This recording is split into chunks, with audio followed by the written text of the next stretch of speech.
Welcome everybody to another BDA Boxing podcast, live podcast at the moment. And let me tell you something, we got some very interesting events today. Maybe not the best fights, maybe not the best bouts, but certainly something to keep everyone entertained.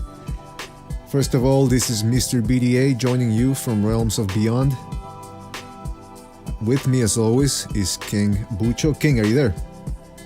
Yes, sir. All right. We got a little something going now, huh? Just a little something to keep the people entertained. All right, we're gonna warm up first before we start off the whole debate and the whole malarkey. If you want to join us, send messages via Google Hangouts, and the address is at the bottom left-hand corner of the screen. That's boxingdebate@hotmail.com. So messages there, and we'll give you a link, and you can join us and talk to the crowd, talk to the people, talk to the masses, and give them your message and your opinion. What do you think about that? Isn't that something? Oh, that's what we give here. What's that? I said, it's something. Oh, it's let me tell you something. It's quite something. We got a whole setup here for the people. And we made it through October, King Bucho. We made it through October. Yes? Oh, wait a minute. We did, yeah. Hold on a second. No legal issues.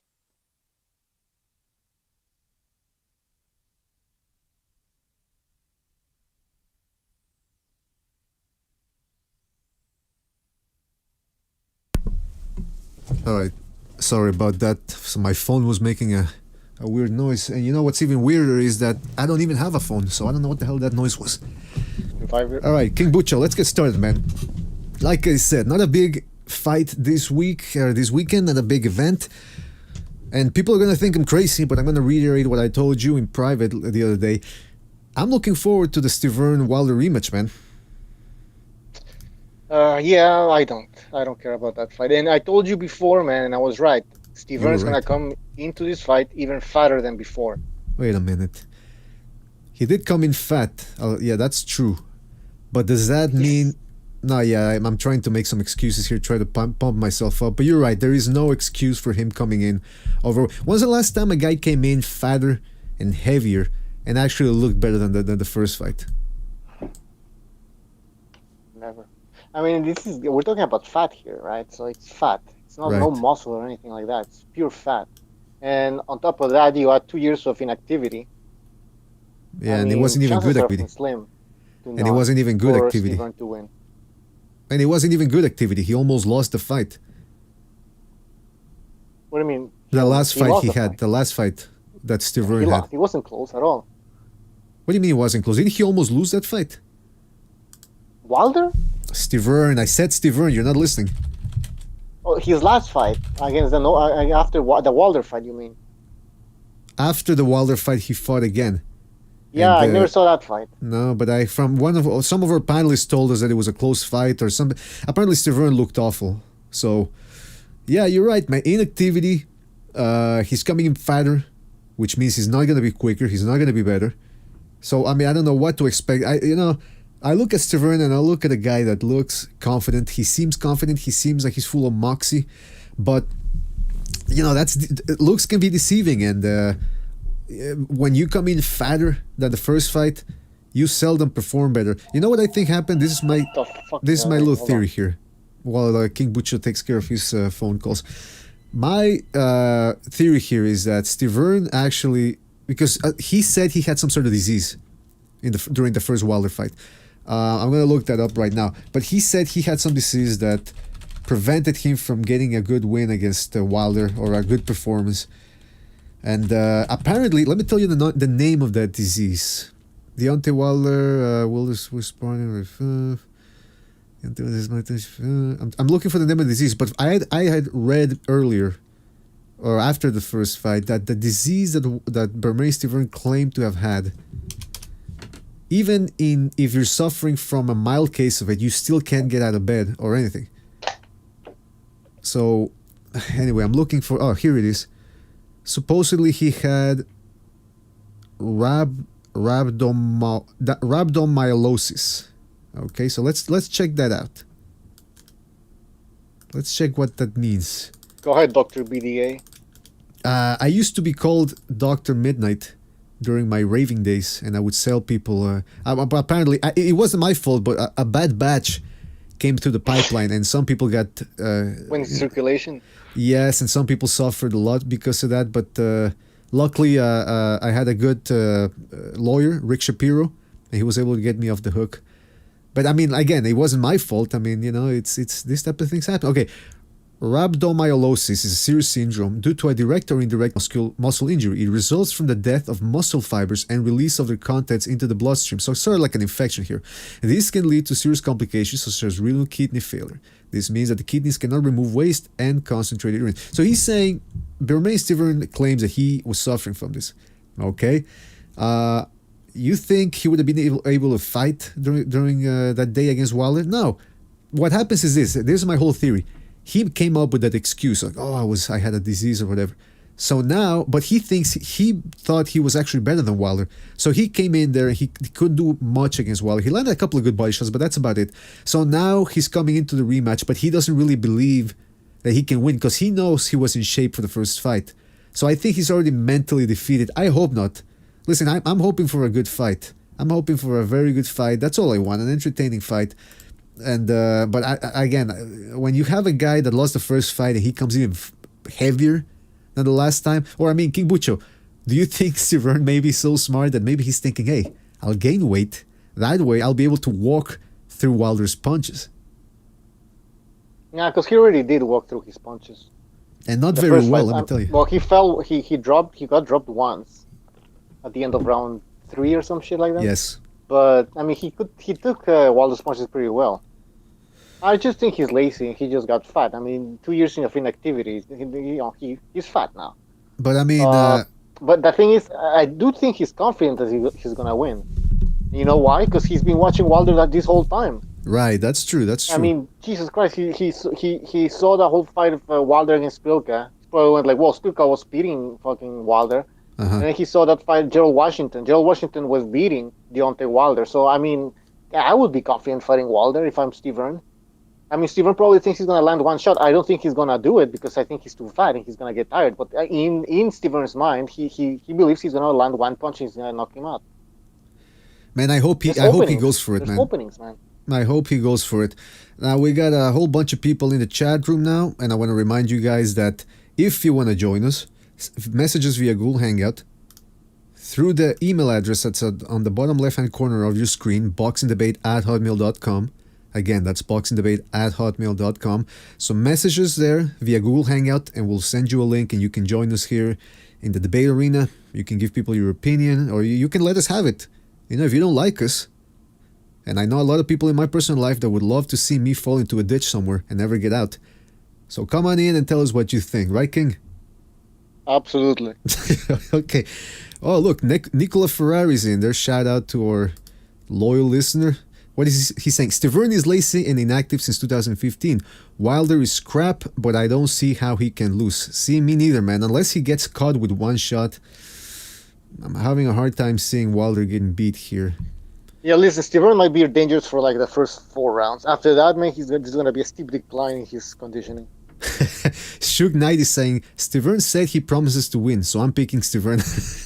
I think he's being. I think Suge Knight is being facetious there. All right, shout out to NK as well. NK, what does that stand for? Is that like Nordal Combat? I don't know. What's Stiverne's best chance of winning?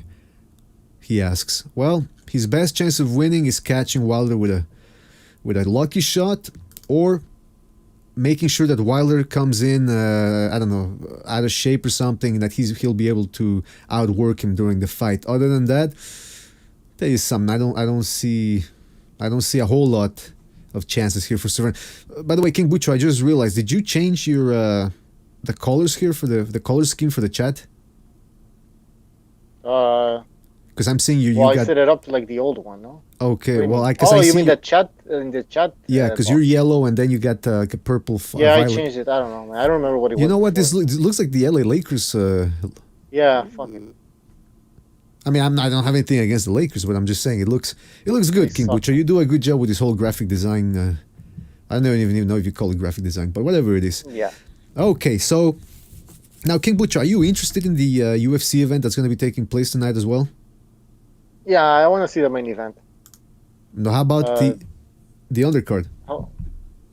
The undercard of UFC? That's right. Well, you mentioned the fight. I don't remember. I don't follow UFC that much, so I'm like, I kind of remember the fighters you mentioned, but I don't like. Cody Garbrandt taking on TJ Dillashaw. That's going to be a good fight.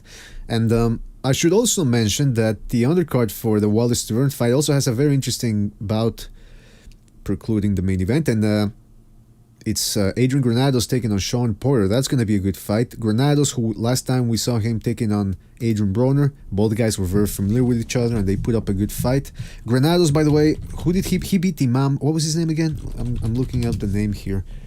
But he had been a prospect, somebody that boxing fans were very high on. Amir Imam back in 2015 in Quebec City, by the way. And I'm telling you, Granados is one of those guys that's underrated. He's a little bit on the Gabriel Rosado spectrum in the sense that he hasn't, for a while early on in his career, he didn't have the best management or the best promotion, and he would be called at last minute, or he would have some decisions going against him, decisions that maybe should have gone his way. So he's going to be taking on Shawn Porter, and as we all know, Shawn Porter is a little beast. Yes, he can get sloppy, yes, he can be dirty, but man, he just never stops coming forward, and he can box a little bit too when he wants to. He's got pretty good footwork, so I'm looking forward to that one too. King Butcher, what do you think about that one? It's a good undercard. It's a good fight. To be honest, yeah, I mean, I think that this is showing again that Showtime's going to take over next year. Huh? Well, it's interesting because you mentioned that. What's his name? Showtime. You know, they had better fights, but HBO had the pay-per-view fights. But then again, the pay-per-views weren't all that successful. I mean, Sergey Kovalev against Ward, and then you had Canelo Alvarez versus Golovkin, which did pretty well. But, you know, the numbers were a little underwhelming in the sense that I think Golden Boy Promotions and K2 Promotions, perhaps they expected a little bit more than just 1 point, whatever it did. What was it, 1.5, 1.2? I'm not sure. It was something around that, and you know, De La Hoya was saying that he was going to do 2 million. I think it was 1.2, I guess. Yeah, it's listen. Now is it me or how's the chat looking? By the way, how's the chat health looking? I mean, the YouTube stream health, because I'm seeing some issues here. Looks sexy. No, but I mean the delay. I mean, it's not choppy or anything. Nah. Oh, hold on. Let me test it out.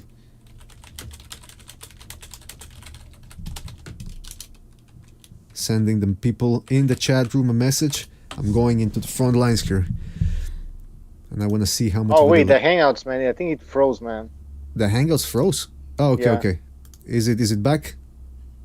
Talk. Yeah, it's back. Okay, yeah, it was minimized. Okay, all right. So we have that going on here. Adrian Granados, Shawn Porter. This is an important fight for Shawn Porter because let's face it, he wants another crack at Keith Thurman. Keith Thurman right now is out of commission, but the fight that people are looking forward to is Errol Spence versus Keith Thurman.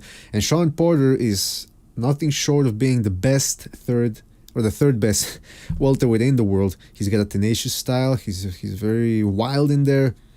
I still think he's overrated, man. You still think he's overrated, but what I'm saying he's is overrated. Okay, but what I'm saying is that he needs to win this fight, and it's a dangerous fight against a tough opponent. Not only does he need to win, it would help him if he could look good, the way he did against Shawn Porter, despite all the fucking headbutts. But if he can look good and stop Granados, something that's going to be very hard to do. Like against Shawn Porter, you said? I mean, Shawn Porter against Andrew Berto. Yeah. Yeah, I agree. He needs to impress here to legitimize himself. Because to be honest, I don't think I'm the only one who thinks that Shawn Porter is overrated. I mean, this guy swings. He's wild. He comes in with his head. He's dirty, man. I don't like his style. You know, people say like, you know, I always say I like fighters that come forward, right? But like, let's be honest. Well, I'm gonna be more specific here. I like fighters that come forward, but that have some technique. This guy is just wild. It's like, you remember those pay-per-views in the early 2000s? So you think you can fight? Right. It looks like that, man. This guy just launches in like it's insane, man. That's why he was easily beaten by Kell Brook. And I don't know why Keith Thurman, like he complicated that fight against Shawn Porter. He could have made it way more, like way easier. Who could have made it more complicated, less complicated? Thurman. If he would have used his head, he would have boxed Shawn Porter. Instead, he just like, I don't know. He didn't use his jab properly. He wasn't moving enough. He was getting cornered. Right. And into the ropes, and I mean, it was just a fucking mess. Man, if he would have clinched a little bit more, also that would have helped. Yeah, stop the Porter's rhythm. Because like Thurman doesn't. The pace of the fight. Yeah, like Brook was doing the whole time. He was fucking clinching. Yeah, so that's why Brook had no choice because Thurman was coming in. Brook had no choice because Porter was coming in like a fucking maniac with his head and everything. Yeah, that's what makes him so dangerous. Now, other than Kell Brook and Keith Thurman, who can actually beat? Because even those guys, I mean, Kell Brook, all right, he beat him, but again, a lot of clinching in there. Other than Keith Thurman, who else could box this Porter's socks off? I don't see a lot of guys with the ability to do that in there. Spence, Thurman, Crawford. But I'm saying outbox him. Thurman could outbox him, but he just didn't want to. I don't know why. See that thing about he could have. Okay, he couldn't do it, man. You think Kell Brook did it? He can do it again. Well, if he's not disfigured. Yeah, what's the word? Like he's not like because he looks like he's done for. Past his peak, shot. Yeah, something wasted. He's just mentally. In my opinion, Kell Brook is mentally broken. But anyways, Kell Brook can beat Shawn Porter. He already did it. Keith Thurman can do it in a better fashion if he just put fucking his head in it. If he uses his head. Spence Jr. can beat him, outbox him. Who else? Pacquiao can beat him. Yeah, Pacquiao for sure. Wait a minute. I know, but yes, he can. Man, fucking yeah. Even the way he looked against homeboy Australian guy. What's his name again? Yeah. I already forgot his name. That's why I'm drinking green tea. Try to get a boost here because I'm forgetting names again. Jeff Horn. Yeah. Hey, by the way, Nicola Ferrari just reminded us in the chat room that Dimitri Bivol is also going to be fighting today against Trent Broadhurst, a guy from Australia. I looked at a couple of his fights. He looks okay, you know. Yeah, so well, I want to see Bivol because there's all this talk about him, so I want to see if he's the real deal or not. And then there's rumors that he might fight Alvarez. What's his first name? I always forget. Erisland? No. Elan. What's his name? Which guy? Alvarez. What about Alvarez? Which Alvarez? What's his first name? Oh, Eleider Alvarez. Eleider Alvarez? Eleider, yeah. Eleider Alvarez might fight Bivol in January. That's the rumor. So Bivol against Alvarez in the undercard of Stevens versus Badu Jack. So that's a good fight, man. So I want to see Bivol. I want to see how good he is. And if he's good, then if he fights Alvarez, that would be an amazing fight. I don't see. Again, I want to point something out here. You mentioned that Alvarez might not be taking Adonis Stevenson. I didn't see that in the news link that you gave me. So in Quebecer News, TVA. Yeah, I looked it up. It said, it did say that Yvon Michel, the promoter, he said, I'm not sure if Alvarez is going to be taking on Stevenson, which is weird because first they say, they're going to be fighting on January 28th. Now they're saying they're going to fight, but they're not going to fight each other. Now, the rumor was, according to your source, is that... All right, we just got another subscriber.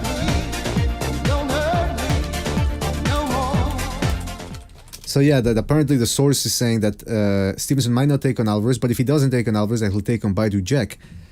I hate to say it because Alvarez certainly has been in line for a title shot for a long time now, but I would rather see Baidu Jack against Alvarez. That's my... Yeah, Oh, by the way, I didn't tell you. In the article, it said that Showtime didn't want to put that money for that fight, like a lot of money for Stevens against Alvarez. That's interesting. Maybe they don't think it's going to be that popular. They're going to make a lot of money. So they don't think it's going to get a lot of viewers. So, I mean, they've been showing Baidu Jack on Showtime for years now. So maybe in their minds, that's a bigger fight. And it is a bigger fight. But it's interesting but it's interesting that they didn't want that fight because Alvarez certainly showed him. He's fought a couple of times on Showtime. His last one was on Showtime against Jean Pascal. It wasn't a bad fight, so I don't understand why they wouldn't. Maybe they don't want to spend all that money right away. At the beginning of the year. I don't know. I don't know, man. I don't know how it works, man. Maybe this has to do with the paydays, maybe, no? Yeah, and also let's remember that Yvon Michel is the actual promoter, but he's working as a de facto promoter for the PBC and Uncle Al. So, I don't. Was that? What a mess. Yeah, so it's a mess. There might be some behind the scenes things that we're not privy to that are preventing this fight. So we'll see, man. But that's a fight I would want to see. Now, going back to Thurman against Porter, we got Nicola Ferrari saying that he said he had Thurman losing against Porter. He got outlanded and beat up. So, okay, now he's saying, I'd like Jack to acclimate a bit more at 175 before Stevenson, especially facing someone that can punch. That's a good point, man, because, Badu Jack's loss against, what was it, Derek Findlay or some French contender, was by knockout, and it was an early knockout. It was just one of those situations where he got hit with a weird shot and he went down. And Stevenson has that type of power. He has the type of power that can hit you on the side of the head, on the side of the chin, on the tip of the nose, whatever. He'll drop you. So, yeah, that's a good point. How many fights are we talking here? I mean, if you want to see that fight, Stevenson against Badu Jack, it has to happen now. I mean, Stevens is like fucking 40, man. He's 40, no? Yeah, he's 40, man. He's 40 years old, so it's time to... And it's more exciting than Nice Alvarez. In my opinion, Badu Jack is the second...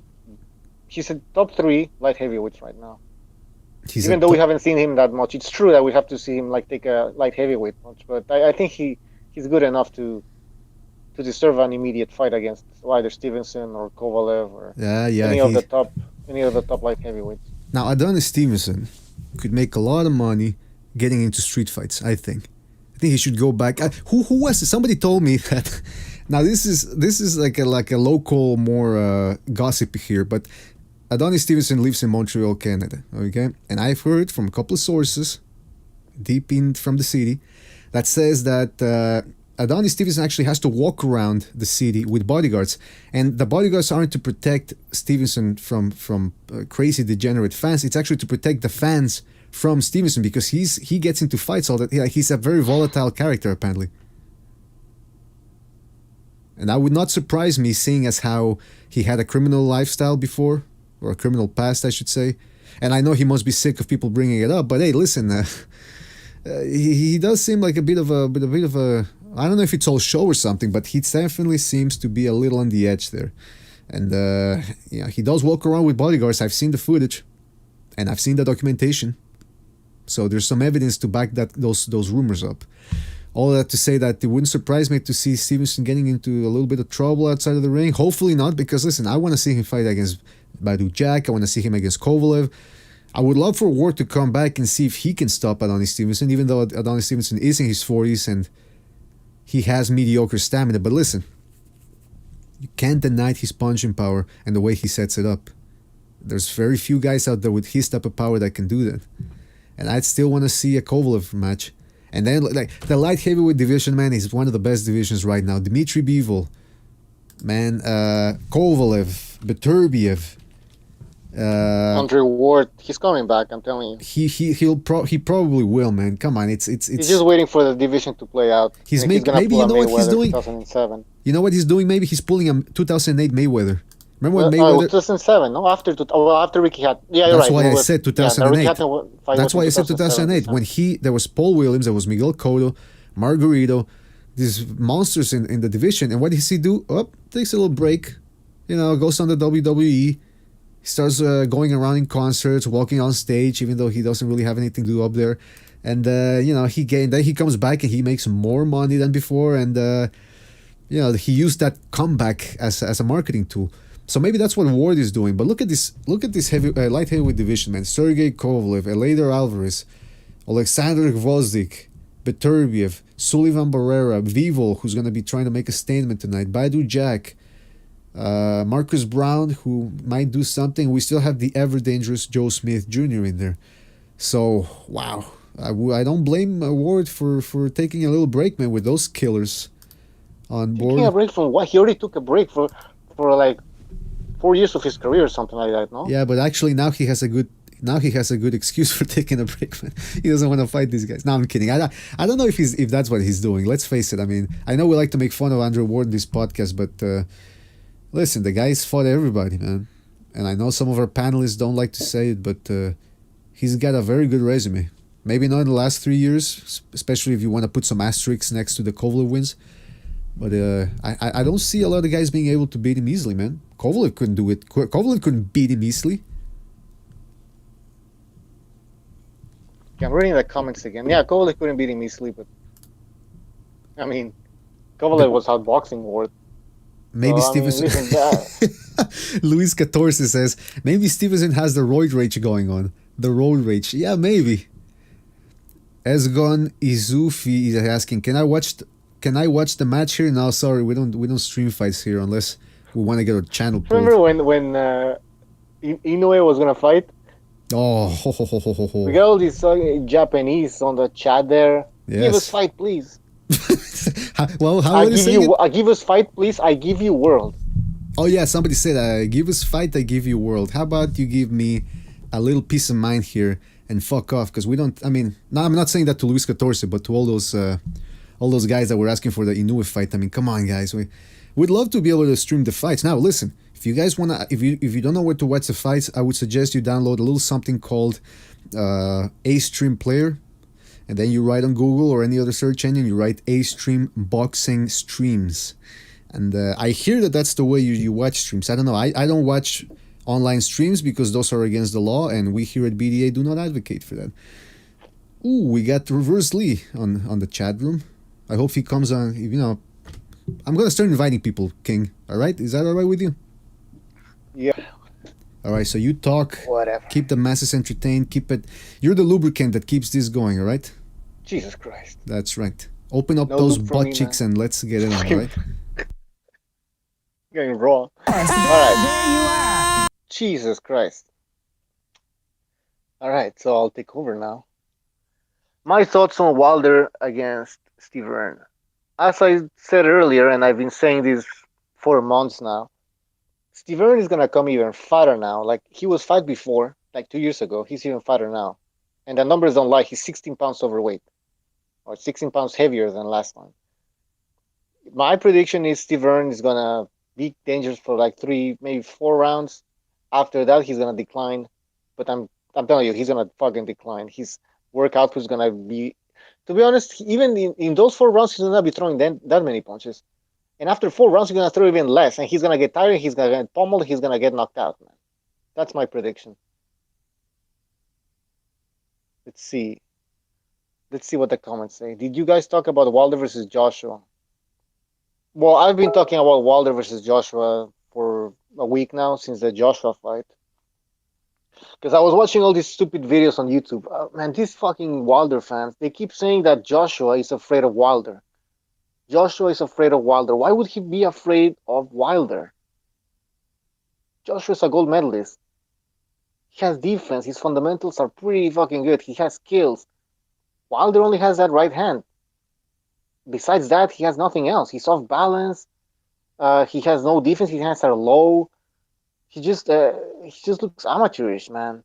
But he has that right hand. That's it. And he fights usually smaller guys. When Wilder fights Joshua, he's gonna be fighting a guy that's equally as tall as him, almost equally as tall as him, and with actually good boxing fundamentals, and with power. There's absolutely, I mean, I would be, I'm pretty sure the odds are gonna be 3-1 in Las Vegas, and stuff, but the odds shouldn't be the odds. My odds for that fight would be 6-1. To be honest, 6-1, just because Wilder has power. I'm pretty sure the odds are gonna be like 3-1, and then by the fight night it's gonna be 2-1. What, are you talking about today's fight? No, Joshua Wilder. I'm saying how Wilder. These Wilder fans. I've been telling you this for the whole time, man. These Wilder fans are fucking retarded, man. Now wait a minute. Hey, this is the boxing debate arena, man. Yeah. Okay. Wait a minute. Why do we have somebody in the chat? Jess. Somebody says waiting. Yeah. What does that mean? Waiting for what? You want to come tell to me the waiting chat for or what? No. Hold on a second. Because I don't like being talked to this way, all right? Waiting for what? Waiting for what? Are you waiting for the... If you were waiting for the greatest boxing podcast in the world, this is it, baby. You got it. You don't have to wait for anything. It's here. You're hearing it. All right. Joshua is afraid of Wilder, says Nicola Ferrari, but fought Vladimir Klitschko. Yeah, that's right. How can he be afraid of Wilder, but he fought Vladimir Klitschko? And don't give me that crap about, oh, well, he's old. He was older. That's why he wasn't afraid of him. Ooh, Reverse Lee's on the line. Reverse, how are you, man? I'm fine. How is everybody else? Great. Fantastic, man. Thank you for joining us once again. Excited. Oh, yeah, you excited? I know we're all excited for this great, like 50-50 competitive, two top heavyweights in the world going up against each other. It's the moon god Al Heyman bringing us the best fights like he always does. That's right. He never lets us down, man. No, but seriously, man. Stiverne came in heavier than the last fight. Dude was so fat. But why, man? I mean, do you think he's already mentally given up or something? No, I think he's. Well, he just has to look at Wilder's last performances. He seemed pretty confident at that press conference. That's what I said, yeah. But then he comes in overweight. And I was kidding. I was joking around about saying that maybe he's coming in fatter so he can absorb the shots better. I don't know. What did you say? I said maybe he's coming in heavier because he thinks he's going to be able to absorb Wilder's punches better. I mean, that doesn't work too well for your face. Well, I don't know, man. I don't know exactly what his thinking is, but coming in heavier, and it's not heavy with... He doesn't look, more... what's the word I'm looking for? He doesn't look cutter or anything. He looks fatter, man. Yeah, he just looks like just a fat slob who popped out of bed. Who popped out? Somebody said, what, did he train for about 2 weeks? Well, that's why Luis Catorce is saying, hey, his face is fat too. He's just a fatso all around. But like Areola. Like Areola, he's a Haitian version of Areola, man. Yeah, there shouldn't be heavyweights. They should be cruiserweights. A shout out to Sasquatch, who's roaming the woods out there. He says, oh yeah, the fight's tonight. Damn. What, did you forget the fights were tonight, man? Come on. I actually forgot. I found out this week. You know what? I don't blame you, man. There's nothing wrong with that. I mean, who's looking forward to this? I mean, I'm looking forward to the Shawn Porter-Granados fight. Yes. Now, I gotta tell you something. That'll be the fight of the night.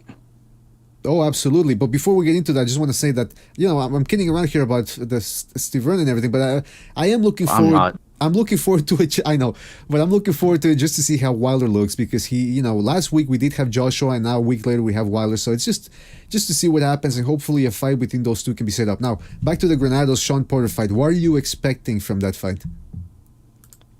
Really, I'm expecting it to be a really back and forth fight. I'm rooting for Granados because I like him a lot. I like the way he appreciates his fans, and he always takes whatever fights are offered to him.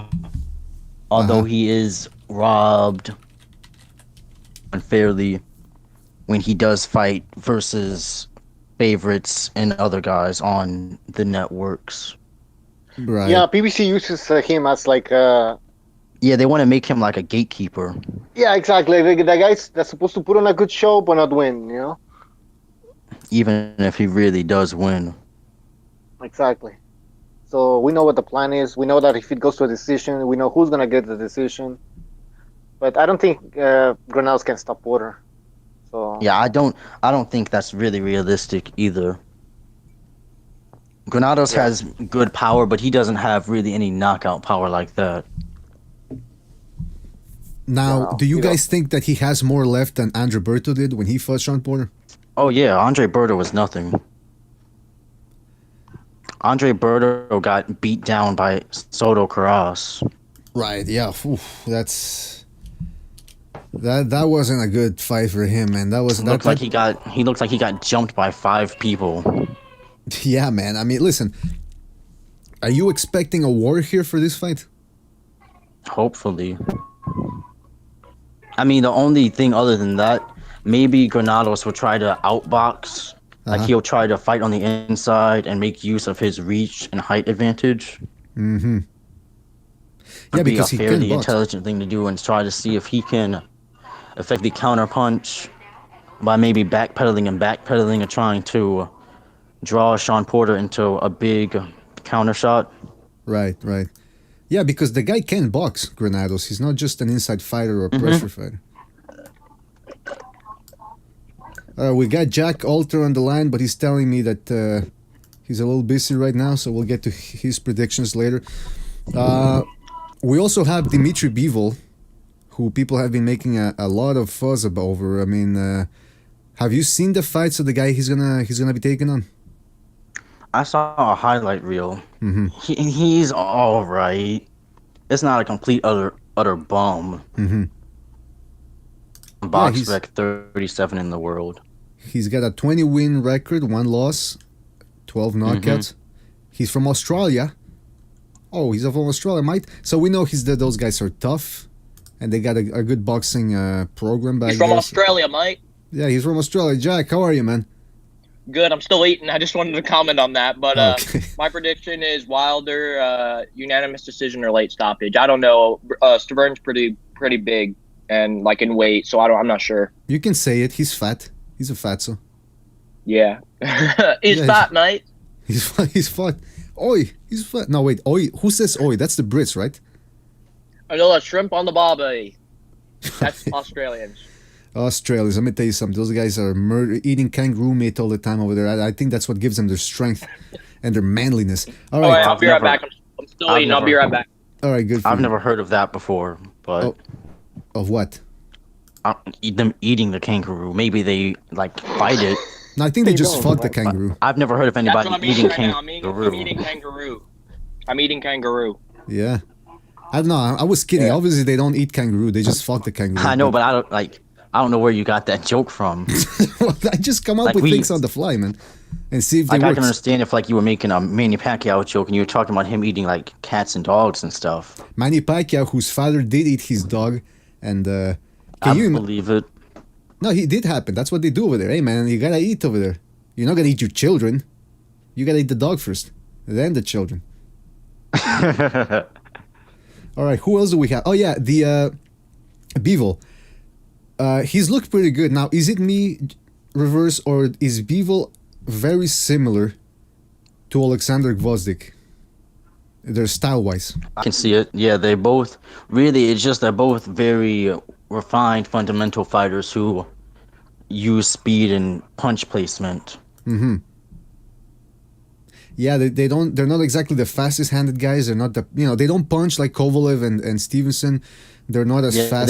They don't have like the Gary Russell Jr. blazing, flashy speed, and they don't have the, one punch knockout power. But they're good. They're a very refined level of an in-between version. Absolutely, very well said. That's what I was telling King Butcher earlier. Before I told him. Anyway, yeah, you're right. Absolutely, you hit it right on the head there, man. They're very well schooled. They don't do anything flashy, like you said. They don't have that blazing hand speed. They don't have that power, but that doesn't really do anything anyway. Who? Oh, you mean the speed doesn't do anything? Yeah. You're right. And man, I'm telling you, this light heavyweight division, man, is jam-packed. Badu Jack, Joe Smith Jr., Dimitri Bivol, Sullivan Barrera, Beterovic, Gvozdyk, Alvarez, Kovalev, Stevenson. If Ward decides to come back, if you even want to throw Fanfara in there against a guy like Marcus Brown just to see what Brown has or something. I mean, the division, anything goes in that division, man. It's really one of the most interesting divisions to look at the moment. And hold on a second. I want to ask you more things, but I just want to see what people are saying in the chat. Luis Catorce says, "Hey, Stiverne is always sweating." Yeah, he's always sweating, that guy. I mean, I guess that's that's what happens when you're a fat guy. Tired. He probably gets tired from breathing. Yeah, and eating too. Chisora is having a close fight. He's fighting a 16. Read the comment with Luis Catorce. The last one. Yeah. The Eastern Euro fighters are too well schooled in the respect that they don't know what to do if faced with someone like Ward. It's because Ward is dirty as fuck. You mean low blows and holding? Yeah, they don't know how to deal with that because that's not what they do over there. They actually stand with each other and throw punches And then in if an you actual manage, boxing match instead of running and holding. exactly. And then if you manage to go to a decision and win it, they're gonna rob you. Nah, but So you have the whole world against you, man. But listen, I think what he's saying is the Andrew Ward style. Also, when he decides to play defense, he's very hard to hit. He gives you half the body. He Like what?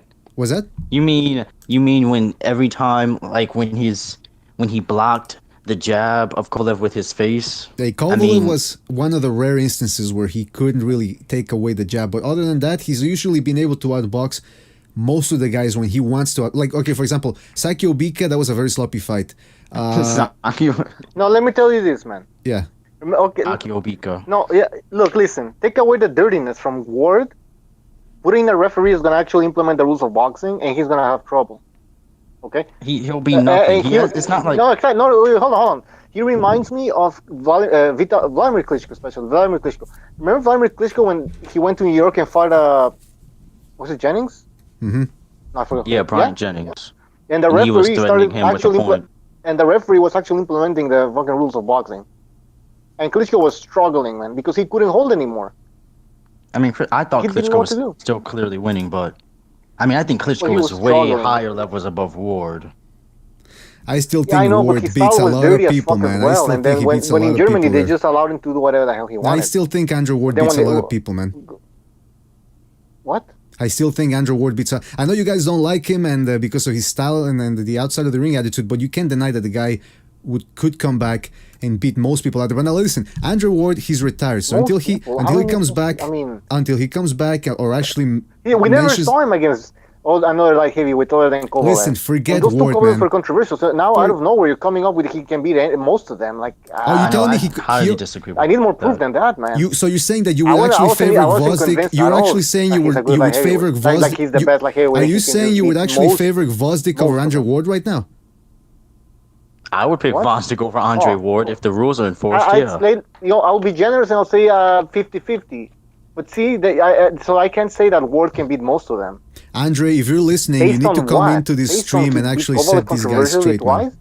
Wait. No, wait. You have to remember, in 2011, he did beat Carl Froch. Oh, yeah. Oh, my God. Andre, if you're listening, and I'm pretty sure you are, you gotta come in here. You gotta come back and prove Mr. BDA right. Prove me right. All right, let's move on, because I don't want to talk about Ward. The guy's retired. No, I don't want to talk about that guy. All right, did you hear that? I feel like each one of us always talks about a certain division, like what do you call it, low place. We'll always talk about how Adonis Stevenson is the greatest fighter of all time. Always talks about the light heavyweight division. I will usually talk about middleweight and Golovkin, and I feel like all the other people are talking about heavyweight.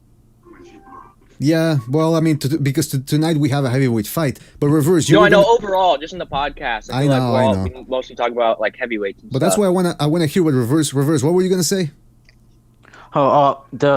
Did you hear that Orlando Salido, he's scheduled to fight Miguel Roman because the Berchelt fight was called off? Yes. So now that's the fight that's going to be happening. That's gonna be a good fight. I mean, Miguel Roman lost against Miura, but he looked, he put up a good fight. So, I mean, what do you think? Do you see Orlando Salido? I think that can be a very entertaining fight. And why would you say that? Because they're both aggressive Mexican-style fighters who are going to be throwing a lot of punches. Mm-hmm. Yeah, and because do you think that Orlando Salido, it might be a better fight than a couple of years ago, since Salido might be a little worn down now? Yeah, I haven't seen Salido's last fight, but I heard he looked pretty bad. Yeah, what was his last fight? He fought some journeyman, I think. I'm looking it up right now. Let's go to BoxRec and see what BoxRec has to say. First of all, the guy has... I always forget how many fights he has. He has a total of 50-something fights, 44 plus 30... My goodness, 57 fights, man. Yeah, I remember in one of your studies, you said Salido has fought everybody. He has, man. You go back to 2004, he took on Juan Manuel Marquez. And I remember I saw that fight. I didn't know who this Salido guy was. He has, but it's not... Like, we're going to talk about resumes, like, listen to me at first. One of the best resumes in boxing is Gabriel Rosado. It does, like, if we're talking about who he had, who he's fought, not who he's beaten, but who he has fought. You know what I mean? Mm-hmm. That means Gabriel is one of the best resumes in boxing. Hey, Jack, Hamed is saying on the chat that you have a hard-on for Golovkin. You can't keep him out of your mouth, man. These two have been fighting the whole time. So. Let's not continue this. Let's not continue this whole. Dude, I wasn't even talking when he said that comment. I know. He said, please stick to boxing tonight. I'm just like, Golovkin is in boxing. Yeah, he heard it from before. He heard it from before. Please stick to boxing. But I was gonna say, wait, hold on, about Salido, comparing him to Rosado. Rosado never. I mean, he's way better than Rosado. Yeah, exactly. That's what I'm gonna say. Salido actually makes competitive fights, even if he loses or whatever. But Rosado, he gets destroyed. His face, he's always bleeding, and he's fucking losing every round. The only time when he actually made a competitive. Hey, shut up, man. The only time when he made it competitive was against Quillen. Shut up! Don't tell me what to do. Wait, can you hear me? Can you guys hear me? Yeah, we can too hear much, man. Oh, I said shut up. Don't tell me what to do. Salido in his last fight. Yo, Jack, man, you're gonna continue like that, you get the fuck out of here, man. Oh boy, we got some issues going on here. Go to your podcast then. Do whatever the fuck you want over there. Yeah, Jack, because, I mean, I like your enthusiasm, Jack, but you sometimes you interrupt people in the middle of what they're saying, man. We got to keep some decorum here, some order. You know what I'm saying? Yeah, I feel you. Don't worry about it. We're all cool here. Okay, who was talking? Reverse or King Bucho? I lost track there. In his last fight, he fought Aristides Perez, who was 30-9 with 2 draws. My goodness gracious. He got an RTD. I can't see the round. Yeah, it's not. He managed to knock him out. Orlando. By the way, yeah, go ahead. No, go ahead. No, go ahead. Oh, okay. So, by the way, I know RTD is corner stoppage, but what does RTD stand for? I've always wanted to know, but I've never really been able to find out, man. I know it has something to do with technical stoppage, even though it has a D in there. Let's see if I can actually find it this time. I think R stands for retirement. T stands for, like, I don't know, tired. Or something like referee. I'm not sure. No, that's not it. Oh, it says corner retirement. Yeah, I know, but why is it RTD? It says referee technical decision. Oh, referee technical decision. Yeah. Yeah, because the ref is. Okay, cool. That's all I wanted to know. All right, so I also wanted to talk about. Okay, so Orlando Salido, man, let me tell you something. He's had a very good career. All right. I agree. It's not a Hall of Fame career, I don't think, even though the standards of the International Boxing Hall of Fame have been very low lately. But he like Bucho said, man, he puts on some great fights. Those Juan Manuel Lopez fights, the Vargas fight. Yeah, man, that Martinez fight. The fact that he was able to beat Lomachenko, even though it was only Lomachenko's second fight, but still, hey. I thought he lost. And he did a bunch of low blows and was fighting dirty. And I thought that was a robbery against Lomachenko. Whoa, robbery? I wouldn't say it was a robbery, but I say that the low blows shouldn't have been allowed. Yeah. I would say that that Salido actually did win the fight because he did land more punches and he was more effective with what he did. But I can't really tell if he could do that without having the low blows. I think if he was not allowed to low blow and foul as much as he did, he probably would have lost the fight. By the way, I'm looking at Takashi Miura's resume because I was like clicking on Orlando Salido's resume and somehow I got there. Mm-hmm. And he's fought a dude. Sorry, I just thought this would be interesting. He fought a dude named Insi Sithkapan 1996. That's the dude's name. What? Wait. Which fight is that? Like which? Go early on in Takashi Miura's career and look at the people he's fought. He fought Sartoda, Sandy Jim, Padiju, Twin Jim. But yeah, one of this guy's names is Insi Setho Kupun 1996. Yeah, that's what those Thai fighters, they have some weird ass names, man. Like, 3K Battery. The guy that 3K Battery. 3K Battery. I'm telling you, man. They only need some guy named Red Bull or something. Red Bull Cherry or something. I don't know what's going on over there. Like Red Bull? Robert Fag. I know that's a real name. Robert Faggot. It's like a guy's actual name. That's what the. That's gonna get somebody in trouble, man. What the hell? Yeah, I know. Like, let's see. Like, imagine in school, the teacher's reading off his name. We got Robert Baggett. The principal talks to the teacher. Yeah, you're fired. Oh yeah, you get fired pretty quick from that, man. Why, King Butcher? Are you telling people in the chat room that you agree that? No, what are you saying? Who the hell fights Salido in their second pro fight? Yeah, you gotta give Lomachenko credit, man, that he fought the guy in his second pro fight. I mean, jeez. No, what I say is I hate people who say like that. That's Lomachenko can't be number 1 pound for pound because he lost to Salido. And I would just like to say Salido would get mollywopped by Lomachenko if he actually would take the rematch. Oh yeah, absolutely. Mollywopped? Guaranteed loss. Mollywopped? I don't know what that means, but I think I know what it means. Oh yeah, King Bucha, are we good now? Though? Sorry, I'm not in a good mood today. We good? Though? Yeah, I'm just saying, man. Like. Yeah. Yeah, something you gotta understand about King Bucho is he's very vocal, but he doesn't mean any disrespect. You know what I mean? He's just very passionate about anything, man. The guy. You should see how many times he's yelled at me for little things, like you know, like. You love Ward, Andre Ward. About Andre Ward, this guy. Don't come out and say it, man. You like Ward? Who, me? Yeah. Mr. BDA? I mean, I respect his skills. That's for sure. Dude, come on. I still respect you, but come on, man. I don't know what it is. I mean, I understand why you people don't like Andrew Ward, but you gotta Well, I mean, he does have skills, like a tackling skill. I mean, that's some football stuff right there. That's some good tackling football skills, you know? Yeah, I'm reading the comments. Sorry, I'm reading the comments. James Rich says, I noticed Stiverne looks like he's round and fat like a pig. Somebody said... No. So Louis Quator steps in the comments and says, I step away for a few minutes and we're talking about Robert Baggett. That's what it is here at BDA, man. We're all over the place. Speaking of all over the place, let's go down from heavyweight to the low weight divisions, the flyweights. And I know, Reverse, you're going to like this one. Not Jason Estrada. Juan Francisco Estrada is most likely going to be taking on... Oh man, I can't spell his name. Visa card. Sorong Visai. Sorong Visai. I thought he had changed his name again. Anyway, yeah, Sorong Visai. No, he did not. Okay, here's how it works. So his stage name is Sisaket Sorong Visai, but his legal name is Wixasel Wangek. Wangek. Okay. His stage name. What is he, a stripper or something? A stripper? I want to say that. Yeah. Magic Mike. Dude, like, what the heck? That's almost as bad as NC Silva Capon 1996. No, I'm just messing around. It's not that bad. Low Place calls him Visa card.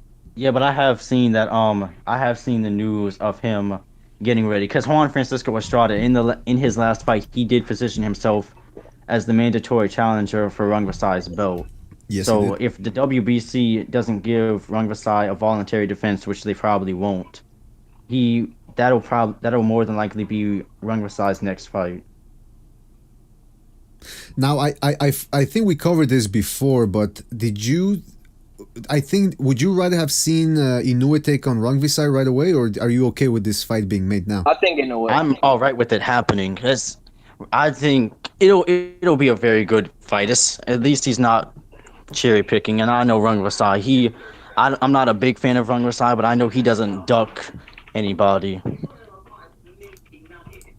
Oh yeah, I was gonna say that whatever his name is, I'll call him Rung Visai. Sorry, looking at BoxRec, it has Wixaksil Wangek, but I'm just gonna call him Rung Visai because that's his name. I thought he was gonna lose. Well, I didn't pay much attention to the super flyweight division until the rematch between Chocolatito and Rung Visai, and after he got knocked out in 4 rounds, I'm like, what is this? I thought, like, most people thought he won the first fight, and most people did. Yeah, and then once I looked at him knock him out, I was like, wait, what happened? And I know there's this whole weight thing, and I think if Inoue... I made a video explaining it. I thought if Inoue fought Sarang Visai, he's going to get knocked out. Rung Visai is. I would pick Inoue in that fight. Yeah, exactly. Now, did they ever figure out what happened to Gonzalez? Did he ever issue a statement or anything?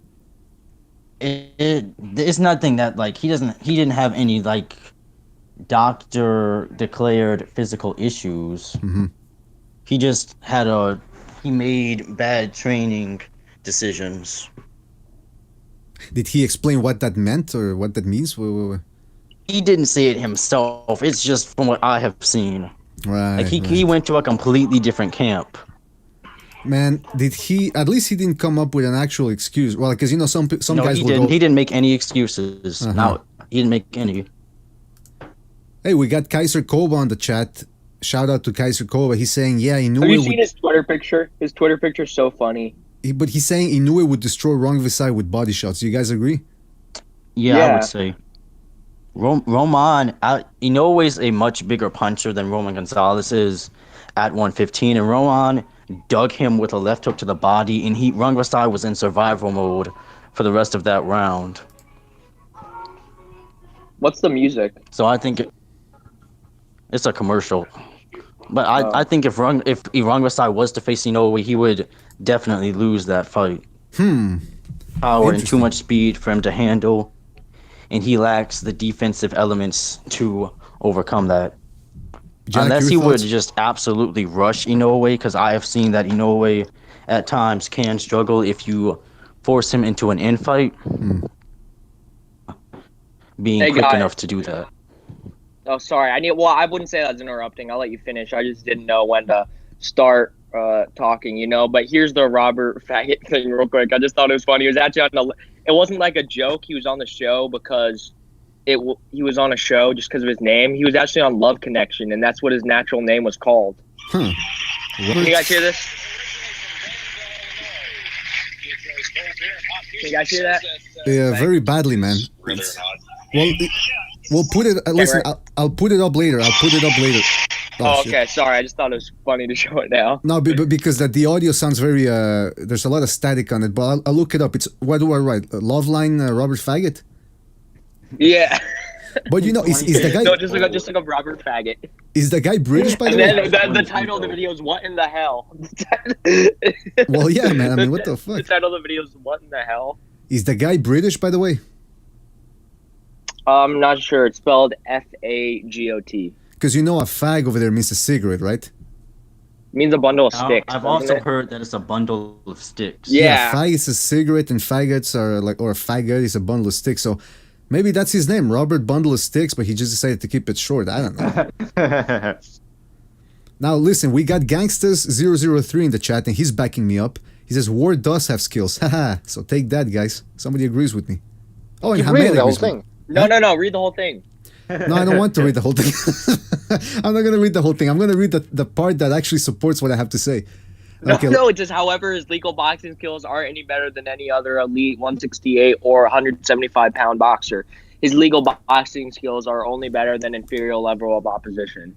Well, do it live! Shut the fuck up! I disagree with that. Nicola Ferry says Ward is not technically sound. He slaps, closes his eyes when he throws, terrible defense, blocking jabs with his face, and so on. His game is built around fouls. Who can he beat clean? You don't use curse words, do you? I try not to. Yeah, because it said when I first read it, it said Ward is technically sound. He slaps, closes his eyes when throws, and when I first read shit defense, and when I first read that, I thought it says he slaps, closes his eyes when he throws shit, and I was like, whoa. Well, let me tell you something. You guys say that Ward slaps, he's bad, he does this badly, he does that badly, but it's interesting. For all his flaws, he's managed to stay undefeated, man, and the only guy who really came close. That's because he only fights out of the United States, and the majority of the time, he's only fighting out of one state and one city in the state. Okay, so if he would have fought in England, 5 years or something like so that. if he would have fought in England, all of a sudden his skills would have gone out the window, right? What'd you say? So if he would have fought in England, all of a sudden his skills would have gone out the window. No, Yeah, I he mean, couldn't. He should have just taken the fight.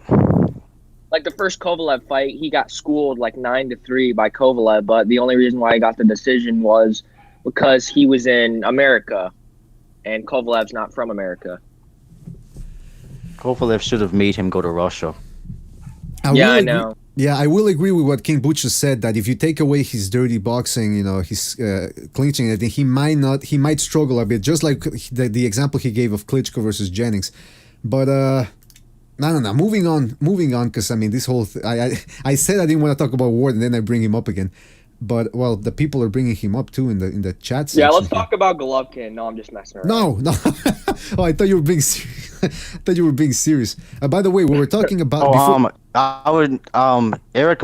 I don't know if anybody knew this, but Eric Molina versus Dominic Brazil. That's the WBC. That's a WBC eliminator. Oh. It is. Yes. The drummer boy versus Brazil. Mm-hmm. That's Whoever wins no. that fight will be the mandatory. Are Trouble and Drummer Boy. So it's Trouble versus Drummer Boy. Trouble versus Drummer Boy. That's their nicknames. So it's Christmas coming up in a month or so, more than a month. So we got the little Drummer Boy fighting. What else? Well, what's your guys' favorite fight this month? I'm looking forward to Daniel Jacobs versus Luis Arias, or however you pronounce his name. That's my favorite fight I'm looking towards this month. The next month, I don't even need to say what it is. Y'all know what it is in December. Oh yeah, but, absolutely. Yeah. What's your guys' favorite fight coming up this month? Jack, go ahead, man. Oh no, I asked y'all what's your favorite fight coming up this month. I know, but I want to let Jack start first, if he wants to. I want to see Daniel Jacobs versus Luis Arias, or I think that's how you pronounce his name. He is so funny. The Luis Arias guy talking about it. I saw an interview where he's talking about how Daniel Jacobs. He was saying, well, Daniel Jacobs lost to Golovkin. He gets way too much credit for going the distance, and it doesn't matter if he has extra weight because the only way he can win is if that extra weight goes to his chin, and it probably won't. And I thought that was hilarious. And yeah, but I want to see Daniel Jacobs to see how good, because Golovkin beat him pretty good. But I want to see if Daniel Jacobs can beat this guy and show the greatness of Triple G. So what's your guys' favorite fight this month? Oh, I'd say probably Porter-Granados. Really? What? That's an interesting pick. I mean, that's just off the top of my head. I'd have to look at like a list of fights this month. Mm-hmm. Yeah, what's the whole schedule? I'm looking it up right now, and Dude, my mom. Actually if you go to any Boxing Spear video, it'll be in the description. Yeah, well, listen, we have next week, November 10th. No, that's not a big fight. Artur Beterbiev is taking on Enrico Queling, or Keeling. I don't know how you spell his name. Who's a German strong bull guy. That's Kovalev's making a return. Yeah, and then on HBO that day, Daniel Jacobs versus Luis Arias. Jarrell Big Baby Miller taking on Marius Wack, who is a big giant, but he's not all that good. Liam Smith versus Liam Williams in England that same day, I should say. Who else do we have? I'm looking through the Anthony Durrell versus Dennis Duglin. Ooh, that's gonna be a good one. Julian J. Rock Williams against Ishu Smith. Ishu Smith is still. That might be up there. You are kidding, aren't you? Yeah, I mean, I'm a big J-Rock fan. Yeah, but that matchup. I'd see him fight again. Right, this matchup is a little. Well, I mean, I guess he doesn't have anybody that wants to fight him yet. Also, November 25th, Sergey Kovalev versus Shabransky. On the undercard is Sullivan Barrera versus Felix Valera. What else? Alexander Ustinov is fighting in Germany that day. I didn't know Jason Sosa was fighting Robinson Castellanos. Whoa! What? Jason Sosa, Robinson Castellanos. Okay, yeah, that's a good one. But I don't. Would that be televised? I'm not sure. I don't know if it'll be televised, but I just saw it on the schedule. We're gonna talk about Adonis Stevenson versus Badu Jack because if Low Place was that fight isn't official yet. Well, if it is, Low Place was on my podcast last night, so it was reversed, and he was like talking about the Castellanos fight. Castellanos fight is official. It'll actually be at Madison Square Garden. That's where Sergey Kovalev is fighting Shabransky. Mm-hmm. Well, you still talking about that's official. But Frank Galarza, and it also has Frank Galarza on the card, and he's fighting. Who's Frank Galarza? I don't know who he is. Frank Galarza. He sounds like the name of a Italian mob boss or something. Frank Galarza. Frank Galarza. He is 17-2 with Sounds 2 like draws. sounds like somebody that goes to a birthday party without even knowing the person whose birthday it is. That doesn't make any sense. Okay, so somehow he is a. I have this strange thing on my computer where it always sends me to a foreign version of BoxRec. Wait a minute. I smell some Russian collusion here. What's going on? It'll be giving me like the France BoxRec, the Russian BoxRec. You don't want that. You want the American version. Yeah, and I have to go into the upper tab and put in EN, so it gives me the American one. Hey guys, what time is Wilder Stiverne Eastern Standard Time, or just like what time do you guys know it is? Let me check. 9 o'clock. Oh well, forget it. 9 o'clock. 9 o'clock. Wait, let me look great. it up. He just said 9 o'clock. 9 o'clock Eastern Standard Time. Reverse just said that. Thanks. 9 o'clock. 9 o'clock. That's yeah. So yeah, Galarza, he's coming off a loss to Jarrett Hurd by knockout, then a majority decision loss to Ishe Smith. Okay, so why do we? I mean, he's not the most. Yeah, elite. it doesn't really matter.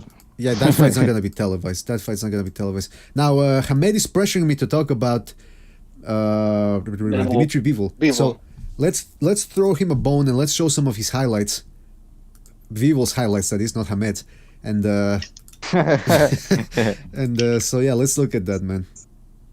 Just to talk, springboard off of what we're about to see here. All right. So here we have some of his highlights. Look at that. The way he beat on Cedric Agnew was very impressive. Yeah, it was, man. Here we see, just as you mentioned, that he broke him down, man. And because the thing about him is that he has a tight guard. Agnew was just in survival mode that entire fight. He was just getting busted up and beaten on. Yeah, it's hard to and take all a the guy shots out. Were so. Yeah, all the shots were so precise and landing well. Look how he's creating the openings. He's pity patting. Oh, well, you guys, I'm pretty sure the guys. Thing. Yeah, the guys on YouTube, they're not seeing the. There's a little bit of a delay here between what we're seeing and what we're talking about, but. No, they see it fine. It's just on Google Hangouts that see it delayed.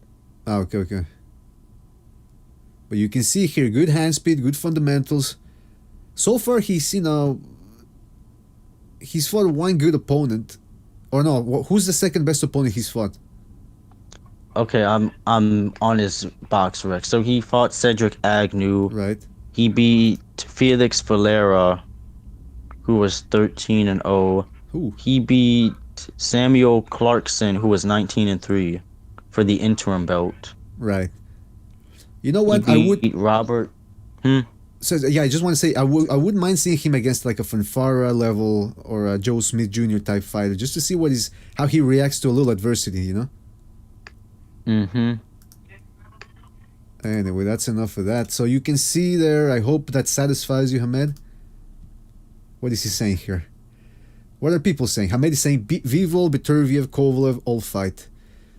Jack Coulter tells Hamed to sit down and shut up. Those guys don't like each other apparently. Nicholas Ferrari is saying Chisora almost got dropped by Caballo. That's the fight that's taking place right now as we're speaking. Close fight, he says. Let's see the decision. He's a Turkish German. Ooh, that's a tough combination right there. A Turkish German. You gotta watch out for those guys. So we'll be waiting for that decision. So reverse. We just saw some highlights of Bivol there. Let's say you're his promoter. All right. Let's do a little bit of a fantasy promotion. Yeah, and just to be clear, I've only seen the Agnew fight. And some highlight reels. Okay, so based off of that, let's say you're his promoter. Who would you want to see him? Like, who would you put him up against right now? Let me actually go to the light heavyweight world rankings on BoxRec. Okay. Because it is interesting that maybe like Isaac Chilemba. Yes, that is a. I forgot about Chilemba because he's not ranked in the top 10. And you have to remember, Bivol is officially a world champion now. Wait a minute, what? See, I don't follow all these things. Yeah, he's the WBA champion. So don't tell me that was the Cedric Agnew fight. No, he had the interim belt, But Badu Jack had the full belt that he got from Nathan Cleverly, but he relinquished it. So, and when an interim champion is trying to get his fight and the official champion relinquishes his belt, he just gets instated as the when Triple G and the Canelo situation. Yeah, that's great. How about Bivol? How about Bivol versus Stevenson? Bivol versus Stevenson. Bivol versus Stevenson. Jack, take over for that one, man. Oh no, I just mentioned it because. Oh no, I didn't mean Bivol. I meant Berterbiev because I don't know much about Bivol. Reverse. You want to answer that one? You what? Donis versus Beterbiev? Alida Alvarez? No, Yeah. versus Beterbiev. Adonis versus Beterbiev? Yeah. I think Adonis probably maybe gets knocked out in 6 rounds, 5. Maybe. Well, dude, I Depends wish on how Low much he Play come runs. on. Low Play should be like, no, I think that Adonis is the greatest fighter of all time. But yeah, if Bivol, I would like to see him fight. I think Chilemba would be a good test. Now, the problem with Chilemba is he has come off 3 straight losses in a row. He lost by majority decision to Alida Alvarez. Then he fought Kovalev and he was knocked down once, and he lost a unanimous decision in Russia. Then, most recently, he's been knocked out by Alexander Usyk in 2016. I mean, really, since he has the world title now, he should have to fight guys like Vosdick. And Pascal is still in the top 10 according to BoxRec. Oh, you know what? You just reminded me. First of all, you brought the Chilemba fight. That would be a very good test for Bivol. But now that you mention it, Jean Pascal too, man. That would be quite something. I'm telling you, man, the light heavyweight division is packed, jam-packed. And I'm looking at Marcus Brown here, who I'm not all that familiar with, but he did beat Thomas He's Williams an Amaro bum. That's wait a minute. Who said that? I learned that term last night. Reverse just taught it to me last night. What that term meant. Oh wait, he did beat Sean Monaghan. On which undercard was that? When between Marcus Brown and Sean Monaghan, there was a pay-per-view, right? Or no? I'm not sure. I'm gonna check Marcus it out. Brown's not even on the undercard of fucking pay-per-view fights. That's how shit he is. Bivol could also fight Sullivan Barrera. Oof, I think that's a little too much though. Nah, I don't. I think it'd be a good fight. I mean, who has Sullivan Barrera really beaten other than Shabransky and Smith? And Some person I knew thought Sullivan Barrera beat Andre Ward. Okay, how high was the guy when he saw the fight? Very high, I assume. Come on, now he's screwing with you, man. Yeah, no, I don't know. My friend, that friend I'm talking about is a low place. Well, you gotta also remember, you can't. Once you get the world title, it's really no more development. You have to fight everybody. You know, we don't want another Peter Quillen situation, do we? Hey, don't talk for everybody. Who wants to see Bivol's career play out like Peter Quillen's? No. Nobody. Hey, Peter Quillen's great, dude. He lasted 1 round with Daniel Jacobs. That's greatness right there. And speaking of which, I'm talking about Marcus Brown, and I just remember, I'm looking it up on BoxRec. Marcus Brown fought Sean Monaghan on the Omar Figueroa versus Robert Guerrero undercard. So I do remember saying Marcus Brown fight now that I think about it. Pretty good skills himself, pretty good skills. Although Sean Monaghan was really outclassed and just too slow for Marcus Brown. But that was a good win for Marcus Brown, good performance. So again, another name in there that we can throw into the... Hey, King Bucho. I think Bivol can beat him relatively easily. But that wouldn't be a bad fight. Okay, Bucho. Yeah. Yo, what? West Ham couldn't take the haters, so he just people made fun of him for posting a video of him doing mitts, so he just deleted his Twitter. That's what happened. Oh shit! Who's Wissam? Some guy on Twitter. Yeah, there were multiple accounts. He's more of a triple fanboy than me. Actually, I wouldn't go that far. He's not that big, but he's also a really big Triple G fanboy. Triple G followed his account until he deleted it. Well, people were giving him shit, and he deleted his account. Yeah. He thought Gennady Golovkin was better than Sugar Ray Robinson. Bull fucking shit. Yeah, well then I can see how they've got a lot in fucking common. Ah, man, let me tell you something. People are just a little too upset, Who played man. that? Was that? Who played that? Was that you? All sound effects are from BDA. Yeah, all sound effects are from Mr. BDA himself. Listen, people take Twitter too seriously, man. You gotta understand, Twitter is just a medium through which you can propagate your opinion to the masses. I got so much shit last night for saying Joe Calzaghe is overrated. I got so much shit from that. From who? From the Welsh fans? Yeah, some dude blocked me because he's just like, I can't talk to an idiot. And as soon as, because Triple G is my profile picture on Twitter, people will, even if I don't talk about Triple G, they'll be like, well, you like Triple G too much. So I was saying how Joe Calzaghe is overrated and he only beat one dude in his prime, and that was Mikhail Kessler. He's not one of the best fighters of all time. And I picked Triple G to beat him at 168, and people were like, you're high, you're stupid, you're the dumbest person ever.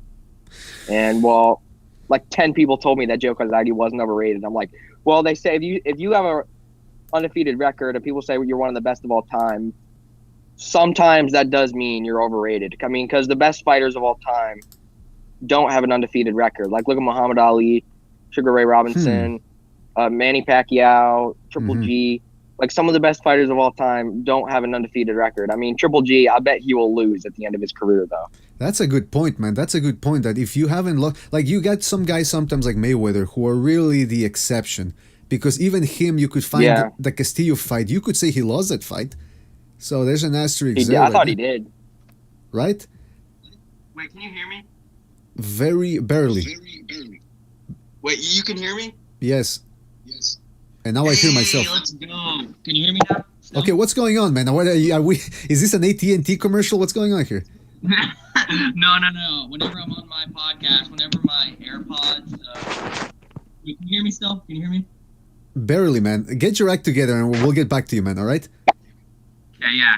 All right, so speaking of avatars, I wanted to ask you, Reverse, what is that thing you have there on your avatar as your profile pic? It's a character from this show I watch.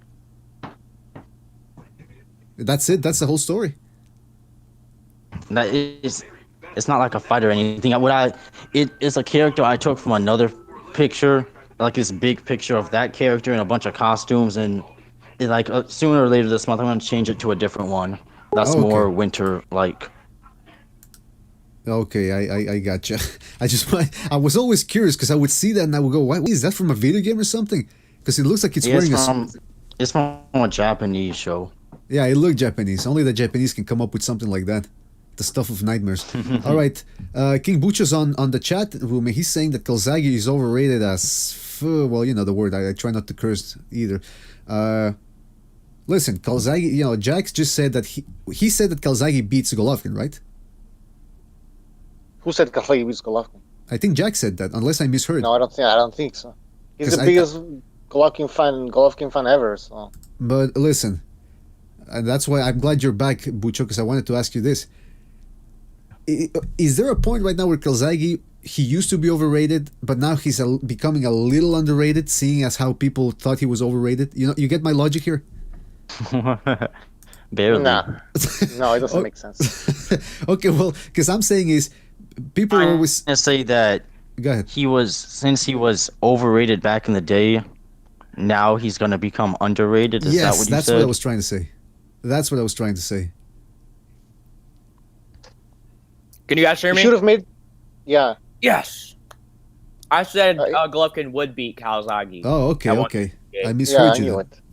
Yeah, of course. He's got a Golovkin avatar. Come on, man. Look, Nicola Ferrari. Nicola Ferrari. Read That's the comment from Nicola. That's what I was going to read before you interrupted me. No, he's not, he said. He was dogged by the Americans and embarrassed them when he was shot with broken hands. I would disagree. I don't really believe that Joe Calzaghe is overrated. Are you not believing he was the dominant world champion at super middleweight for years. But his wins against old Hopkins, old What's old Hopkins, old I Roy thought it Jones, was Jeff Lacey. I thought Hopkins The only beat win him. it was Kessler was a good win, but That's the only good then one. again Kessler. I mean, I don't think he's bad. I'm just saying he's overrated, meaning he's not as great as they make him out to be. Are they making him out to be? Yeah, BDA. Remember that interview, the British interview, where they had all these. Explain that interview. Remember? Yes, I'll try to, because since I'm not very good at explaining things, as we just Yeah, found it's out. okay. Well, there was a ringside promoted show on, I believe it was on Sky Sports or on Box Nation. I forget which one of those.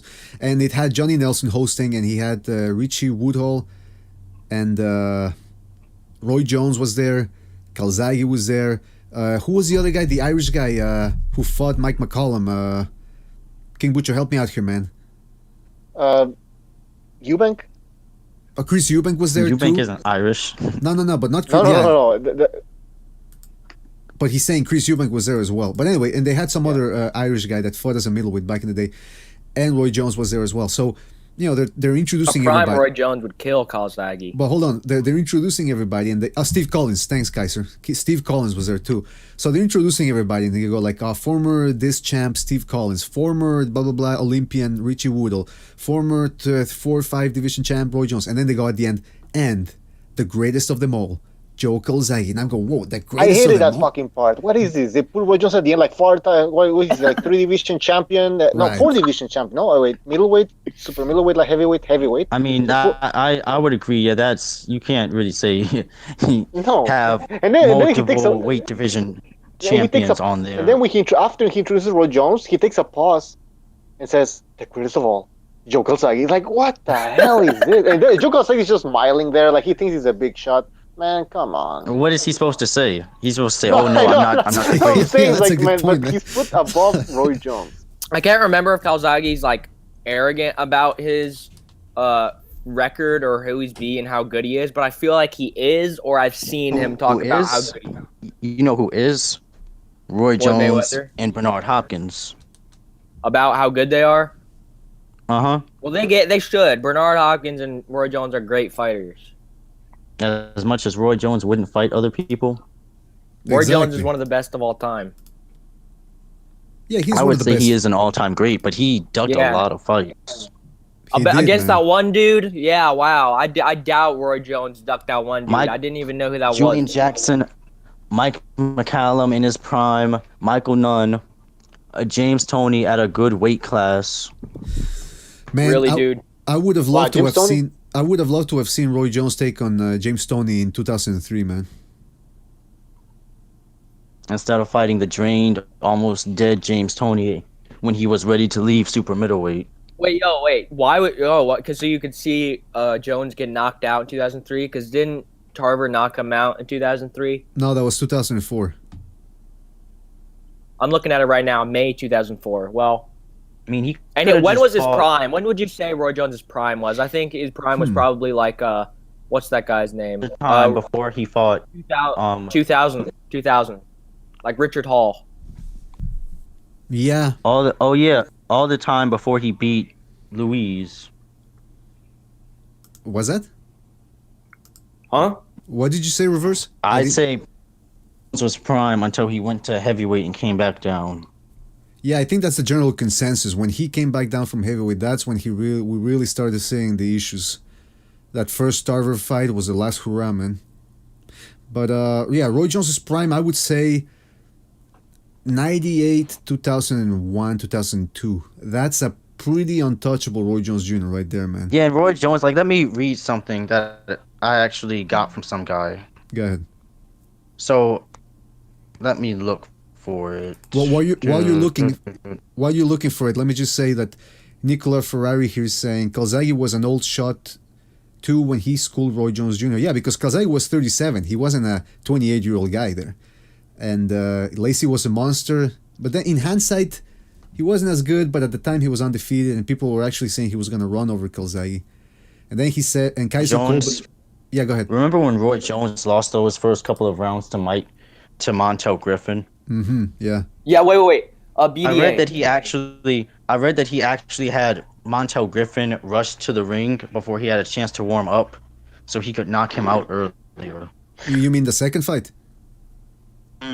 Yeah, that makes sense. That would have been that's smart, man. That's BDA. Smart. Yes. When you say Jeff Lacy would beat Calzaghe, you'd run over him. No. I think Joe Calzaghe. I think no. Or people were saying that. I think Joe Calzaghe did 8 times more than run over Jeff Lacy. That was like one of the most one-sided boxing matches ever. That was one of the worst beatdowns in recent memories. Well, in recent memories. Lemieux Golovkin was still pretty bad too. I know I always bring up Golovkin, but that was a pretty one-sided fight. Right, but I agree. You gotta remember with the Hopkins fight, Hopkins was doing all kinds of cheating. He was trying to say that body shots were low blows. You remember that? Yeah, that was one of my favorite. Hopkins says if somebody hits him low, he hits them back low. But he didn't that time though. He didn't. He was looking for rest. He just said, "Oh no, you hit me so low. I need Vic. What was the ref's name? I need ambulance." What was the ref's name? Shut up and fight, you little bitch. No, he didn't say that, but he said... No, the ref didn't say that. What was the ref's name? Joe Cortez. It's a Floyd guy. Joe Cortez, yeah. Ortez was saying, he's saying, Ortez, please help me, Joe Cortez. Come on, Cortez. He's like, oh, okay, yeah. Joe Calzaghe, get in the corner. You got 5 minutes to recover. Because that's what Bernard Hopkins would do. He'd be getting beat on, and then he'd get hit with a body shot that was right on the tip of his trunks. Instead, oh no, Cortez, he hit me low again. Oh no, I have to hold. You just popped me in the face. Pop me in the face, Calzaghe. I need to hold. Somebody help me. But I'll tell you why what Hopkins is. I'll tell you what he did that was smart, man. Prior to that fight, Joe Cortez, by the way, he's Puerto Rican, okay? And let's remember that Hopkins, when he fought Trinidad in 2001, he had actually taken the Puerto Rican flag on 2 occasions. On 2 separate occasions, he took the Puerto Rican flag in front of Puerto Ricans and threw it on the ground. So he got into trouble because of that. There was a whole riot the time he did that in Puerto Rico. I will never let a white boy beat me. I will never let a white boy beat me. 7 years later, he fights Calzaghe, right? And who gets appointed as the referee? But hold on. I thought he won. I actually thought he won, and I thought Joe Calzaghe lost the round. But hold on, I'm trying to tell you something here that was smart from Hopkins, which was that Joe Cortez got put on as the referee for that fight, and what Hopkins did prior to the fight was he started complaining to the Nevada State Athletic Commission saying, hey, listen, Joe Cortez is Puerto Rican. I'm pretty sure he's still angry about what I did, so I think he's going to try to screw me over. So what happened? Joe Cortez said, no, I'm not going to screw you over. So he got self-conscious about it, about the accusations. So he actually became more lenient towards Hopkins during the fight, which is like why you said reverse. When he barely got hit in the low, which he did get low, by the way, but it wasn't, it was a little tap. But Hopkins milked that for all that was worth. For all it was worth. Multiple times. And in what was it, in the 11th round, when he was clearly exhausted, and he didn't even get hit low, and he goes down, or he bends over, and then Cortez goes, what happened? And Hopkins says, I got hit low. And Cortez says, I didn't see it, so you got to keep going. I like that part where Cortez didn't fall for Hopkins' bullshit. But that was Hopkins, man. When things weren't going his way. No. You know what he did? You know what he did that Tony Weeks didn't do? He didn't stop the fight. Oh, you're referencing the Chad Dawson fight? Or? No, wait. You know what fight I'm mentioning? Where the Ward Kovalev fight. Tony Weeks was at the WBA convention, and I asked them, did you give him an acting award? And what did he say? They didn't respond. I'm not surprised, man. You and Jack Coulter, you were a bunch of stalkers, man. Jack, he's stalking Rigondeaux and calling him. No, I just followed the WBA and put up a picture because they were so proud to have Tony Weeks. Wait, how am I a stalker? Wait, hold on. First of all, I was kidding, obviously, but I was referencing I know. I was referencing the tweet that you sent Rigondeaux where you told him, how are you gonna? What was it that you said again? No, he tweeted, somebody asked me a tough question, I can take it, and I was actually following him, and then I said, what round is Lomachenko going to knock you out in? And then I posted another picture of him blocking me from that. Oh, hold on a second. We got a special guest coming in. Who? Oh, that's a surprise. I hope it's not somebody. There's one person on this. Actually, no, there's 2 people that I usually don't, they're not on BDA very much, but I don't have a good relationship with them. It's Hamed. Actually, I haven't been on a podcast with Hamed, but hopefully he seems chill. It's the Haas A guy. King Bucho knows what I'm talking about. Hassan. Hassan. Yeah. We're not good. I think you guys are gonna have to fight, man, because he's an amateur fighter too. Well, I mean, he's training to be an amateur fighter. He trains boxing as well, so that might be something we can stream at some point. You against him, man, for legit. In what? I think he's in the United Kingdom. Well, we'll work it out for BDA supremacy here. Okay, so let's see what the comments are saying regarding Calzaghe. Nicola Ferrari saying Calzaghe can be placed over Roy Jones, or at least equal. Okay, I don't agree with that. I don't agree with. Roy Jones. I don't agree with that at all. He I mean, said, think about it. Who did Roy Jones beat during his career? Who was really in their prime? James Toney. James Toney. No, James Toney was so drained and almost dead when he fought Roy Jones. Okay, but Hopkins was destroying. Bro, are you serious? You must really not like Roy Jones. Roy Jones has beaten. I like Roy Jones a lot, but everybody knows that.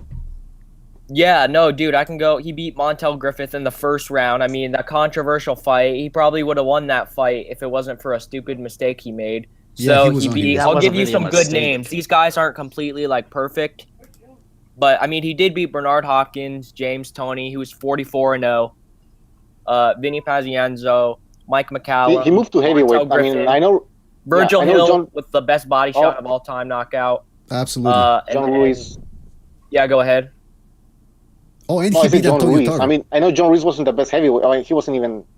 Well, he was a top heavyweight, and he beat him. Glenn Kelly, John Ruiz, Quentin Woods, and John. No, Ruiz. I know, but hey, come on, he was a heavyweight, man, and you had Roy Jones moving up in weight.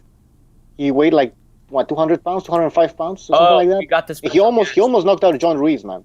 You got the special guest. All right, so hold on. John Ruiz is like nothing. All right, so low plays. He was heavier, man. I know.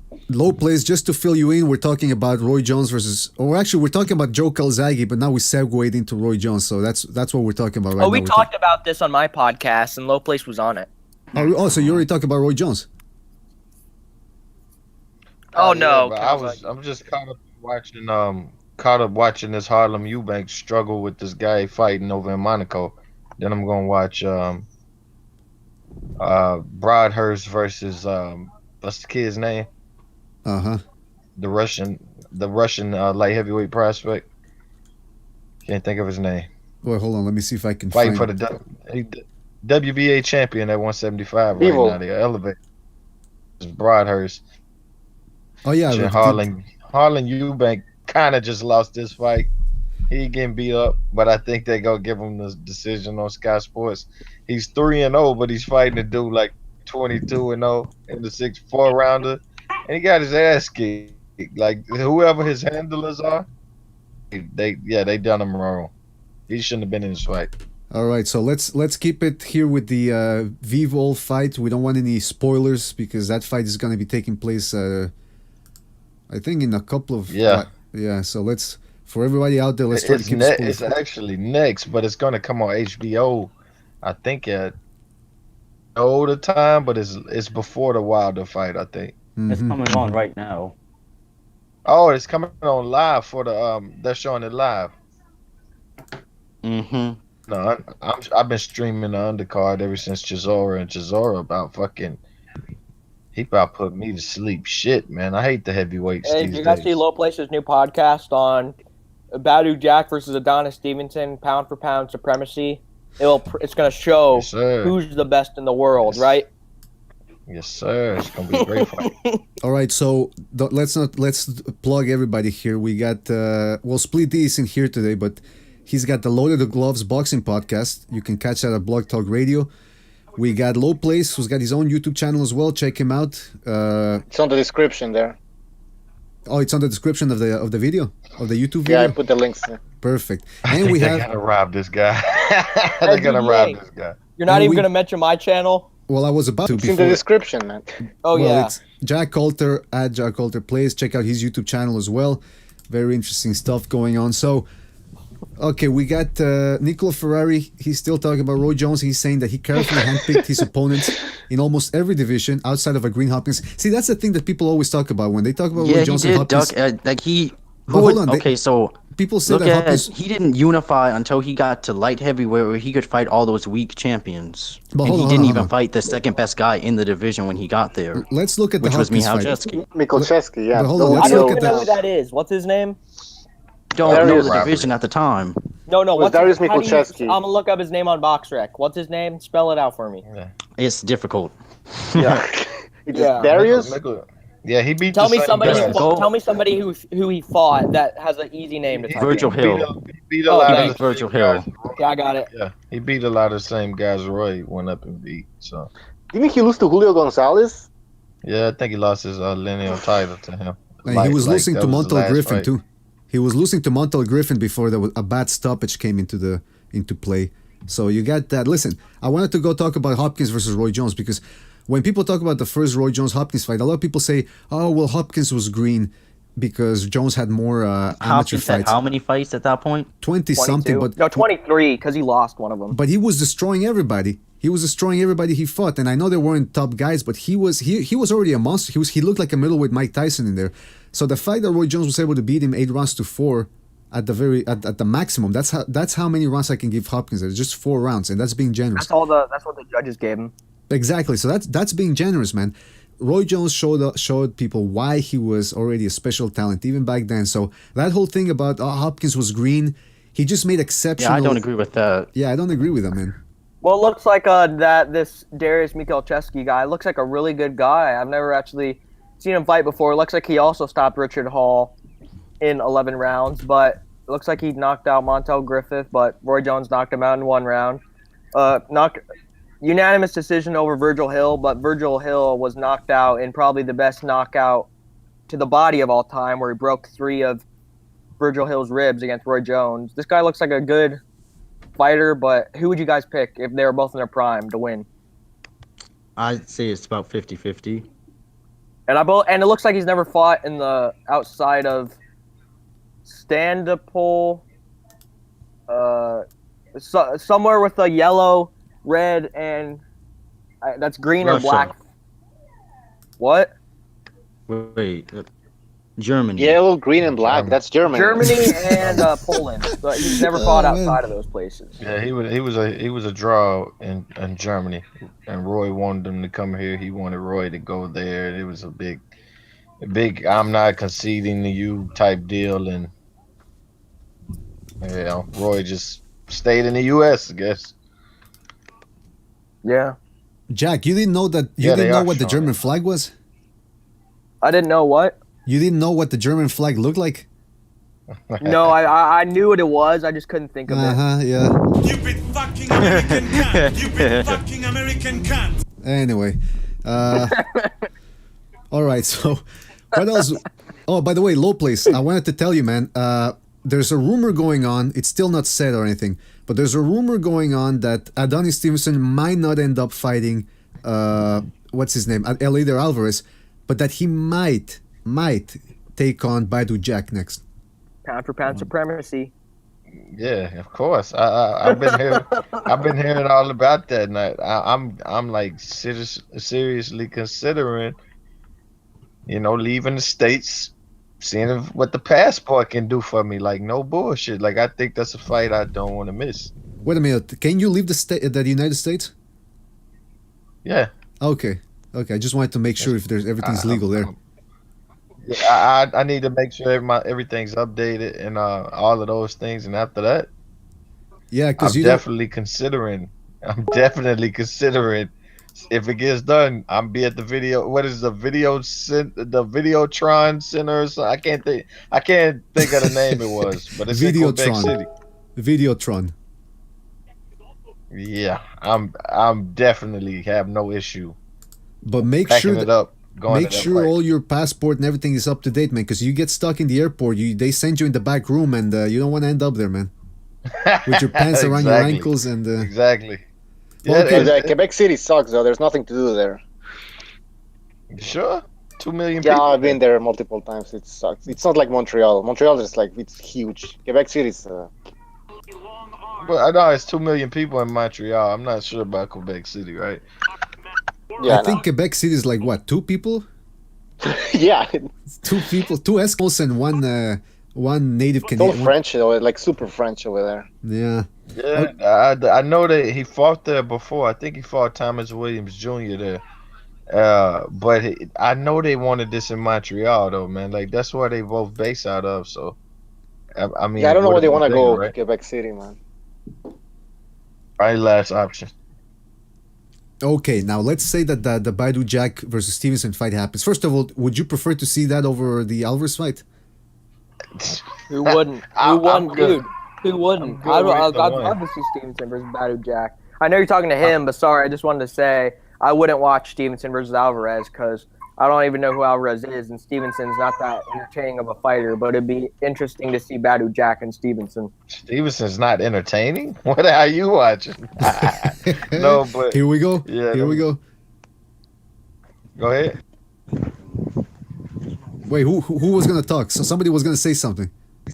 No, he said Stevenson wasn't an entertaining fighter, and I was like, yo, Stevenson, I'm just asking him, like, he's not entertaining, but... No, I'm just kidding. He's the best fighter of all time. Yeah, no but no, like, seriously, though, if he picks Jack, I think, for whatever reason, I just got a hitch about Alvarez's style, that I think he's the harder opponent for Stevenson, but Jack is the more credible fight to the people, and I could be wrong. Both of them could be easy. Both of them could be hard. I don't know, but... Of course, Jack Stevenson means more in the pound-for-pound scheme, and I think Jack should have been a lineal champion at 168. It just is what it is. He won that damn fight, right? Easily. Right. And hold on. All right, sorry. And let's say he knocks out Stevenson, beats him, and then you don't get to put on your resume, I'm 2-time lineal champion, 2-time, WBC champion, 2 different weight divisions. Mm-hmm. Like, that's foul, man. That's how fucking stupid boxing is, that they can do things like that. And then, man, but I applaud his effort to fight the #1 guy at the division. Absolutely, and change history. I like it.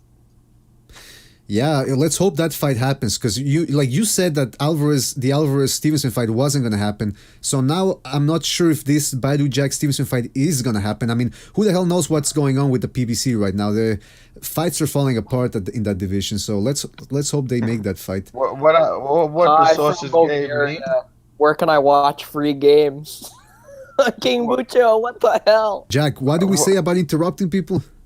Oh yeah, I'm sorry. Don't worry about it. They're about to start the Bivol fight now. Okay, but what I heard about the fight was simply Alvarez and Stevenson was basically done deal. Everything's good. Alvarez's offer is low, and he's just what he's gonna have to deal with. He's a mandatory. You don't get to call shots. You're mandatory. Take it or leave it. Right. Or the WBC should move you, and the WBC should have moved him a long time ago from his actions that I know he did. But they don't do their job. They're, full of shit. But Badu Jack, what I heard is Team TMT or Team Mayweather Promotions basically heard the fight was close to done, and they put their bid in, and it's gone from there. So we had an official for Alvarez, and then it just kind of flipped up, and Alvarez is listening to deals, and they're waiting on his manager to come back from vacation. So they said presser November the 14th. We'll see. That's a good date to announce a fight in January. Well, I won't be holding my breath, man, because with these PBC promotions and Yvon Michel, who's the head of the gym promotions. I mean, I don't know what's going on over there, man. But stylistically, it's a very good fight, and like you said, lineal. I still consider Adonis Stevenson the lineal champ. I don't recognize these alphabet belts, even though you could have all 3, all 4. I still think Adonis Stevenson has a linear title. So I don't know if any of you guys disagree with that, but it is what it is, man. I agree. He's the lineal champion.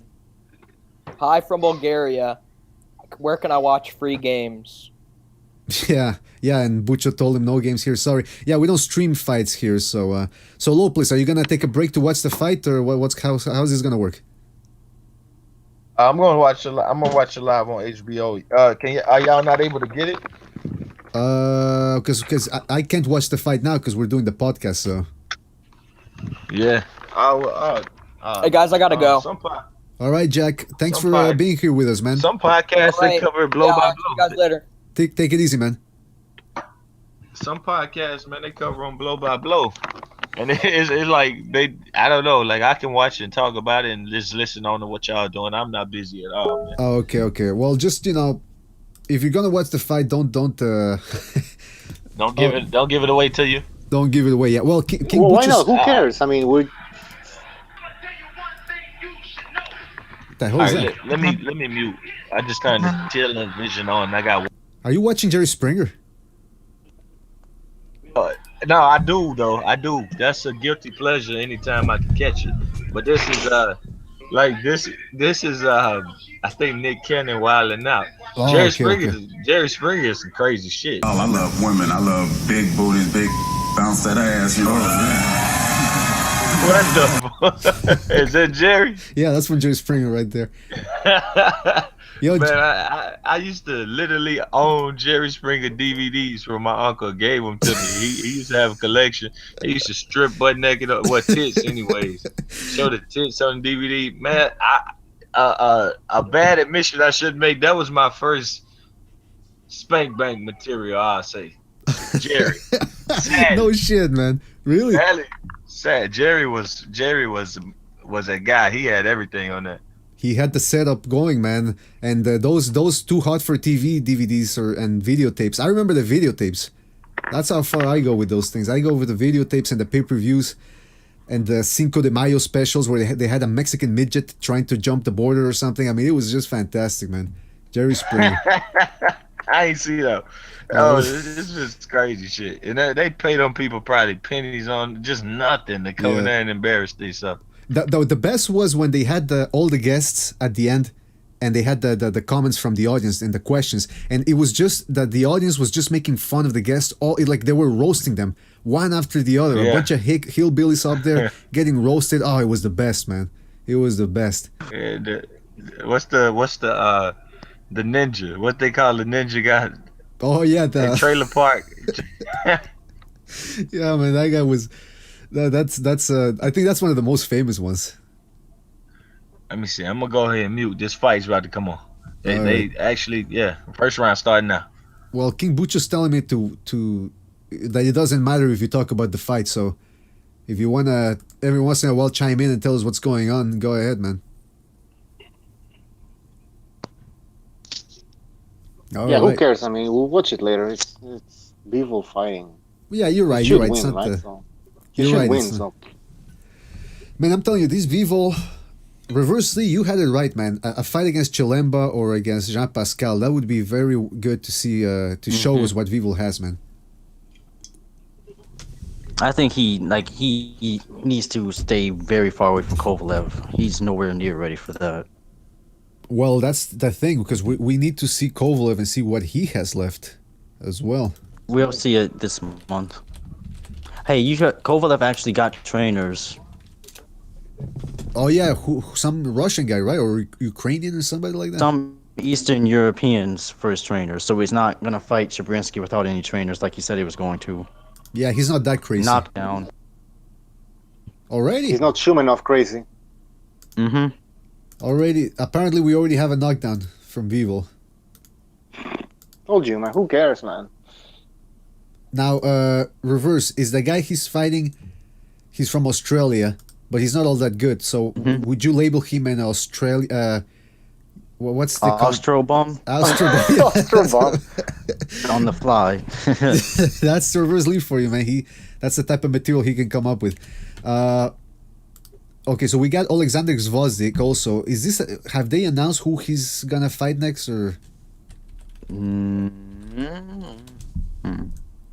I'm looking it up. Let's see. No, no, they haven't announced it yet. There must be some rumors. There must be some rumors out there of who he's gonna fight. All right, we got Nicola Ferrari also chiming in. He says Broadhurst down in round 1. Bit of a flash knockdown. Yeah, it was a really small shot. Who's commentating, by the way? Max Kellerman, Jim Lampley, and Roy Jones. No Andrew Ward? Yeah, thank goodness. Hey, wait a minute. Now, hold on a second. Well, you know what? I'll give you... Okay, Andre Ward, he's a better commentator than he is a fighter. I'm sure he'd be happy with that comment, yeah. When he's not being blown by Max Kellerman, though.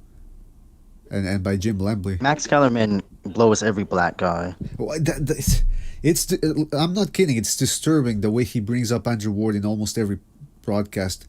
And when he's next to him, it's even Well, he used worse. to, before he did that, he used to do it with Pernell Whitaker. Have you seen that before? Yeah, Max Kellerman was a known Sweet Pea Whitaker fanatic. Oh, back in the another ESPN big days. knockdown. This might be it. And this is a big one? This is like a real Nope, one? that's it. KO. Well, there you go, guys. So much for not spoiling the fight. I'm glad we didn't keep it under wraps, I mean, man. you didn't really miss much. Exactly, that's what I'm saying. It's King Butcher was right. Who cares, man? The fight is over. Fight's over. All right. Well, that's that then. 1 round. Right at the bell. Knockout. Right at the bell. Okay, so at least we know he's got punching power. This Bivol guy. I was trying to assess. I can't even say. Like, I was kind of in the HBO. They're doing the comparison things they always do again. He's the best Eastern European. He's better than Kovalev now. And they're doing that for whatever reason. Just let the man be who he's gonna be. But Yeah, I agree with you. That's literally what Max Kellerman said. He looks more complete than Kovalev. It's like, bro, you only seen 90 seconds of him. Chill out. But then he lands a big right hand at the bell, and yeah, man, that's their MO. You know, they always have to promote the guy. They always have to cheerlead. They always have to hype a guy up. Because right now, remember, like King Bucho said, HBO right now, they're looking for fighters. Top Rank took their fighters away. The PBC took their fighters away. Golden Boy, I don't know what's going on there. Now they do have Golden Boy, but they need more a repertoire of fighters. So if they have Dimitri Bivol, they might they're trying to get the light heavyweight division on lockdown. Stevenson's really the only one. Right on the money. Right hand was right on the chin. Boom. Short circuit him. Oh, the first knockdown was a jab? No, just straight right hand. No, the first one. Oh, it was a headbutt. It was a push and a headbutt that the guy was. Roy Jones said that Bivol is a better puncher than Kovalev. Ah, come on. That shot right there, that was mean. That was mean. I don't know how hard he can punch, but he punched hard enough to knock that guy clean the fuck out. He was out. He laid on the canvas and crossed his legs like he's sitting at the dinner table. He looked like he'd get up. Then he got a cut right over his nose. It's over. He made quick work, so they said if he made quick work, what would happen is he could likely fight again in January on that Stevenson undercard versus a later Alvarez. Yeah, that would be versus a later Alvarez. That's why I was thinking like, yo, this is a major fight. This is not just a major fight. It's a major card. I don't want to miss it. Yeah, I agree with you there, man. That's light heavyweight. Jeez, okay. Alvarez Bivol. Who do we have for that one? Shit, I'm not sure. I'm not sure.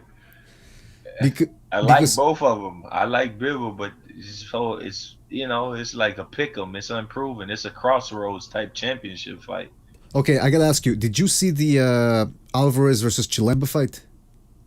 Yeah, I had Chilemba. I thought losing by a point or a draw. It was a very close fight. So if they would have given it to Chilemba, you wouldn't have mind. You would have cared though. Nah, I wouldn't have had. I couldn't have made a case for either guy. It was an ugly fight. It was no dominance in it. I won't say ugly. It was just wasn't any dominance. Right. You know what worried me about that fight was Alvarez. His gas tank was a little low at the end there. Yeah. So I don't know how he would do against a young guy like Bivol. Actually, I'm saying young guy. How old is the guy anyway?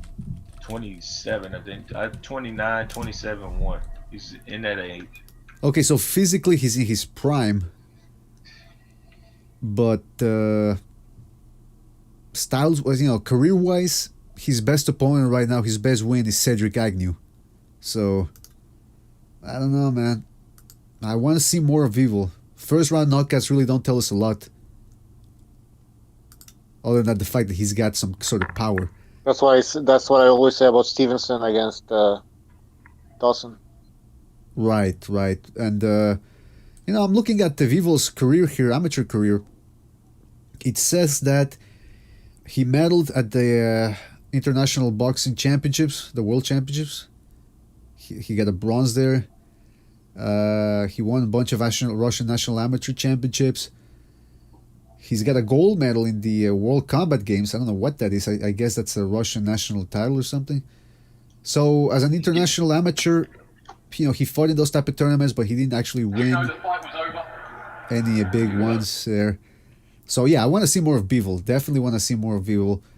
But man, if he fights Alvarez, whew. But okay, they're saying that Bivol is a better puncher than Kovalev. Based off what? Based on the fact that he fought, like Reverse said, an Astro Bomb. Oh, here's the thing. Okay, Andre Ward, he beat Kovalev. Therefore, Kovalev is not a good fighter anymore. Wait. Repeat that. No, the way they see it, Andre Ward beat Kovalev. Therefore, Kovalev is now nothing but he's a guy that they have to turn their back on. Oh, yeah. They do it with any white guy. Any white guy, they'll find a way to poke at any little flaw they see. Well, what other examples are there of any other white guy having a bad rap against HBO? Triple G. I mean, every time Triple G fights somebody, they say, oh, Triple G's got to be careful with Dominic Wade. He might, the power's still there. You don't think that maybe they're just saying that in order to make it seem less like a less than a mismatch that it was? Oh yeah, they're saying that too, but it's also just them. It's also criticism. Like they just said that Canelo was dominating Triple G to the body. Now for the first, remember the Jacobs fight? They said the decision was in doubt. What? No joke. Go watch it. They said if this goes the distance, Daniel Jacobs could be the new middleweight champion. I'm not making that up. I don't know what happened with the HBO commentators. Really, I mean, Lampley wasn't that bad back in the day. But Lampley isn't by himself anymore, and he also had Larry Merchant there with him. Yeah, but even then, Lampley had an agenda. And it's not mostly from Lampley. It's from Roy Jones and Max. Lampley he just calls the fight. He doesn't really give his, because Roy Jones, he thinks he's a boxing expert. Right. Because he had some good reflexes in his youth, and then when he didn't have youth anymore, he didn't have enough boxing intelligence to survive. Now, wait a minute. I mean, he's a good commentator, though. You don't like Roy Jones as a commentator? He's all right. I think he's pretty good, man. He's not just all right, but... No, in the Ward fight, he was biased as hell. Okay, yeah, that one, there's no doubt about it. Yes, very much. He would actually say that, Ward was in control because he could slap Kovalev in the face and run away. He said they showed a highlight of that. He would just slap Kovalev with a little bitty slap and then run away off the ropes. And he could say, when you see something like that, that's how your fighter is in control. Mm-hmm. Yeah, the worst, the smoking gun is when they would call Andre Ward Andre. They would call him by his first name. That's when I said, okay, yeah, because they're his boy toys. There's no doubt about it, man. There's no doubt about it. Although I did like when Roy Jones was commentating the De La Hoya versus Pernell Whitaker fight, and Jim Lampley. That was how long ago? I know, but I'm just saying how it used to be back in the day when Jim Lampley got checked by Merchant and Roy Jones because he was riding De La Hoya's dick very, very hard in that fight. He was like, oh yeah, every time De La Hoya landed something, he would go, big right hand by De La Hoya. He does that to every high volume, exciting fighter. He did that with Manny Pacquiao. Yeah, he did it with a bunch of guys, man. He did it with Jermaine Taylor at some point. He was his boy toy. Barrera too, after the Morales fights. He's like, they pick favorites, and some of these guys, they're favorites forever. Pavlik was a favorite, but then, like you said, they turned his back on him. And that's what they'll do with Triple G if he ever... they did that to Roman Gonzalez. Yeah, when they wouldn't stop talking about how he was... Yeah, and Max Kellerman said, well, Gonzalez, he's done many things in his career, but he will be remembered for this. Yeah, that's... Oh, when they said that, right? That's what she's going to do. Wait, listen. People used to argue who should be the national champion or in the national championship game in college football. It's very kind of subjective and opinion-based.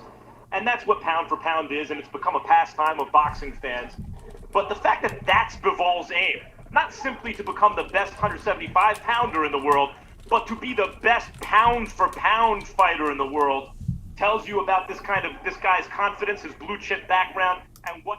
The fuck? Okay, so he was actually saying something good that time around. Yeah, one of those rare times where he's saying something, something positive. But yeah, can we talk about this whole boxing is subjective thing? Go ahead.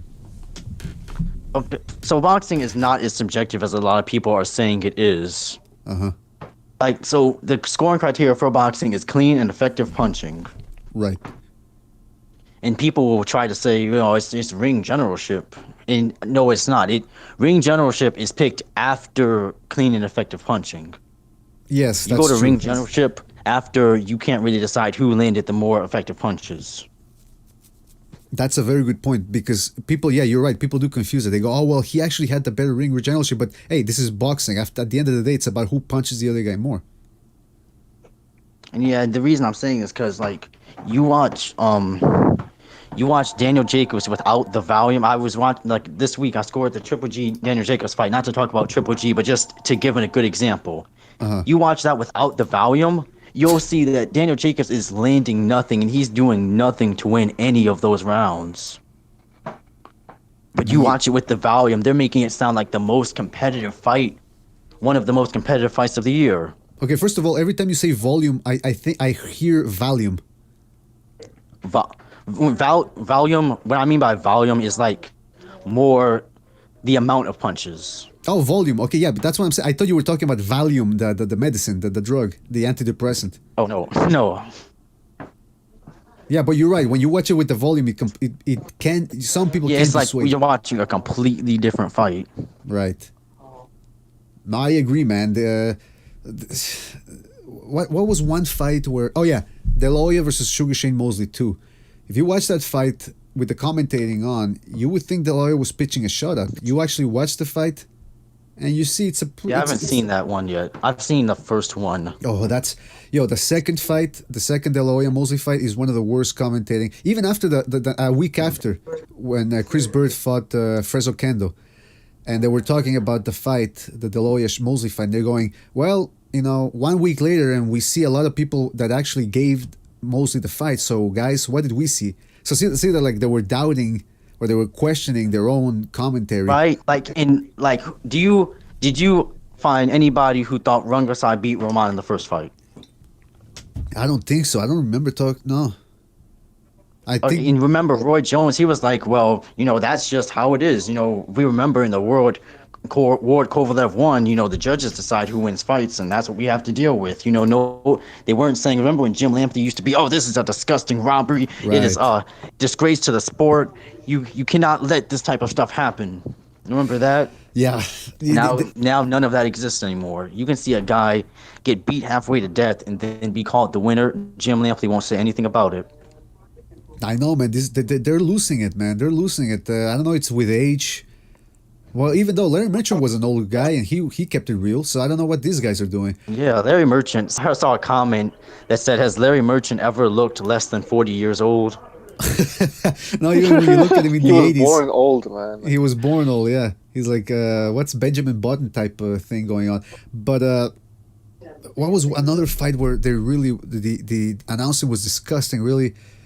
Okay, well, going back to your criteria of scoring fights and punches and all that, the thing that after all these years of watching boxing, I get it wrong sometimes when it's volume against clean punching. For example, let's say a guy. You mean like clean punches versus effective? Yeah, because sometimes a guy. I'll give you this scenario, but I can't come up with a clean cut example right now. But let's say you have a guy that throws. Okay, punches. Provodnikov, Algieri.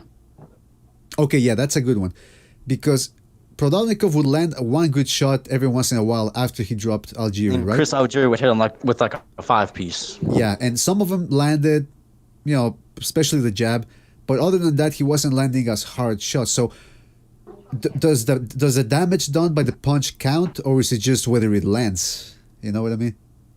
Yeah, and here's the thing. I think my personal opinion that Chris Algieri won because he just landed so many more. Okay, so yeah, in that case, that was a case where he unloaded so many punches and that actually landed that there was no doubt in your mind that actually Algieri won that fight. Well, I can't say there was no doubt, but okay. In the way I saw it, like he was just, and he also was the ring general, and a lot of people forget you can be the ring general without the person going forward. That's right. Yeah, people do forget.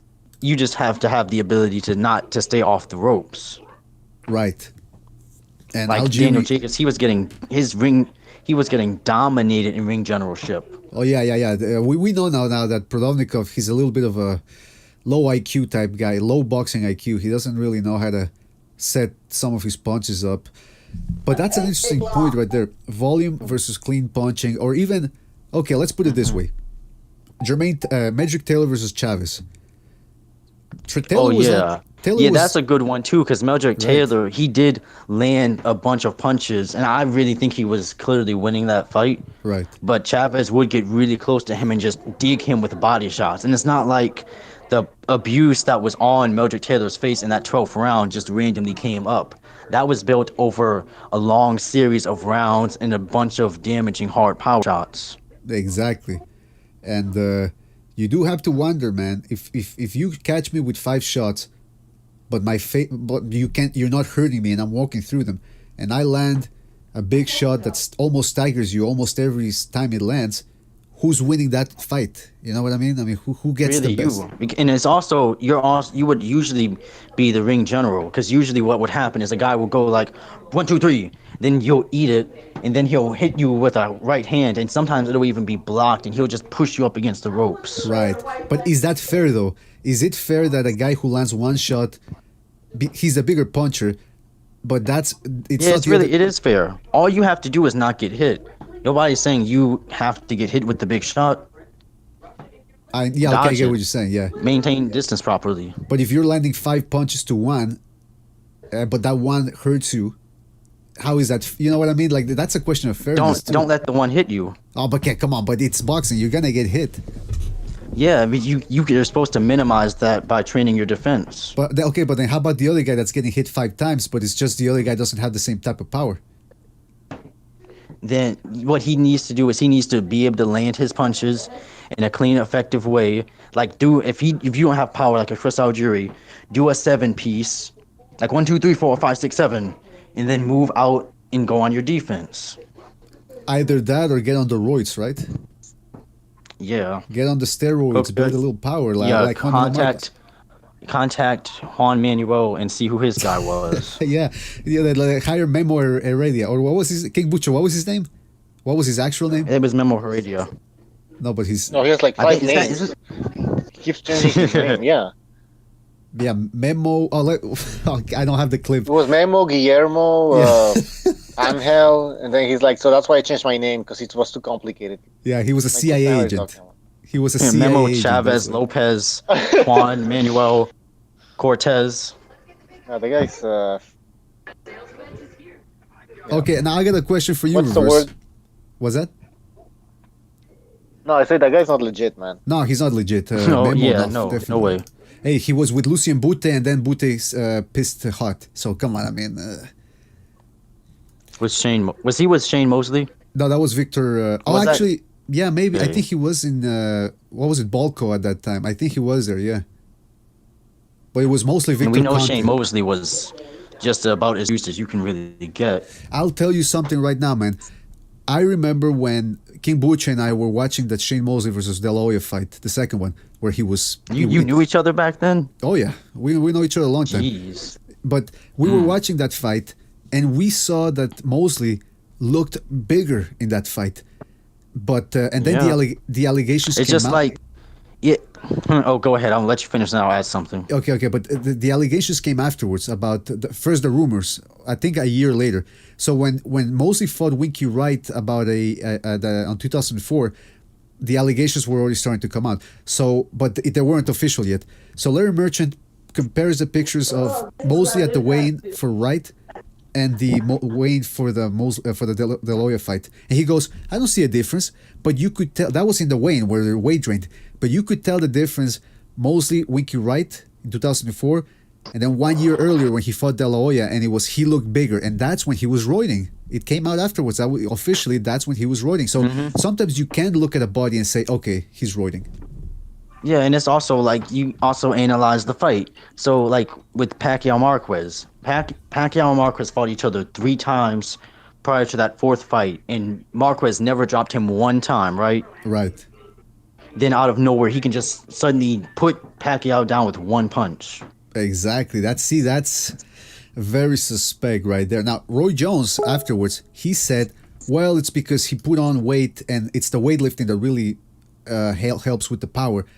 But which that's not really true, but well, I mean, technique helps with your punches. Yeah, I guess what he was trying to say was that if you already have the technique and the power, technique and some form of power, if you add weight, you're gonna slow down, but you might increase the power. I think that's what he was trying to get at.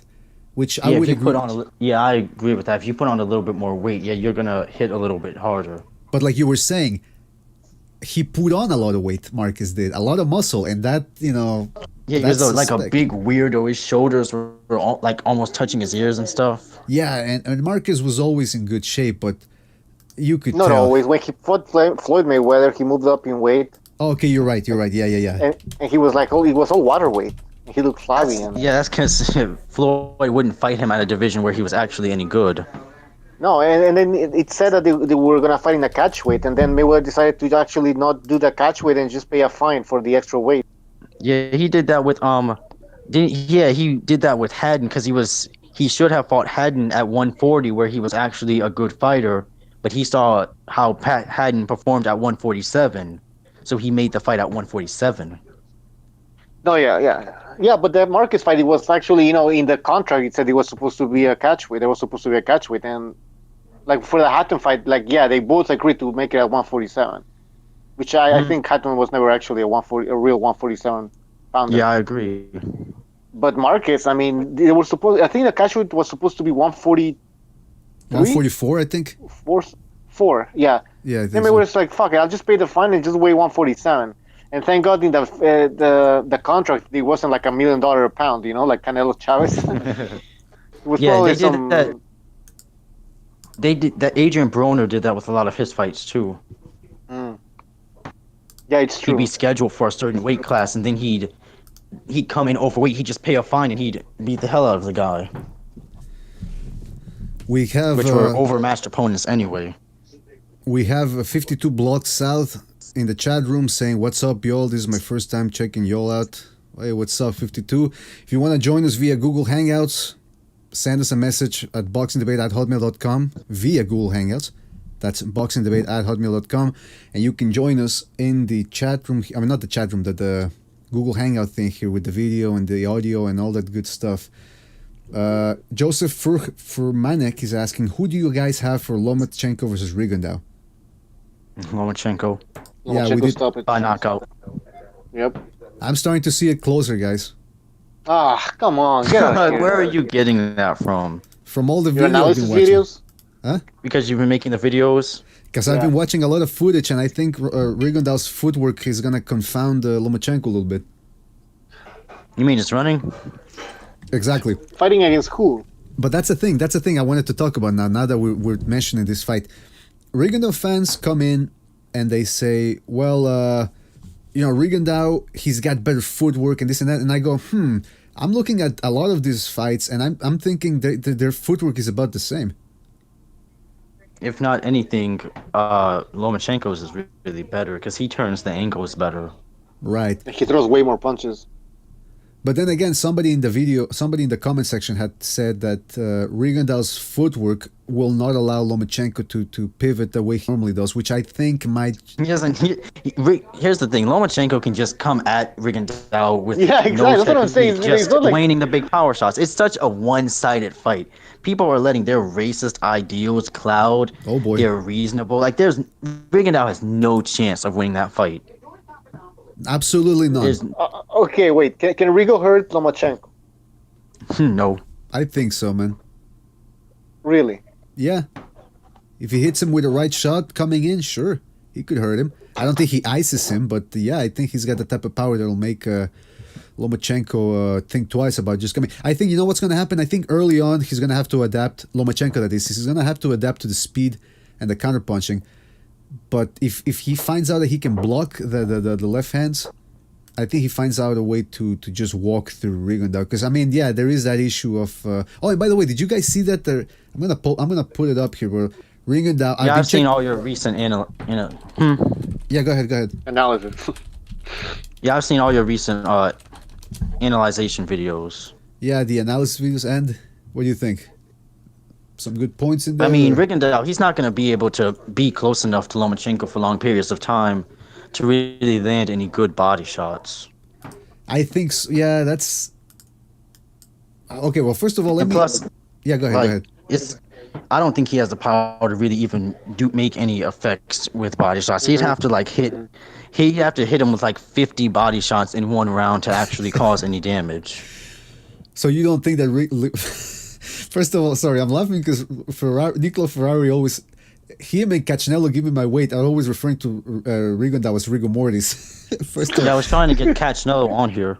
Oh yeah, and he's not. These guys, you guys in the chat room, you gotta come in, man. You gotta start. Nicolo Ferrari, Kaiser Koba, Caccianello, give me my weight. These guys are fucking funny, man. They should be on here too as well.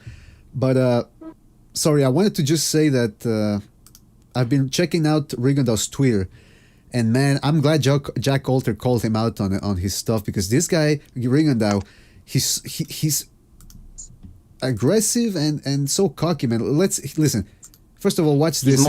His tweets are more entertaining than his fights. Exactly.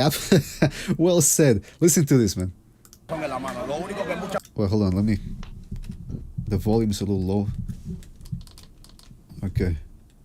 Personas se están preocupando es por el peso. Sabemos que le está dando toda la ventaja a Lomachenko en el peso. ¿Qué tú crees de eso en el peso realmente? So the guy is saying, hey, everybody, if you're not reading the subtitles, some guy is asking Rigondeaux, everybody's saying that you have the weight disadvantage and the size disadvantage. How do you answer those questions? So here we go. My opinion on that is that even if Rigondeaux was a natural 130-pounder, he would still lose. Oh, really? Okay, well, hold on to that opinion. We'll get to that. Yeah, I agree. Mm-hmm. We'll be closer, but okay, let's see. And look at Rigondeaux's face when he's confronted with that. He looks so bored and incensed by the question. Look at this. Muchas personas se están preocupando es por el peso. Sabemos que le está dando toda la ventaja a Lomachenko en el peso. ¿Qué tú crees de eso en el peso realmente? No, dile a todos esos fanáticos míos de buceo cubano que no se preocupen por el peso. Que cuando hay talento no hace falta peso ni tamaño. Nosotros vamos a hacer el trabajo que vamos a hacer. Aparte, posiblemente yo pese más que Lomachenko. Okay, so first of all, the interviewer said there's people out there that are concerned, that are talking about the weight, and then Rigondeaux says, "No, my fans." He says, "I'll be heavier than him." Yeah, he says he'll be heavier, and then he says, "My fans don't need to worry." Hey, asshole! The guy never said that your fans were worried. He said people were wondering about the weight, but Rigondeaux takes that to mean fans. Does he even have fans? First of all, Rigondeaux. No. There we go. I mean, there are some people who think Rigondeaux is pound for pound #1. Yeah, okay, but he has fans. I'll agree with that. But how many of them are? Yeah, no, he doesn't have a fan base like a big Laura fan base. Like how many of them are willing to see him fight? Though? And then here's the thing. He says, "Weight." He says, "When there's talent, well, weight and size don't matter. I'll be heavier than him." So, reverse. You said that even if they were the same size and weight, you think I mean, he doesn't have as much speed, or he'd bring that chin up too. People got to remember, if you rush Rigondeaux, which we've never seen anybody do that before. Right. Everybody always says, "Oh, I got to respect the power." Well, why? He has no chin. You can drop Rigondeaux with a jab. Even Amir Khan doesn't get dropped with jabs. That's the thing that you. Yeah, Go ahead. We see Lomachenko doesn't feel the power from Rigondeaux. It's over, man. Just it's going to be a question of catching him. That's it. Remember, he didn't even respect Nicholas Walter's power. Yeah, but then Nicholas Walters didn't throw anything, though. True, he just punked out right from the start. Yeah. I mean, Nicholas Walters never wanted that fight. No, he didn't. No, his fans did more than him, I think. Yeah. He tried to make it out that Lomachenko was scared of him, but in reality, he was scared of Lomachenko. Look at this tweet from Rigondeaux. He says, "So high tech, huh? We shall see about that." And then he shows some guy hammering a phone. So Oh yeah, Rigondeaux said it was racist that they call Lomachenko the Matrix, but they don't call him the Matrix. Even though there's like several other black fighters who are called the Matrix. I'm telling you, man, this guy, he's got the victim mentality. He's got the victim. And what's mentality. funny is Rigondeaux is a Cuban pulling the black card. Exactly. Yeah, he was told to do that, man. He's not even on his Twitter. It's somebody else writing all that crap, obviously. Right? And making these little Photoshop things there.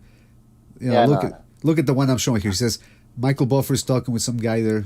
And yeah, I saw that one. He's talking about if you announce just because you announce his name louder, it's not going to make his chances of winning better. Yeah, it's like who's doing this? These photoshops are lame. This guy should watch a little bit of the Haymanites photoshops and the memes to learn a thing or two about how to make an effective meme. All the movie covers and stuff. Exactly. That's funny. That Rigondeaux Twitter said that Steve Kim is not a real reporter or something like that. Yeah, he and Steve Kim have some deep beef. Yep. Well, because Steve Kim doesn't take any crap. I mean, he doesn't like you, he'll let you know, and Rigondeaux obviously doesn't like that. Any criticism towards Rigondeaux actually just fuels his mindset that he's the victim. He's a victim in the white man's world. Right. Which, listen, I'm not saying there's no racism in boxing. I'm pretty sure there is a certain amount, but what was it? Was after the Agbeko fight, the Rigondeaux Agbeko fight. That's when HBO pulled the plug on him, and they said, "Listen, if you're not gonna sit down on your punches or at least throw a combination, we're not gonna fund this operation." I'm pretty sure it was Bob Arum. Yeah, Bob Arum also had something to do with that as well. Because is that why he had to run over to Rock Nation? That's the thing. Is he still with Rock Nation? Who's he with now, though? Oh, yeah, that's a good question. All right, and that was a bad move from Rigondeaux. He goes with Rock Nation, and Rock Nation doesn't have any of the. He should have gone with the PBC because they have. They had at the time. They could have given him a bunch of pad fights. Yeah, but eventually he could have fought like Santa Cruz or Frampton. He does and not he goes with Rock want Nation. that. Frampton can knock him out like one punch. I know, but then but the excuse was that he went with Rock Nation, and then Rock Nation has beef with the PBC, so that was the excuse that they're never gonna come together to make a fight. Wait a minute, Reverse. You think Frampton knocks Rigondeaux out? Yeah, everybody knocks Rigo out. Why do you think he only fought Jaza Dickens as of recent? See, I don't think. I think first you have to catch him to drop him. And I don't know. I mean, Frampton is pretty good though. And it's relatively easy to catch him. All you got to do is just not throw the same power shot. That's why Donaire couldn't catch him with the left hook, because he just kept throwing left hook, left hook, left hook, left hook, left hook. He just kept looking for the exact same power shot over and over and over again. Yeah, and that's the other thing. The comment section. I mean, I'm glad everybody's commenting there, but some of the things. I've seen people making, like, first of all, Reverse, you made that controversial, what is now a controversial statement. Amir Khan's chin Amir Khan has a better chin. I've been getting a lot of replies to that. Yeah, you said that, and you set the comment section on fire because people are jumping on you, and some people that are defending Rigondeaux are saying, well, look at Rigondeaux's knockdowns. He was off balance, or he wasn't concentrated, he wasn't focused. But I'm thinking, whose fault is that? You know what I mean? I mean, you get dropped. That's like saying that like a lot of Sergio Martinez's knockdowns didn't count. Exactly. I mean, hey, you get dropped. You get touched and you go down. That's a knockdown, man. And like I keep saying, if Lomachenko catches Rigondeaux and it's a close fight, let's say it's a close fight, that knockdown is going to cost him. So it doesn't matter whether he was unfocused against Mariaga when Mariaga hurt him twice, or whether he was off balance when Amagasa hit him. He's going down. So he's got to do rigor mortis. Yeah, Rigondeaux has to do something. But again, I will disagree when you say that Rigondeaux actually has a worse chin than Amir Khan. That I don't agree with that. Why? Because Amir Khan was getting stunned by some like really low level guys in the beginning of his career. He really has a glass chin. Rigondeaux, say what you want about him, but it's true that he's not getting dropped. He gets up right That's back because he doesn't fight anybody. I know, but at least that's even if he were fighting nobodies and getting hurt, then I would say yeah, his chin is worse cans. But I can't say that it is because he's not. He fought once. What, last year? This year? Once last year. Yeah, that's the other thing. The inactivity. This guy is not. It's not gonna end up. Okay, sorry, I just got a message here. Yeah, the inactivity, man. That's the most worrisome thing for Rigondeaux. Sorry, I'm communicating with Hamed here. So you guys don't see any chance where Rigondeaux can pull this off. Nope. See, I no. Is he even really gonna get in the ring? That's a good fucking question, man. I think he's gonna get in the ring, man. I don't think he let's say what you want about Rigondeaux, but he's confident. He believes in his skills.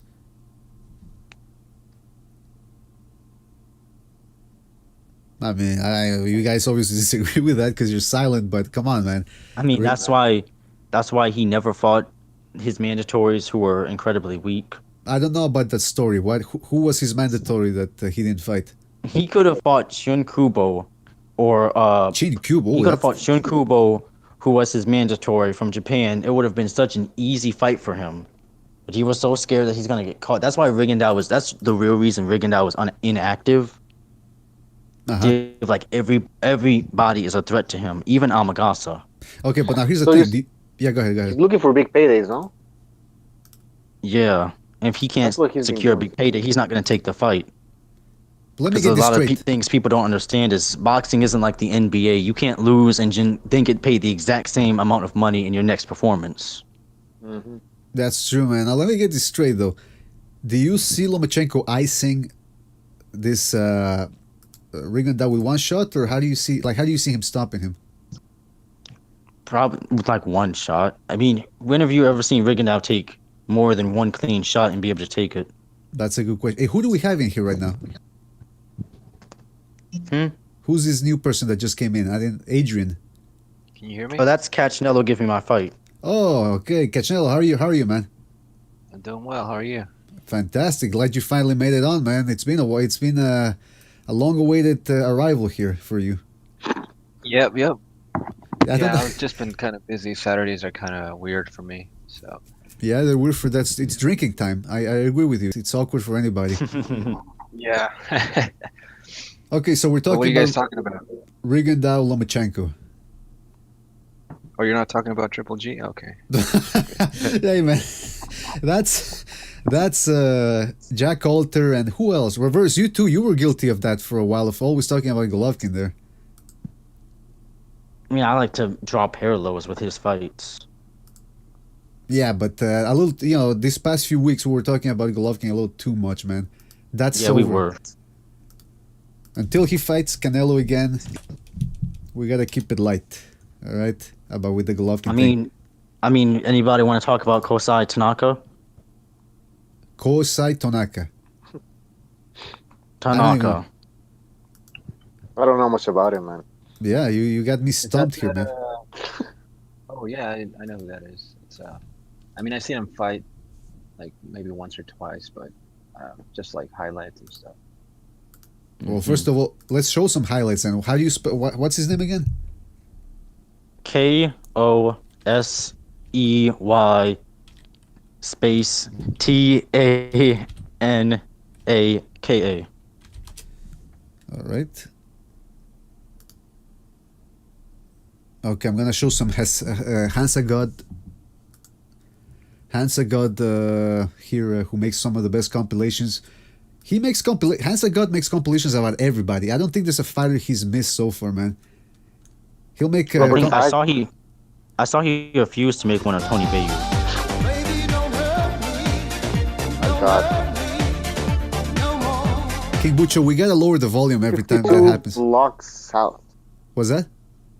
The guy who subscribed. What about him? 52 blocks south. That's his name. Oh yeah, okay. 52 blocks. Isn't that a martial art that you practice in jail? 52 blocks, or what was it called? Shit, I don't know. There's a martial art that's called. Isn't it like a? I've heard about that before. People will be like trying to fight and say 52 block. Yeah, something like. Well, hold on. 52 block. Martial. Show us the Japanese dude, man. Okay, yeah. Sorry, one thing at a time. You're right. Okay, so Hansa God, who makes compilation videos about everybody that exists. If a guy has had a professional fight, Hansa God will make a compilation about him. So here he is. Gosei Tanaka, the one and only.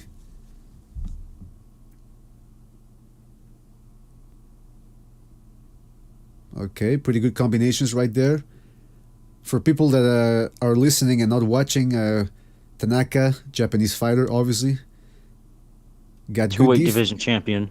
Which what division? weight division? Minimum weight and light flyweight. Oh, so he's a little guy. Very little guy. Mm-hmm. He's actually like 5'5". He's kind of tall for the divisions. Yeah, he does look a little lanky there. Good defense, good footwork, hand speed. Hand speed to spare, man. Look at that. Oh, this guy's good. Flyweight, you said? Oh. Minimum weight and light flyweight. So 105 and 108. Oh, that it would be a. If you were heavier, that's the style man. I like, man. Really tough fighter. Imagine if you were heavier, man. Movement. Him against the Inu, whole man. time, man. Jesus. Oh. He's aggressive, man. He's very combinations. Shit. Look at this. How come I never heard of this guy? Minimum weight, man. I don't know much about that. Yeah, he's not at minimum weight right now. He's at light flyweight. He's okay, good. Yeah. He's the WBO minimum weight and light flyweight champion. He actually just made a title defense. Wait, is he the same division as Diepa? What's his name? The Filipino. Donny Nietes. Yeah, Donny Nietes. Nestor Diepa. Yeah, Donny Nietes. Is he in the same division? One division below him. Oh, jeez. So Nietes is 112, right? Yes. Man, that would be a great fight, man, between those two.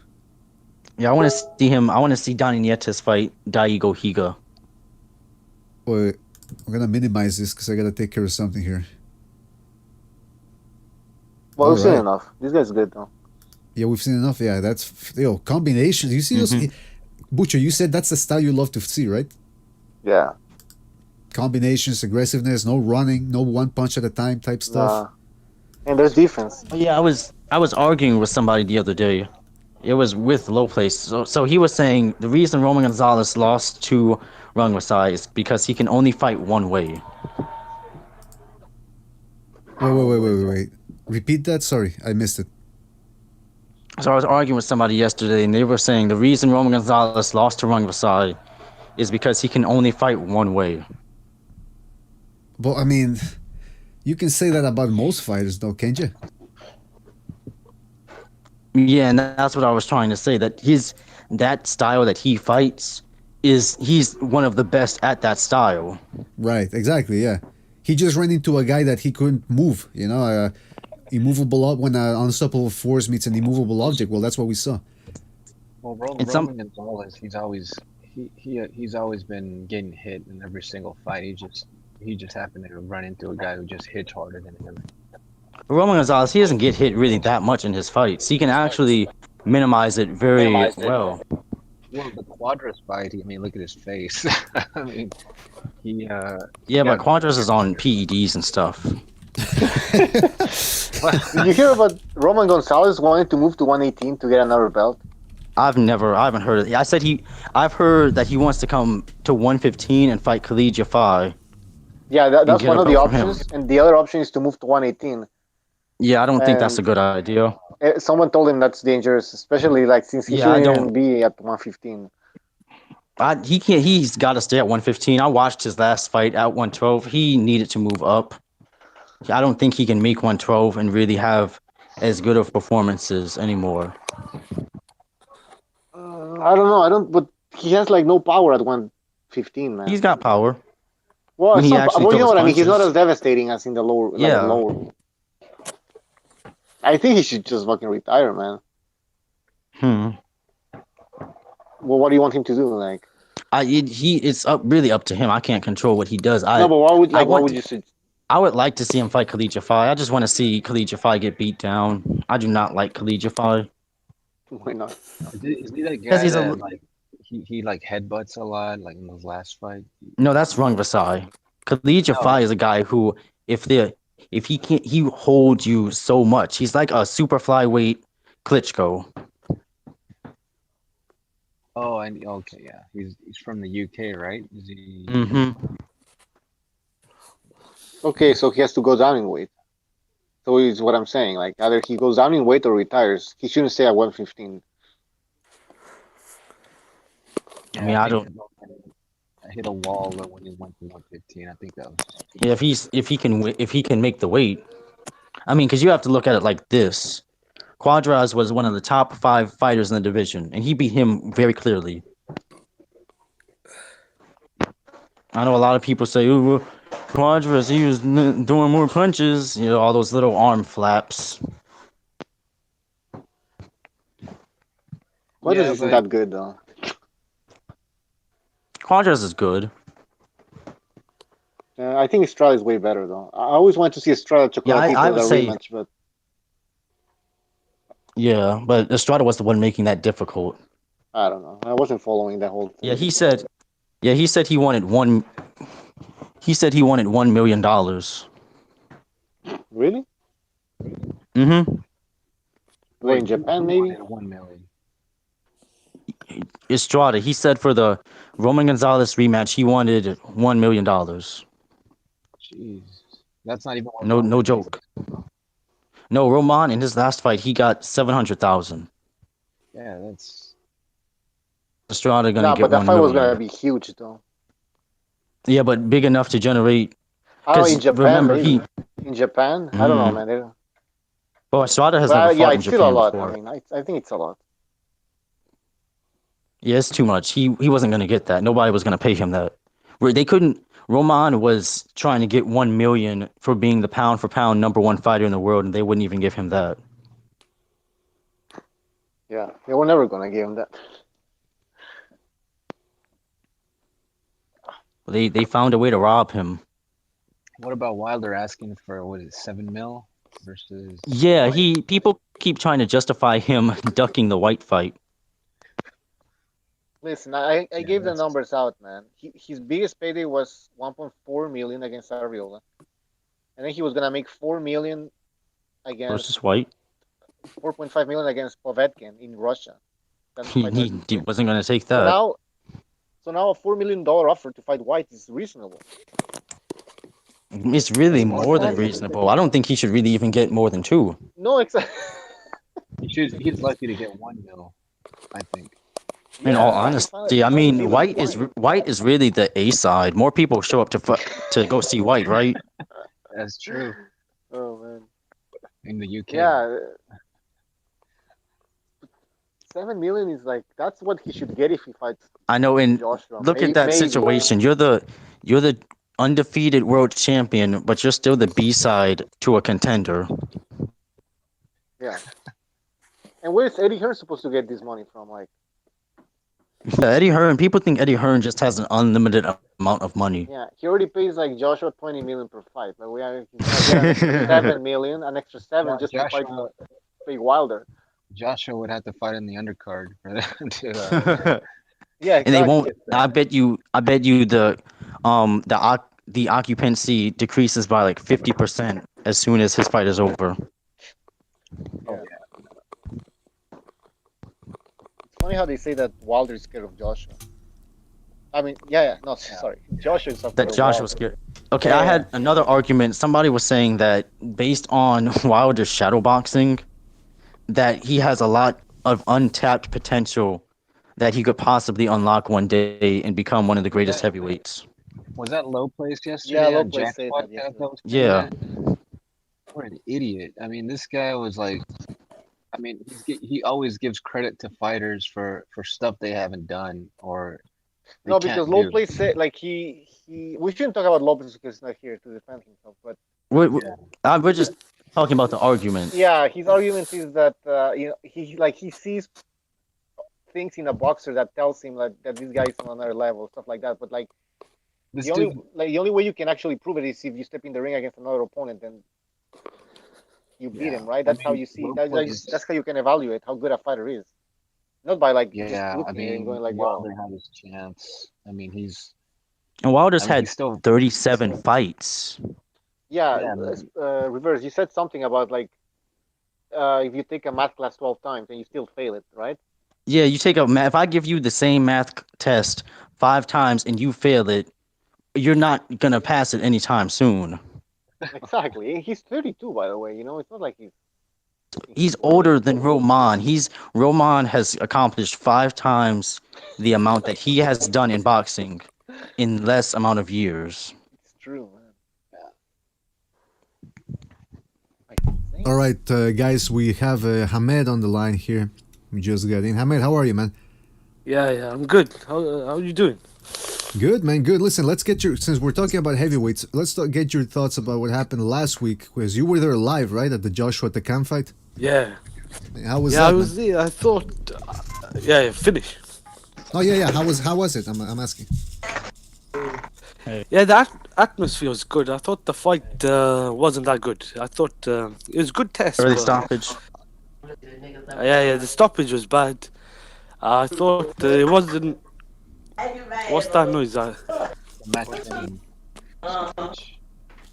Yeah, we got some background noise here. What is it? I think reverse. I think that's coming. Stuff happening in the background. I'm sorry. Yeah, don't worry about it. No, all right, so the fight was. I don't think it was that good. Good test for him, but I don't like using the word exposed. But I was looking around and there's a lot of Joshua fans, and we're seeing the same thing that I was seeing. That he's not as good as they thought. Because we gotta remember Joshua, the way he was brought up, the comparisons. I know I don't want to be a broken record. The comparisons to Ali, Tyson, and like Joshua's the second. Like Joshua's the second coming of Jesus. Yeah, I don't even think he's. We don't even know if he's the best heavyweight right now. Like Wilder, I know you guys obviously don't like Wilder. Fair enough. But I think until that fight happens, there's still that question mark. Same with Tyson Fury. I'd actually favor Tyson Fury. I know a lot of people are saying that Fury, with the whole fight, was one fight with Klitschko. But the thing is this: I rewatched it the other day, and what I saw was, even though I was in the upper echelons of the crowd, like I could still see on the big screen, and I could still see even from that far out what was going on. He's too big, and I went to the open workout and the weigh-in. His arms are too big, his shoulders. Yeah, I saw somebody said that he's. This is a quote I got, that he's more interested in how he looks in a mirror than how he actually can perform. Yeah, that's true, but he's been like that always, and he's not got the A lot of people are laughing at me when I said that hey thing. I fair enough understand, but what I was trying to say was, because I don't know who said it. I heard it yesterday. I think that Joshua has trouble. I think we got to give him credit. He got the job done, won every round, but he looked quite tired, and he has trouble with guys that are shorter than him. I mean, Dillian White, that fight is a bit worrying. If Dillian White could hit him, I know he fought a reckless fight, but I thought Takam caught him with a couple of good shots, and if Takam had some power, that would have been worrying. I thought Takam's body work during the fifth and sixth rounds and onwards was pretty good. I thought that kind of opened up Joshua a little bit upstairs. Yeah, a lot of Joshua fans forget when he got dropped with that right hand from Klitschko. Like they act like that never happened. But that was seriously set up. I kind of question AJ's chin. I don't think it's that great, to be honest. Yeah, that's a good. Yeah, that I was thinking that too. That he has a very questionable chin. No, I think he's got a decent chin. I think. Yeah, I'm not saying it's bad, but we need to see it tested against some better. He's got a better chin than Wilder. He's got a better chin. Oh yeah, I have a better chin than Wilder.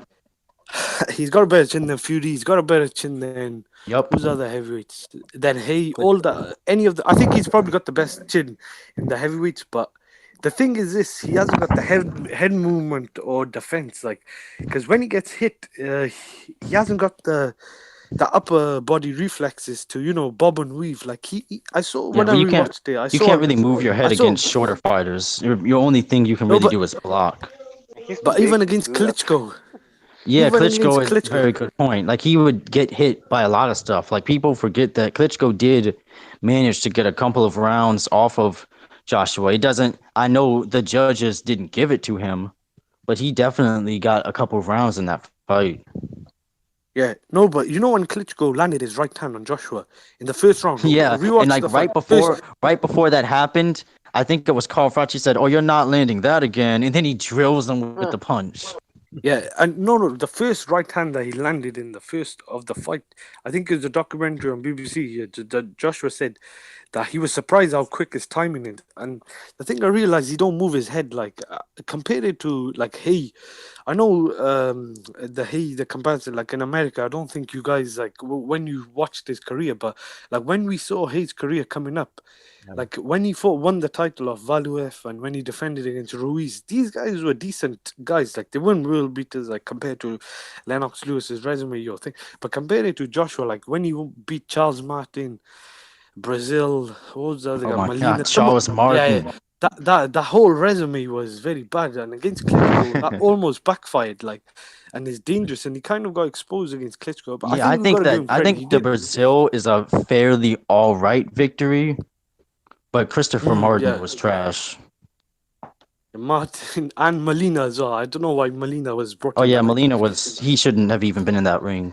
yeah, Molina and some other guys like Kevin Johnson. I think that was maybe a bit of step up. But I think it was Gary Cornish and some of these guys he's fought. Like, it's dangerous when you're building up a prospect to put him in with no hoop and out. With no bodies and then just give him the title shot. Yeah, now I compare that to like what they do in America is very different. They always build Oh them no, up Americans steadily. do that too. No, It's but just that not Al Heyman, not Al Heyman. Like say the Golden Boy prospects or some of the HBO prospects. Oh yeah, like what's a good example? That's what Somebody like this guy Ryan Garcia. That dude is like just fighting bums right now, and I think it's time to step him up. I think. Who'd you say? I'm just kidding. His name is Ryan Garcia. He's like a Golden Boy prospect. Oh yeah, Ryan Garcia is not ready for the big stage. I know who you're talking about. He just got the NABF belt. Yeah.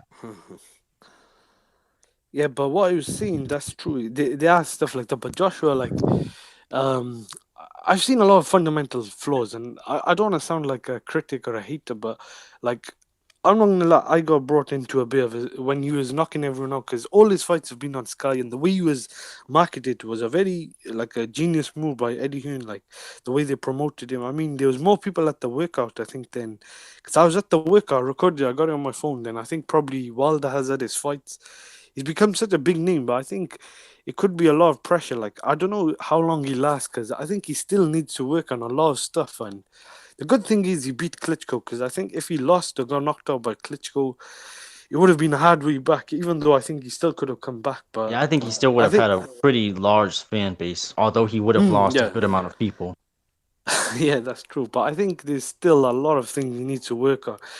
I think his conditioning and weight, I think, is something he has to sort out. I think he was too heavy for against Takam, and yeah, it's just and you can tell me if you've seen this too. When Joshua throws punches, they don't look they look a bit like airy and stuff. You know what I mean? Like he's not really that concentrated. He's slow. He's kind of slow. I thought as well when I rewatched it.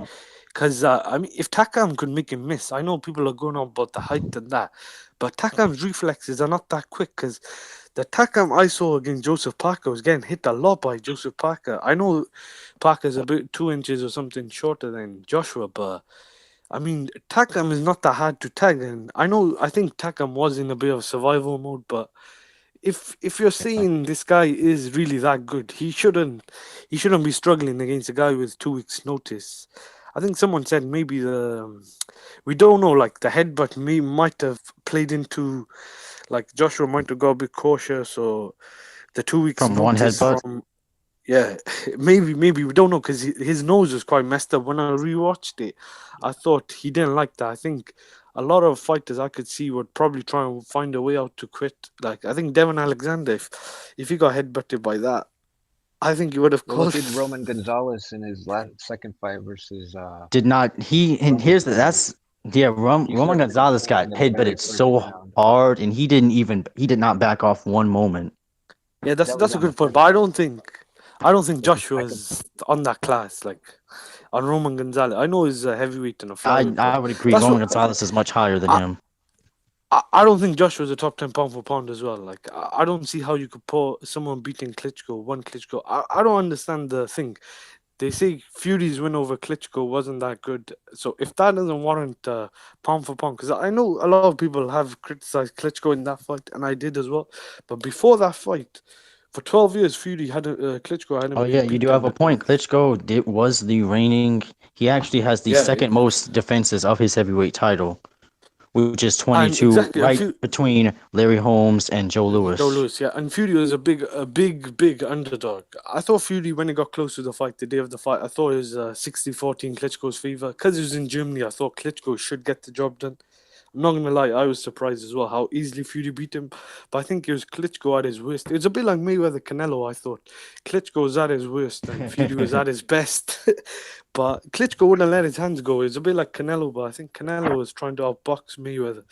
What do you throw like? What do you throw like 15 right hands? Yeah, and Klitschko done good in the 12th round, but I don't know why he started so late. But I still think Fury would have beaten him, but it might have been closer. But the thing is this, though. People don't realize that Joshua beat Klitschko in his backyard, and Fury and even when he fought Valuev, and I think when he fought Klitschko, they had to go and do it the hard way. And I think some of these matchroom fans don't understand. Like Joshua's kind of given that belt on a plate. Like I think the Klitschko fight has kind of saved his resume, but apart from that, I don't think he's done that much. I think that stoppage on the Klitschko Joshua fight was kind of bogus. Yeah, I remember that was kind of bogus. Like he didn't even land the majority of the shots that he actually threw right up against the ropes. Kind of just. I thought they were. I thought that as well when I was watching it, but when I rewatched it a couple of times, I thought it was a legitimate stoppage. It's a bit like the Pascal Kovalev, but I think it's a bit better. Like because I thought the Pascal Kovalev fight was a much more approvable stoppage. No. Klitschko had been down twice, though. He was hurt. He was badly hurt. I think. But John Pascal had been battered throughout the rounds. That's true, but you got to look at it. How many times the guy was down and hurt. I don't think Pascal. I think they were both. I thought the Pascal fight one was a bit more premature, but I don't think it was a premature stoppage. I wouldn't call it a premature. His eyes were like glazed though. And he had to push Kovalev down so he could run to the corner and get some rest. And he couldn't control his legs, innit? So No, before he pushed him down, he was trying to hold on to the ropes for dear life. Yeah. So that was. You guys talking about the first fight, right? Yeah, I'm talking about the first because the second fight, Freddie Roach called it off. Yeah, that's right. The second one went on. I thought a round or two, maybe long. He thought Freddie Roach should have saved him. Well, the first fight was stopped by the ref, right? The first one was stopped by the ref. Yeah, the first one was by the ref. The second one, Freddie Roach said, "You keep standing on the ropes, I'm going to stop the fight." Then Pascal kept getting battered up against the ropes, and Freddie Roach stopped it. Yeah, Pascal looked bad in the second. He looked like he had brain damage or something. There was a good stoppage the second one. He might have had it from the first Kovalev fight. Well, I think that's why he's remember right before that he had a win over Yuneski Gonzalez that the majority of people, I haven't seen the fight, but I heard it was a really bad robbery. It was a competitive fight, but yeah, Gonzalez but it was just a 10-rounder too. It was a 10 rounds. It's for a guy like Pascal, he's used to going 12. He might not have started. It was a slugfest. I'd have to rewatch the fight again, but I wasn't that upset with the decision, really. But okay, going back to the heavyweights, some people are saying, for example, we have Lalo Lolo in the chat, and he said Wilder will beat Joshua because of the knockout power. Now I agree that Wilder has that big right hand that can knock out anybody. But I actually think Wilder might have a chance. I've seen some things. If he gets out the fourth round, he might have a chance. Anyone who fights Joshua has to give up the first 3 or 4 rounds. I think Fury will probably outbox him, but I don't know if Fury could get the decision with Hearn, and if it's a close fight. Hearn is good at getting your decision when you need it. Right. Yeah, and also Joshua knows how to steal rounds. Like some of those rounds with Takam, I was just thinking, if that was a better opponent who lets his hands go, Joshua would probably win the round. Yeah, Joshua, man, And he's some, got good combi. Sorry, and go ahead. here's the thing: I don't think Wilder hits as hard as a lot of people thinks he does. Really? Because somebody also mentioned that the same thing that happened with Klitschko, Joshua, it also happened when Wilder cherry picked Washington. Remember that? And like the majority of the throws he threw didn't even land. Yeah, you're right. You got to remember this. It took Wilder 11 rounds after waning and landing his big old power shots. It took him 11 rounds, and he still had to get a referee to stop the fight.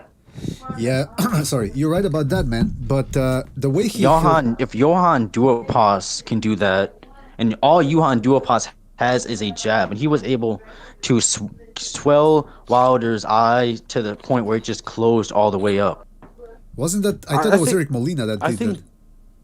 I think that's a good point, but you got to look at this as well. If Takam could go 10 rounds, what would Fury and other boxers do? I think we look at it like this: if Joshua, I gotta give you my honest opinion. I think the Takam that Joshua fight, the Takam that Joshua fought, he can probably beat Wilder.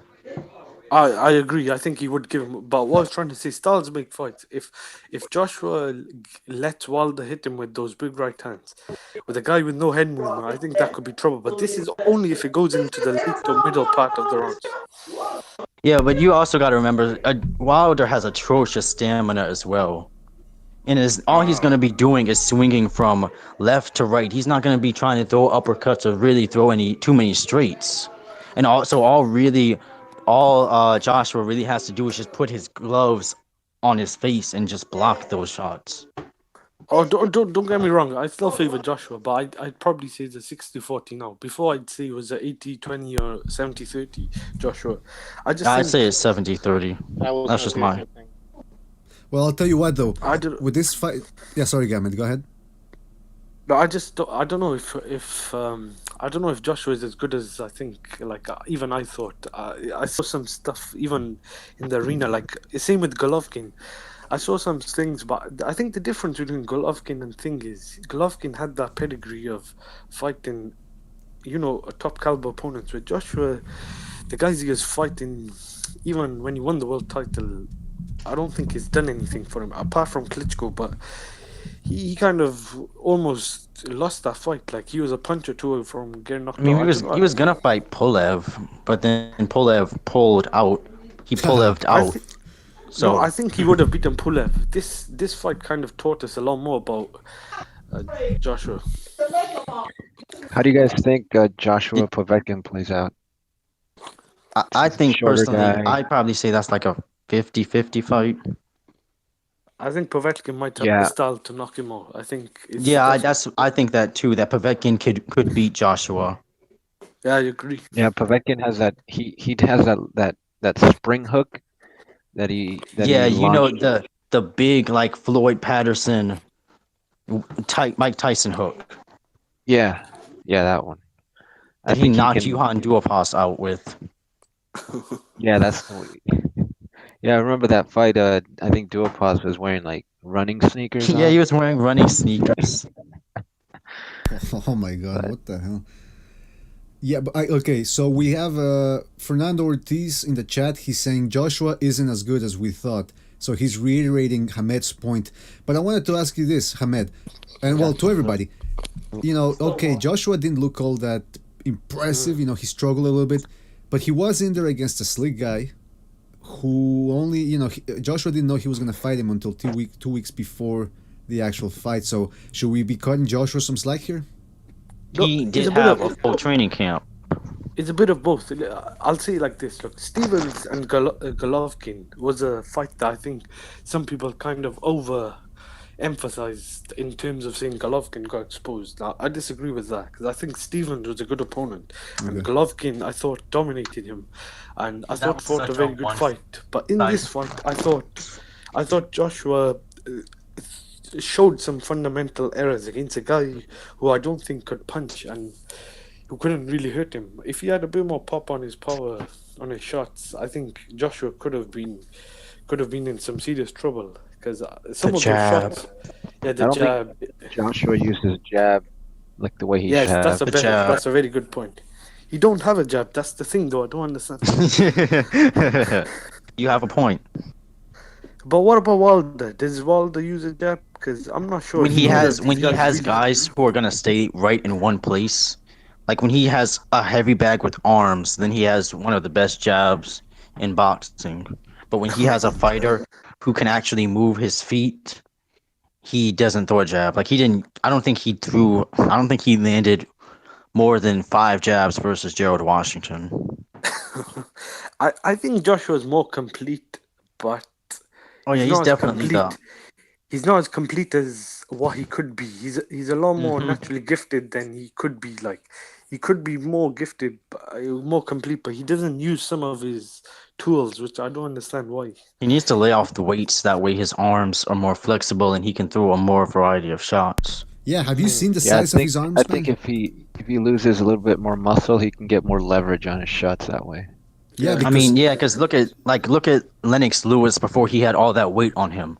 He was fast. He was strong. He could throw a variety of shots. Didn't he have pretty good footwork too? Yeah, he actually had pretty good footwork, and that's what happened. He got caught up with Emmanuel Stewart, who started saying, "Hey, you can jab and clinch and just wear guys down the way," and that's what happened. That's why he gained so much weight. I think. I don't know. I might be wrong.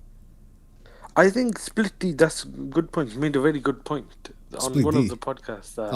We complain a lot with Klitschko when he was. I think Klitschko kind of bored us to death with the jab, grab, and all those defensive. With Joshua, I don't think he's hating. It's just being, constructive criticism because we want to see this guy become better. And the only worry for me is, like he said, the SplitD made a very good point. He's very vulnerable. Wilder and Khan, I think, got the same vulnerability. I think when Wilder steps up, he will be found out. Yeah. I think Wilder's kind of already been exposed in a way. Eric Molina almost had him out of there. Spilka was like outboxing him until he got super stupid and careless. Yeah, he was dodging the punches like he was in the Matrix. Yeah. The thing is that I still want to see Hay and Joshua fight. If Hay beats Bellew, if he looks bad or if he loses, obviously that fight, I don't want to mention it again because I'm getting sick of people obviously criticizing me rightly. But the thing I was seeing, because I want to see Joshua fight someone who's that stance, and I think if Joshua fights Hay, but I don't think that fight will happen. That's the bad thing with all the, I think, allegedly tested positive. So I'm not sure about that. I would have liked to see Ortiz versus Joshua, but yeah, what's the deal with Ortiz? Can you believe they banned Ortiz for having heart medication? But that's just the WBA, right? I mean, he can still fight for WBC.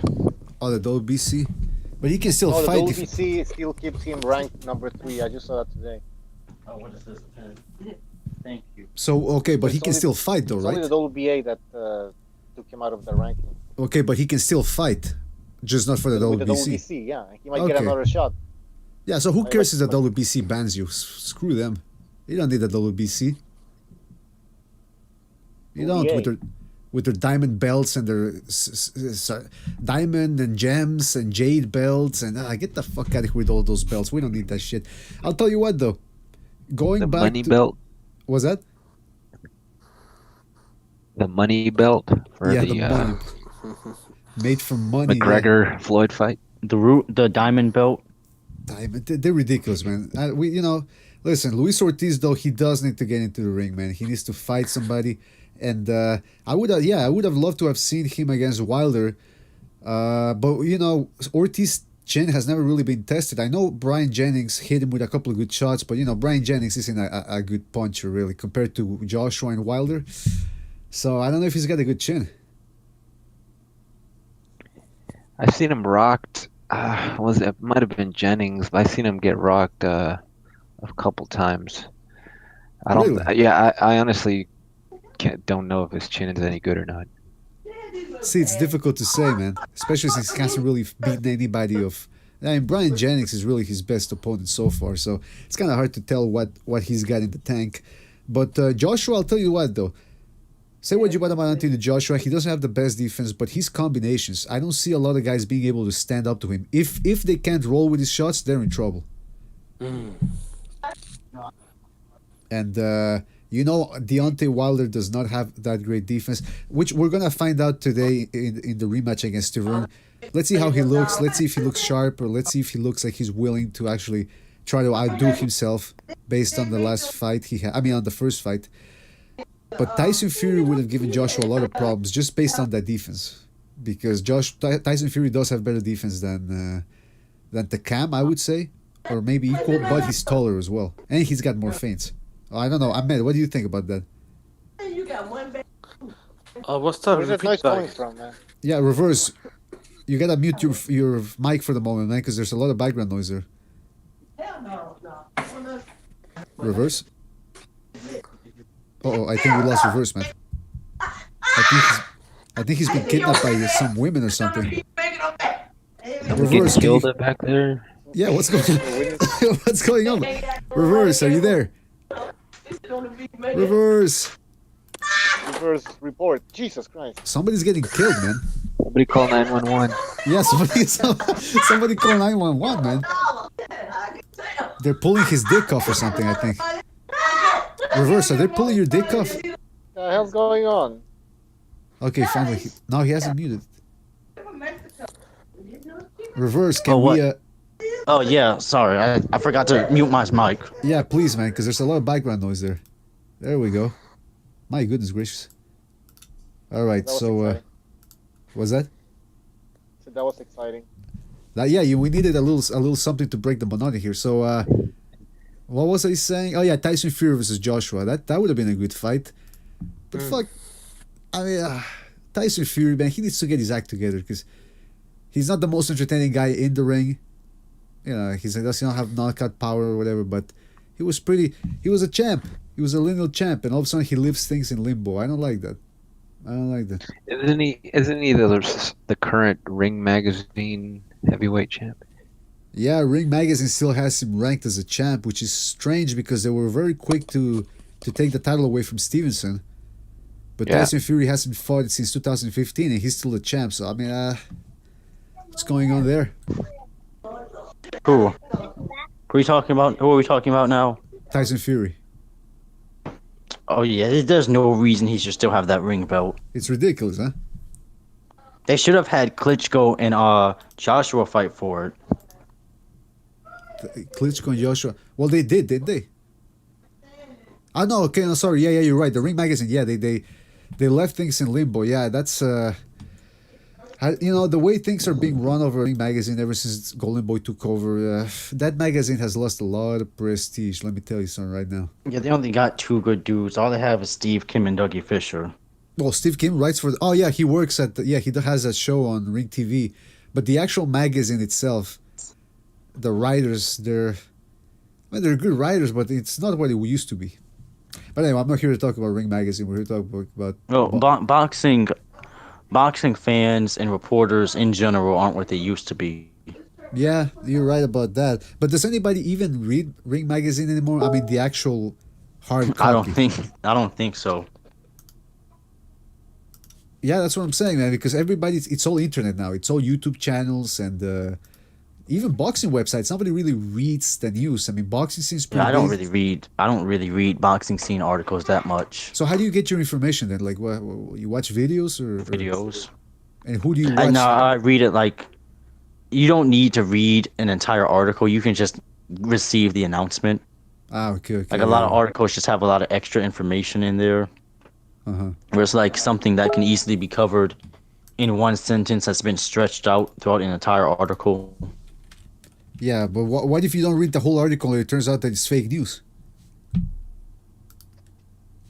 I mean, that can happen. You can read an entire article that's fake news. Yeah, that's the thing, though. It's you could be like if you're reading a boxing article from CNN, you got to be careful. That's why you have to make sure that you can choose a credible source that you trust. Because boxing scene says some ridiculous stuff. Yeah, I was just about to say that boxing scene has a lot of clickbait articles. They have an IBO advertisement. I clicked on this news article last week about what Benavidez learned in the Triple G camp, and it literally said nothing about like what kind of techniques he used. He just said he trains hard. That's literally all he said. Oh man! But they put that in the title, right? Like, oh, why did he learn? And then you read it, and it just, oh, he trains hard. Yeah. Thanks for the information there, yeah, boxing scene. And then Benavidez was like, I can't really say because it's like there's secrets of the trade or whatever. I'm like, you can't tell people what you learned versus Triple G. Yeah. Yeah, a lot of these guys. I learned how to throw a hook better. I got better defense. My footwork got better. I became a better infighter. Lie at least. Just tell a lie at least. You know, to say, hey, Triple G showed me how to fight with a knife or something. You know, like how to have a something interesting. You know, because a lot of the times, like, you know, anytime Triple G's name is tied to anything, you know, it becomes a story. Yeah, so exactly. At least he could have used this as a you know, for publicity, but you know, these fighters don't have personalities anymore, I guess. Exactly. There's very few guys. That's why, you know, I've been complaining about the Charlo brothers a little bit about their attitude outside of the ring. But at least they're real. At least they're not fake. At least they're not saying, you know, smiling in front of a guy and saying, yeah, I like you, and then talking shit about him in his back. They're, you know, if they don't like you, they don't like you. So that's something to be, I guess, not respected, but appreciated. Yeah, I think the Charlos they do their own thing. They don't really follow, you know, what other fighters are doing. Those guys wear fur on their boxing trunks. Yeah, it's been a long time since somebody decided to wear fur there. I'm gonna tell you something. If I were training with Golovkin and somebody asks me, "Hey, what did Gennady Golovkin? What'd you learn from him?" I'll lie and I'll say, I don't know. He taught me how to dissolve a body in a barrel of acid. You know, you gotta lie, and people will know you're kidding. There's no way you didn't learn anything from Triple G. Exactly. Yeah. You learned something. I can go fight. I can go with any. I could be in a Keith Thurman camp and learn something from him. Maybe Wilder should go to a Triple G camp. He might get beat up too badly there. It might be too embarrassing. Dropped by a body shot. Oh, poor Wilder, man. We were making fun of him here. That's not right. I gotta defend Wilder. I mean, Wilder makes fun of himself. That you think that dance is respectable? Oh, yeah. Speaking of Wilder, King Butcher's gonna like this. Hold on, I found a video. Deontay Wilder. Oh, hold on. We always like to watch. We here at BDA we like to talk about female boxing reporters, especially the YouTube reporters. You know, what's her name? Cynthia Conte is so sexy. Yeah, you think so?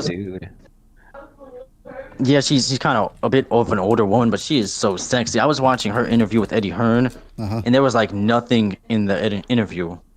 It was just the usual, you know, 2016, 2017 reporter pad questions.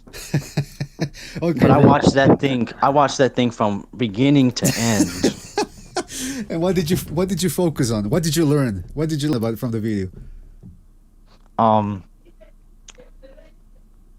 Eddie Hearn, he's got an English accent. All right, well, that's what I'm saying. You should lie, man. You should lie. But anyway, listen. Speaking of those female journalists, here's a video, and you guys are gonna appreciate this. There's a woman that's interviewing Deontay Wilder, and guess what the video's about? Wilder is gonna teach her how to box. All right, so let's take a look at this. No. It's not I'm a pretty joke. sure she came out a better fighter than Wilder. Okay, she probably went in a better fighter than she came out. Okay, so here we go. Windmill punches. See what it's like to train with a champion. Everybody here on the wall has a nickname. What's your nickname? I'm Deontay the Bronze Bomber. Deontay, the Bronze Bomber! Tough, right? But before any Clash of the Titans can happen, you've got to learn the basics. For instance, how to throw a jab. With the position of your feet, you want to give me half of your body. This is your pointer. This is like my guide. And you want to bend your knees. Get your there you go. There you go. But once you have a rhythm, you'll be a great fighter. Using this as a guide, wherever your opponent is, you just want to pretty sure he can't spell rhythm. No, sir. Here we go. All right, this is the step. One. There you go. Look at him, just trying to kick his ass. What come after the jab, which is called the two. This dude has his hands down all the time. Yeah, it's always around his. It's always the chest and below. Mine would have to be over there. No. That's a jab. Once you learn the jab, you got the right hand. Look at his hand. He keeps his hand. I know it's just a demonstration, but he's keeping that handle. So 1, 2, like that. Well, 1, 2. Every boxing video I've seen that's instructional, the first thing they tell you is keep your hands up. Exactly. This dude is. Develop, twist your body into it. The power comes. Okay, and then there's this at the end, they all hug. See that? Yeah, so maybe Kat's not destined for boxing greatness, but Deontay is on. So right away, I decided to go to the comments, because that's the funniest thing, obviously. And here are the comments. Always.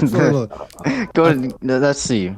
3 minutes, it looks like an intro to a mean interracial porn, says one guy. Then Guys, whenever they, and I'm not mad at them, us boxing fans, whenever we see a woman in anything and she's not a fighter herself, it always gets sexual. Exactly, that's why. Yep. Okay, and then it says, hold on, I'm trying to make this bigger here. Mark my words, Wilder rips her pussy by round 2. Okay, and then we have... Looks like a scene from Blacked. If you guys don't know what Blacked is, it's a pornographic website that features mostly interracial porn. 4:45 Oreo cookie moment. That's when they're all hugging at the same time. And then there's wait, no, you need 2 people. You need 2 black guys for an Oreo cookie. Well, that's what you have. Yeah, you have. Mark Breland is there. All right. Deontay showing something. Deontay's showing someone how to jab. I watch all of his fight, and the jab is the first thing he does not have. Hey, did I tell you guys? Okay, so somebody had a comment at his fight workout video. Somebody said there's more people there than at his actual fights. Well, it's not surprising, man. I mean, the promotion that PBC, the so-called promotion that they give their fighters, it's no promotion at all, really. Yeah, I said we could have Split D versus King Bucho. We could get more people to show up. Oh, I'm pretty sure we could. Oh, yeah. Now, whereas we would see a knockout, that's another thing, because at least Wilder can knock people out. Barely. Okay, look, one of the comments for the video that we just showed says, she wants that black mamba. And then one other person says... Wait, that's Jean Pascal. No, the black mamba is... No, Jean Pascal is the black boa, no? Yeah, black boa. Yeah, excuse me. Yeah, that's right. It's easy to get confused. They're all the same thing. Black boa, black mamba. Some people Super say black. He looks like a macaroni. Macaroni. But anyway, that's about that video. And right away, like I said, the sexual references, especially if it's a black guy with a white woman. Squad! How the hell did you get back on? I just checked my earlier messages from the, early. Oh, right. That's okay. Why have you been so rude to me lately? No, I'm just asking because What did I say? Oh, talk about Joe Louis. Dude, you said Joe Louis would get knocked out by AJ. That's BS. He's too small and the training's so much different. I'd bet $1 million on Anthony Joshua to knock him out in like 4 rounds. I don't know about that. Yeah, but come on, man. I mean, Joe Louis against a 6'5" guy or 6'6". I don't know. Joe Louis beat a 6'6" dude before. Oh, you know what Buddy Bear is? Yeah, but the training's so much different, and I bet AJ would beat that Buddy Bear dude in 1 round. No. Yeah. If training has gotten so much better, why does AJ gas out so fast? Good question. Yeah, but that's a Wilder for you. I mean, oh no, actually you mentioned Joshua. Yeah, it's true. Joshua's just too goddamn big. Like you guys said, his arms are the size of he has bigger arms than Klitschko, than Vladimir. I think one of his arms is bigger than my. You know who has the biggest forearms in boxing? Gennady Golovkin has bigger forearms than the heavyweights do. You and your fucking Gennady, man. Yeah, I'm being serious. No, you guys know I'm being serious. Gennady's forearms are bigger than heavyweights' forearms. I don't know about that. No, look it up. Look it up right now. He's not Popeye, man. Come on. Yeah, he is. His forearms are bigger than Popeye's. Literally, look up his forearms. I'm not gonna. You know what? If I write Golovkin forearms in Google Images, my file is gonna be on the FBI or something. All right, I don't want to Google that shit. I think you've Googled much worse BDA. Well, actually, that's true. Yeah, I have. I think one time I Googled Deontay Wilder's cock. And, what the hell? No, I'm kidding. Or no, Roy Jones's cock, because Roy Jones no, had no, chicken. no. I've seen that. See, guys, I do Google shit. No, I saw that video that somebody hacked. So wait, you've never Googled Cynthia Conte nude?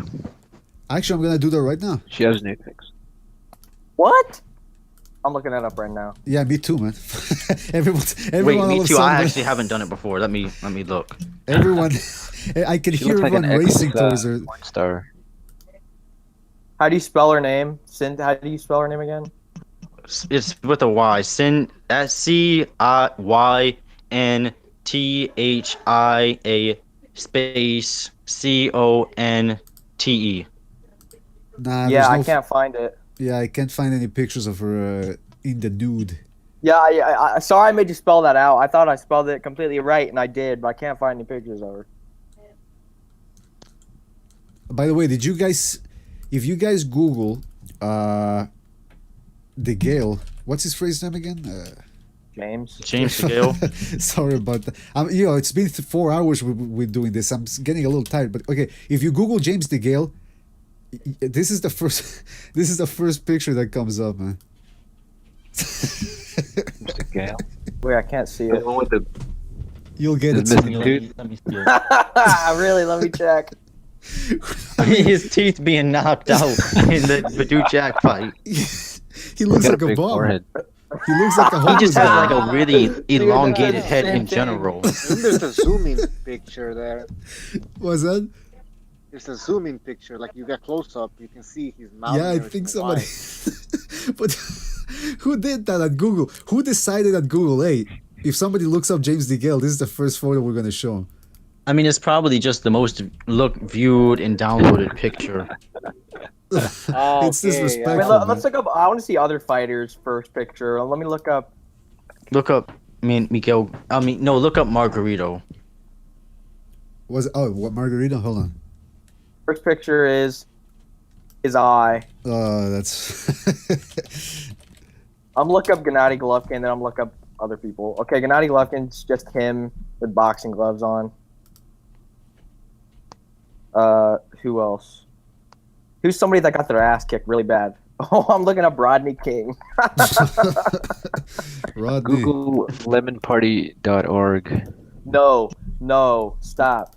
What is that? Do you guys know Did what you guys see that tweet where Andre Oh yeah, Ward I know what you're like, talking about. Andre Ward asked. He said, "Anybody got a place where I can get some good shirts?" And then somebody gave a link to a porn site. Then he blocked the dude. I've seen that. That was pretty funny. Yeah, and then the dude was like I'm pretty sure he clicked on it or something. He watched the video. Yeah. So they got him. I mean, I'm sure he was more pleased with that than he acted like he was. That's why he blocked the person. Yeah. Are you guys blocked by any boxers on Twitter? Yeah, everyone knows who I got blocked by. Who, Triple G? No, Triple G actually liked one of my tweets of me showing him my water bottle. Guillermo Rigondeaux. Okay, come on, man. What the fuck? Is that a Hopkins? What? Who put this incredibly gay picture of Bernard covering up his wiener with his leg? That's fucking gay. I think that out, man. What the hell, man? Yeah, now it's vibrating like a female's vibrator. All right, sorry. I can't stand Hopkins. Did you guys see the fight when he got knocked out by Joe Smith? He was complaining, like. Yeah, he said he got pushed out the ring. He couldn't get back up, but he didn't want to get back in there. Okay, I gotta ask. On the. Wait, go ahead. Okay, just real quick, I gotta ask, Jack, what's between you and Hamed, man? I don't know. He's just a dick to me. All right. Let's get back to boxing then. Sorry, Cachanello, what were you gonna say? No, I was just gonna say that when Hopkins got knocked out of the ring, he and everybody was crowding him. He was complaining about like how his ankle was hurting, and this and that. And then like backstage when Max Kellerman was interviewing him, he actually had ice on the other foot, like the other ankle. Yeah, people do know that when Hopkins gets knocked out of the ring, as soon as somebody touches him, that's an instant disqualification. Hey, did you guys see that one fight where it was Paul Williams versus this one dude? And yeah, Paul Williams fell down on accident, and then the other guy jumped out of the ring. Bernard did that same thing in one of his middleweight bouts. No, I saw that. Yeah, I don't think Paul Williams did that on purpose, though. I think Paul Williams actually fell down, and the other guy tried to fake it completely. Wait, show a video of that. BDA, show a video, dude. BDA, really, dude. What? You need to. What is he? What's going on? How are you finding these pictures? It's my private stash. That's where I got them from. Somebody are calling that Bernard Hopkins pick gay pins pick. Put up a picture of Cynthia Conte. Yeah, that's better. That's Where are you, a a good homo? idea. All right, hold on. Get rid of Hopkins. Look up no, real quick. Look up the video of Paul Williams versus Kermit Cintron. Kermit Cintron. Wait, that's what? what it was. It was Paul Williams versus Kermit Cintron. That's the Yeah, fight it was we're talking Kermit about. Yeah, look that fight up and show people videos of it. That's the funniest thing I've ever seen. Okay. There's also a video where I think it was a George Foreman fight, like back in the 80s. I forgot who he fought, or the early 90s. That dude he fought, like after the fight was over, he just like threw up in the middle of the ring. I don't know if you guys seen that. I thought that was pretty funny. Wait, what? Yeah, I saw Ron Vasai do that to one guy. Out of the ring. I remember one fight, the guy from the Evander Holyfield Mike Tyson fight. That referee, he threw Bernard Hopkins out of the ring or whatever. Oh yeah, that was a long time ago. Wait, I'm looking at the Kermit Cintron fights. I'm gonna put it up. Hold on. There we go. Okay, so we should be seeing it in a couple of. Yeah, he jumped, by the way. He jumped. Look at how I'm gonna rewind that. Look at how he jumps. He actually jumps a little bit. Oh man, that's like That's so WWE. Look at that. He broke his neck or something. Nah, he didn't break his neck, but I broke my back. that was so fake, man. That was so fake. Spinal.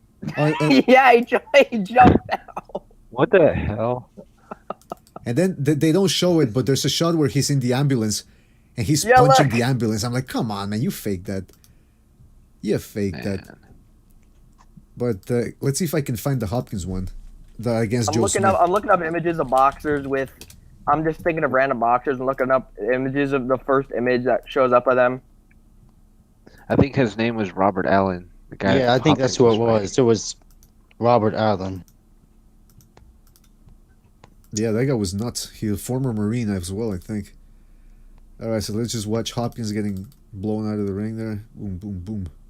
Jesus, he's lucky he didn't break his neck on that one. That one wasn't fake. No, yeah. You got 3-piece.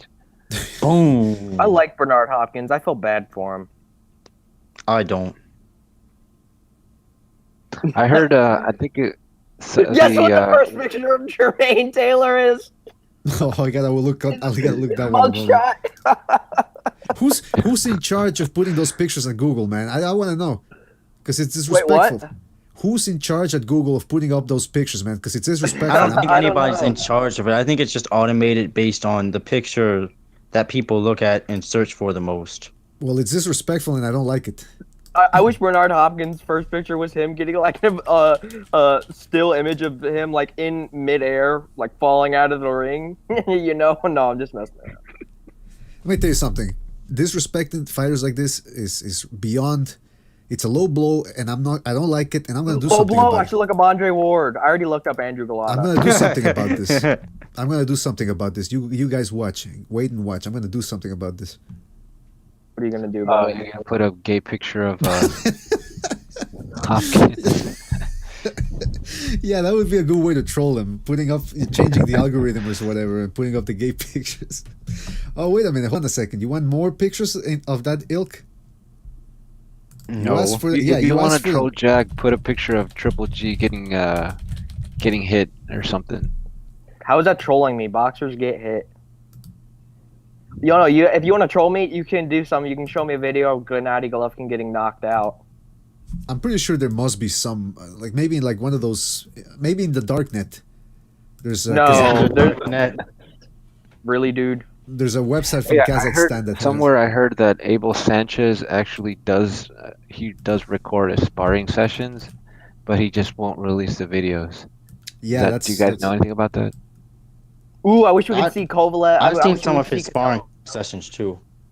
I mean, some of his sparring sessions are released. There was one guy who said, "What's that dude that fought Jared Hurd?" The super middleweight dude said he knocked down Golovkin in sparring with a body shot, but he was a bum, and I was like, dude, that's garbage. Dude, what the heck? Get that off the screen, BDA. What? Get what off the screen? They got Sergio on here flexing with his dong. What the fuck is that, man? That's art. I've never seen that picture before. How did you find that? You guys don't appreciate art. That's your problem. You're all into boxing. How about a little photography here? How about a little art? How about look at least showing a woman? Look at the composition. That's real art right there, man. You guys are missing it. Take that shit out of there, man. All right. Man. You guys are really no class.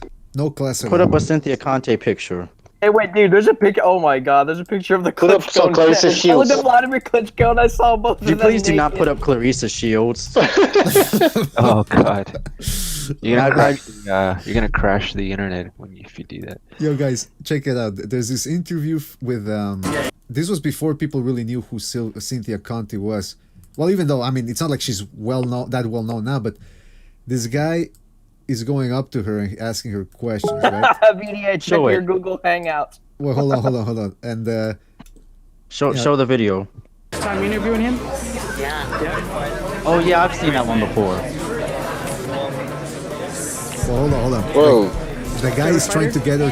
Look, she looks so uncomfortable. Where's Tyson? Mike Tyson? Of course. I have a dog named Mike Tyson. He doesn't know. A lot of people feel Gennady Golovkin is being avoided, just like Mike Tyson. Do you think that's to be the case? Did you not just see his sparring session? I mean. Oh shit! She's getting catty.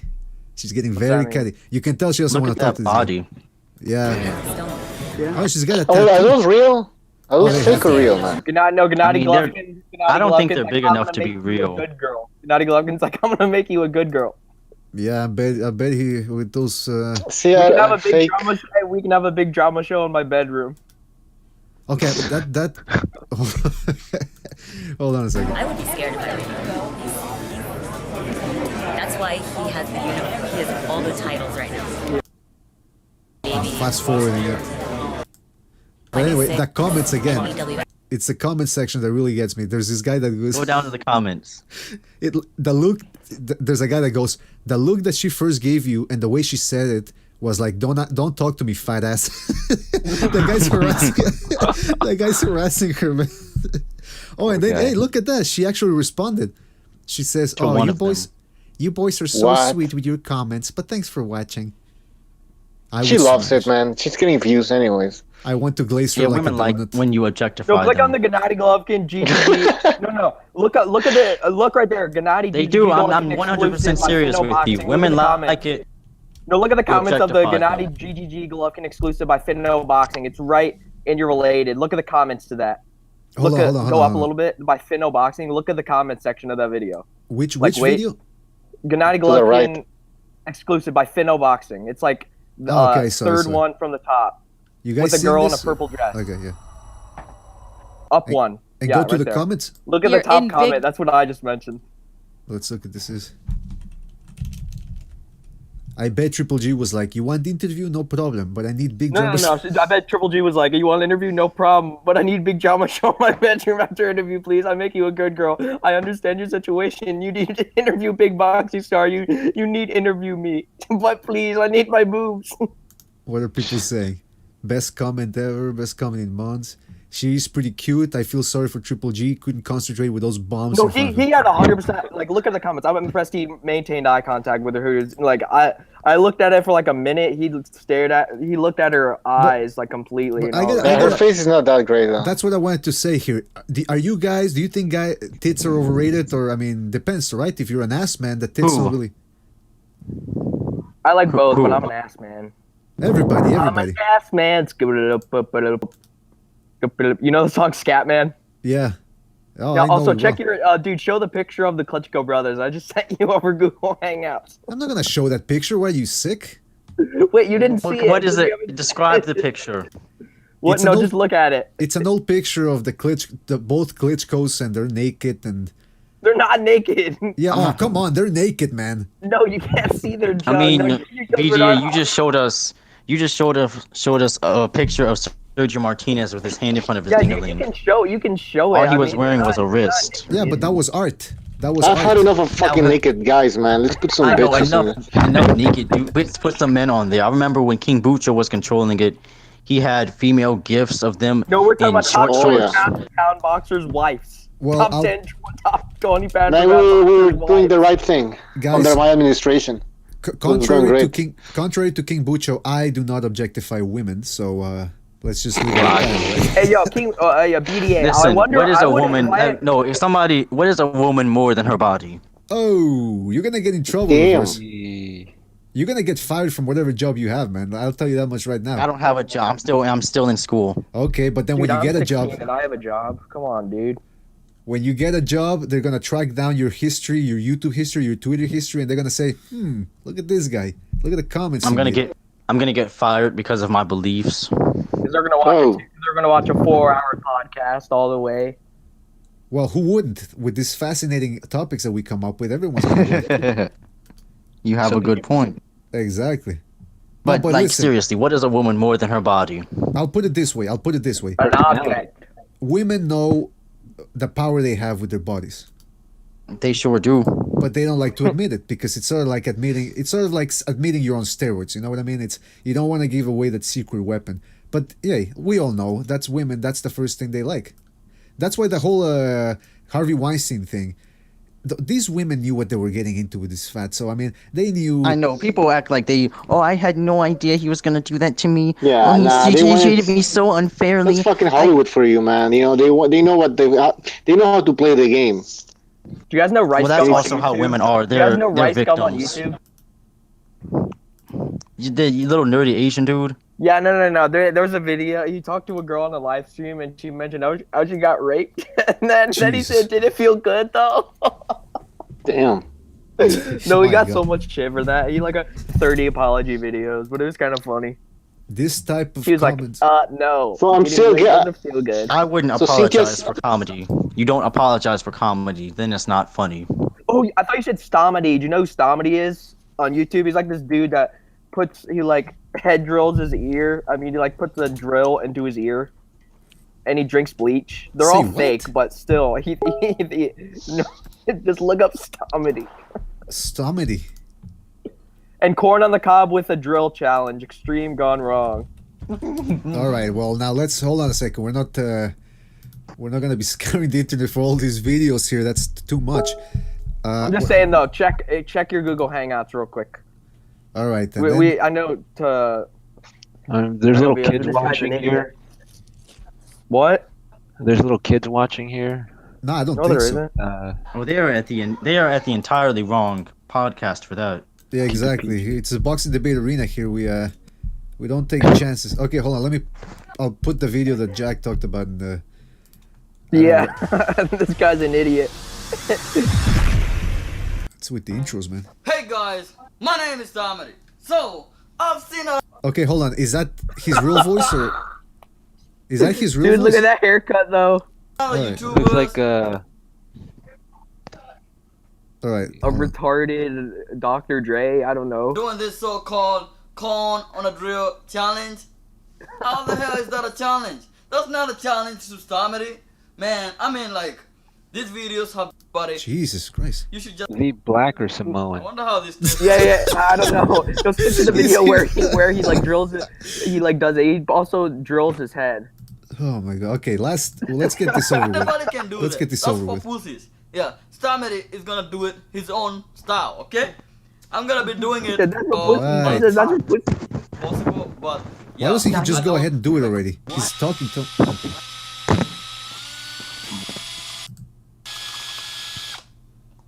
That's what we. Ooh, All right, that's. You know what? The hell is this? Yeah, we should have put more naked pictures there, man. That was underwhelming. Look at that. The guy. It very much was. The guy spoke for 3 minutes before actually sticking the corn or the cob on his fat No, ass. there's a video of him drinking bleach. All right, that's enough. It's like women when you gotta. It's like when you're with a woman, you gotta listen to her talk for about 2.5 hours before you can get anything from her. Oh, you actually have to listen to them talk before? Oh no, I don't listen, but you gotta pay your dues, man. Yeah, no, but I thought Reverse actually got to it right away. Like he grabbed him by the throat and the duct tape over the mouth and everything. I thought that's how you go to jail. Reverse duct tape. Reverse duct tape the mouth. There was a stand-up comedian that said, when he goes on Craigslist and all that, he goes, if in the description he adds, if you can chew through duct tape, you're not the girl for me. What? Yeah, so there is that. All right, guys, listen. We've been on for about 4 hours now. I don't know if you guys wanna. We got the fight's gonna start in about an hour, so let's wrap this up. Any final words you guys want to say before we end this? I got a final word. Who keeps messing up their mic because it's getting annoying? It's probably me. I dropped my phone. Oh, that's not good. See, I dropped something else right there too. Where are you dropping it? Reverse Lee's drunk. No, I'm not. He's not even old enough to drink. All right. You said we're gonna wrap this up. He says, Nicola Ferry says, Hollywood is built on pedophilia, sexual abuses, and rituals. Actresses playing the naive victim is a big joke. I 100% Isn't Nicola agree. a girl's name? We all agree. Wait a minute, we all agree. We should say allegedly because there's no proof that it's filled with pedophiles, Jack said, Hamed92 says, why does Jack think Triple G stops Monzone in 3? What? Yeah. He's putting words in your mouth. Oh, wait, no, I said that. I said I that want on to put Twitter something in before. Cynthia Conte's mouth. Oh man, you should. You know what you should do? Yeah, See, I want to put something in Deontay Wilder. That's how you. I want to put something in That's how you Deontay segue. Wilder's mouth. I want to put a gun in his mouth. Reverse. What you I'll have put to something in Andre Ward's mouth. A reverse. gun. What you have to do is you have to go to Cynthia Conte's Twitter and just flood her inbox or whatever with messages, and then report back to us. And tell us. I could. You can lose your account for stuff like that. No, but do it in Wait, anonymous. they don't. Check They don't this play out. about Everyone, that. check this out. Look at my. I could Michelle say Joy vagina Phelps. and get banned. Michelle Jack, what? Michelle Joy Jack, Phelps has Jack, a Snapchat, Jack, and I what? added her, and I'm gonna get the pussy. Jack, what do we say about interrupting, man? Oh, sorry. I just thought this is very important. I'm trying to explain to you. I'm trying to explain how to put something in somebody's mouth. That's a sexual matter. This is serious business. We're not messing around here. Yeah, we're not. Oh my goodness gracious! All right, this BDA podcast really went to the far end, the deep end. But that's what it's supposed to. That's the way it's supposed to go. Yeah, deep. Deep. All right, stop it, man. You're looking into everything as you're turning everything into a dirty joke, man. Just like fucking Andre Ward is a dirty fucking joke. Oh, I thought He's a dirty fighter. He's a joke. It's a joke too. Yeah, the joke That's of a true. fighter. Remember when Kovalev commented on a video he hopes Andre Ward gets shot in the back of the head? I don't Who said that? That was You Casnell. did. Person, I remember. Yeah, that was like a long time ago. That was a while. That was in the. You said that on one of the punch counts. In one of the Wait, on what punch count? Let me look it up. I never saw it. I just know you mentioned it. What punch? Do you remember what punch count? It must have been an Andre Ward video. It was one of the. It was one of the Artorias videos. Yeah, I know, but which one? Was it like an yeah, Andre yeah. Ward one? It was either the Kovalev Ward 2 punch count or the one where he Illegal looks low into blows. his. Yeah. No, his top comment for the Sergey Kovalev Andre Ward 2 landed punch count was Ward was outlanding Kovalev if you count the number of low blows landed. And that had a bunch of top comments. Reverse Lee also commented saying, "Thank you for this piece of art, Artorias. Ward and his fans are the scum of the earth and worthless. Look how they just forced Cove into his corner after the fake stoppage. Security, you just sit there and take it, Russian." Man, Reverse, you don't play around when you go on the internet. You know who else needs to sit there and take it? What's who? Michelle Joy Phelps. No, Cynthia Conte. Both. No, I saw it. Son of Gondes. What does that mean? Gonads. Son of Gonads is the biggest embarrassment in boxing the past decade. And this guy is a piece of shit. I hope he gets a bullet in the back of the head. Okay, I gotta ask one last thing to Jack. Who do you know anybody named Bobby Say No More? Sounds familiar. Is that a friend of yours? Because he says Jack definitely is a sweet corn lover. What's a sweet corn lover? Yeah, What's so that? I think Bobby Say No More. Jack does Jack like Golovkin's fruit? I don't know what that means, but I don't know what a sweet corn lover is either. I think he's intimating that you might be a homosexual. All right, guys, listen. We're gonna end this podcast because it's getting out of control and we're gonna get shut down by the FBI pretty soon. Don't forget to watch the Deontay Wilder fight tonight. I think it's gonna be entertaining. Or you could not watch it. I mean, I don't really think it matters. I'd rather watch Cynthia Conte fart. Oh well, that's a given. There's always a chance of Wilder getting knocked out. Yeah. Oh, imagine if he gets knocked out. Oh no! Imagine if he gets knocked out. That would be quite something right there, man. Oof. Then we'd have a podcast like one. Hey, I have a real. I have like a a question really podcast quick. I just on read it. on. I just can't. I read this on the internet. Can Jeff Horn knock out Terrence Crawford? No chance. Nope, I don't think so. Well, Jeff, I think Terrence Crawford has problems with guys that. Hey, dude, no, don't even go there. Don't even go there. I think Jeff Horn's a bum. I think he might give him problems for a few rounds. I think. Yeah, I would agree on that. I think Terrence like Crawford all isn't as good as a lot of people say he is. Hey, dude, no. Is Paulie Malignaggi on Twitter still talking about Conor McGregor sparring? Ugh. Yeah. Malignaggi needs to shut it. He's fucking obsessed. He wants a payday. Hey, real quick. Okay, I got a few questions for y'all. If it ever does get released, who do you guys think won it? I'd probably say Paulie won the sparring session. What's funny is even though Conor McGregor won it, it was such a war. If you're having a war with Paulie Malignaggi, are you really a good fighter? Good point, man. Good point. And the fact that they never released the footage after the McGregor fights just goes to show you that.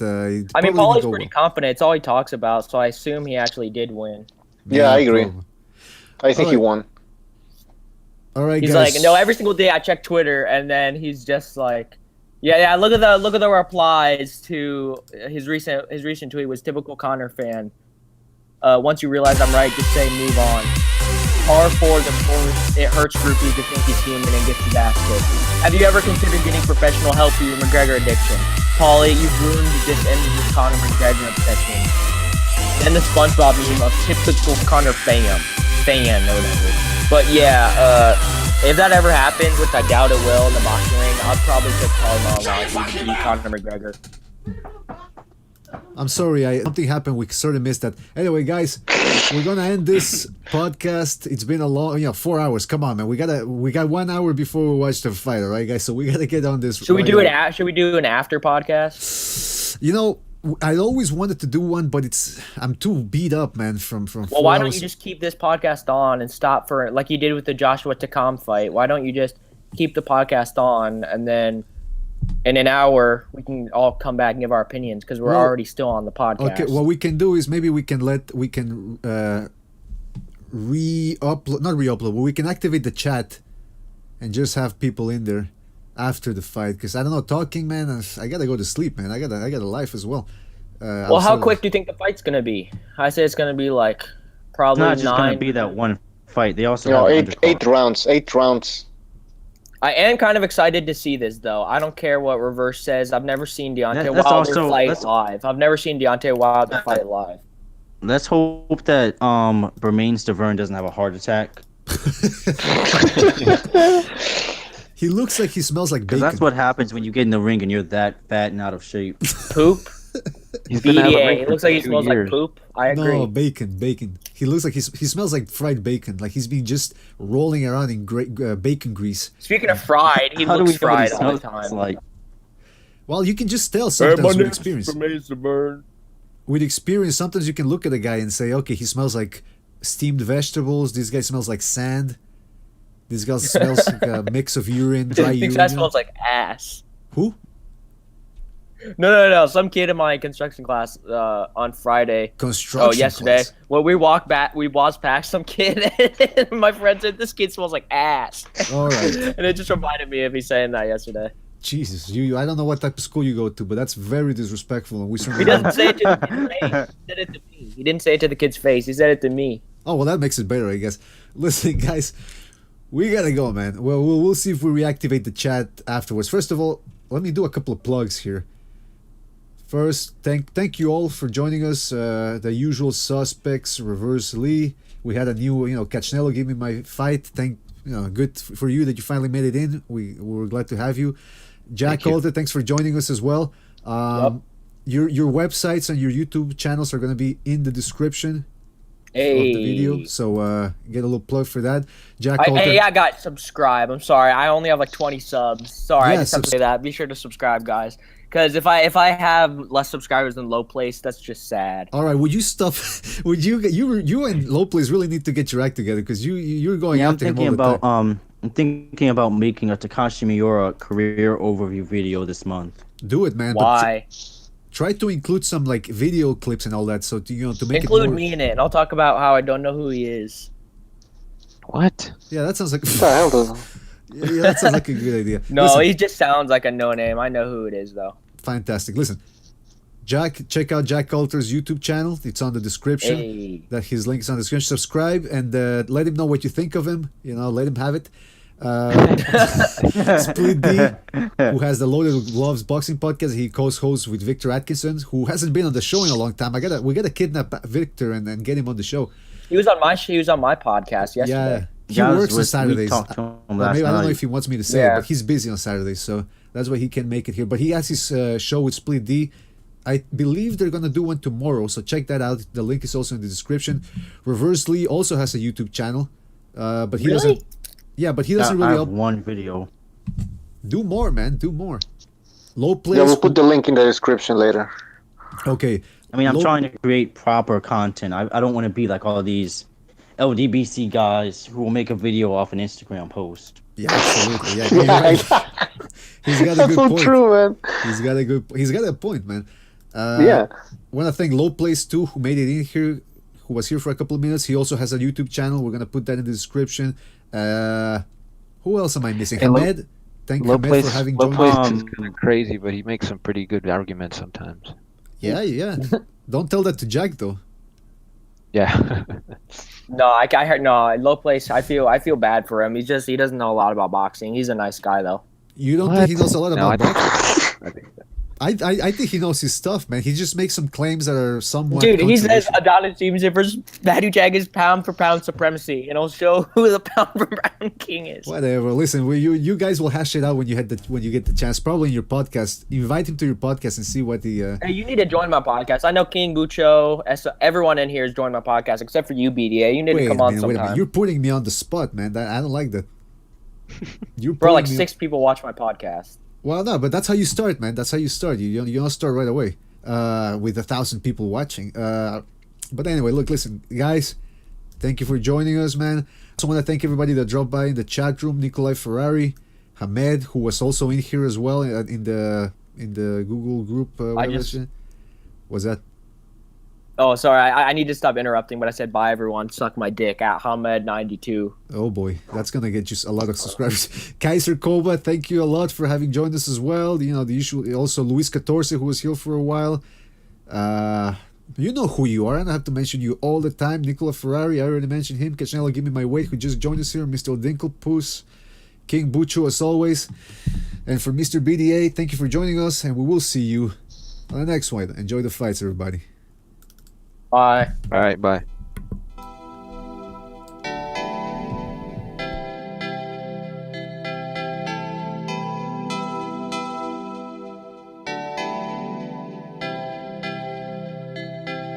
Squad.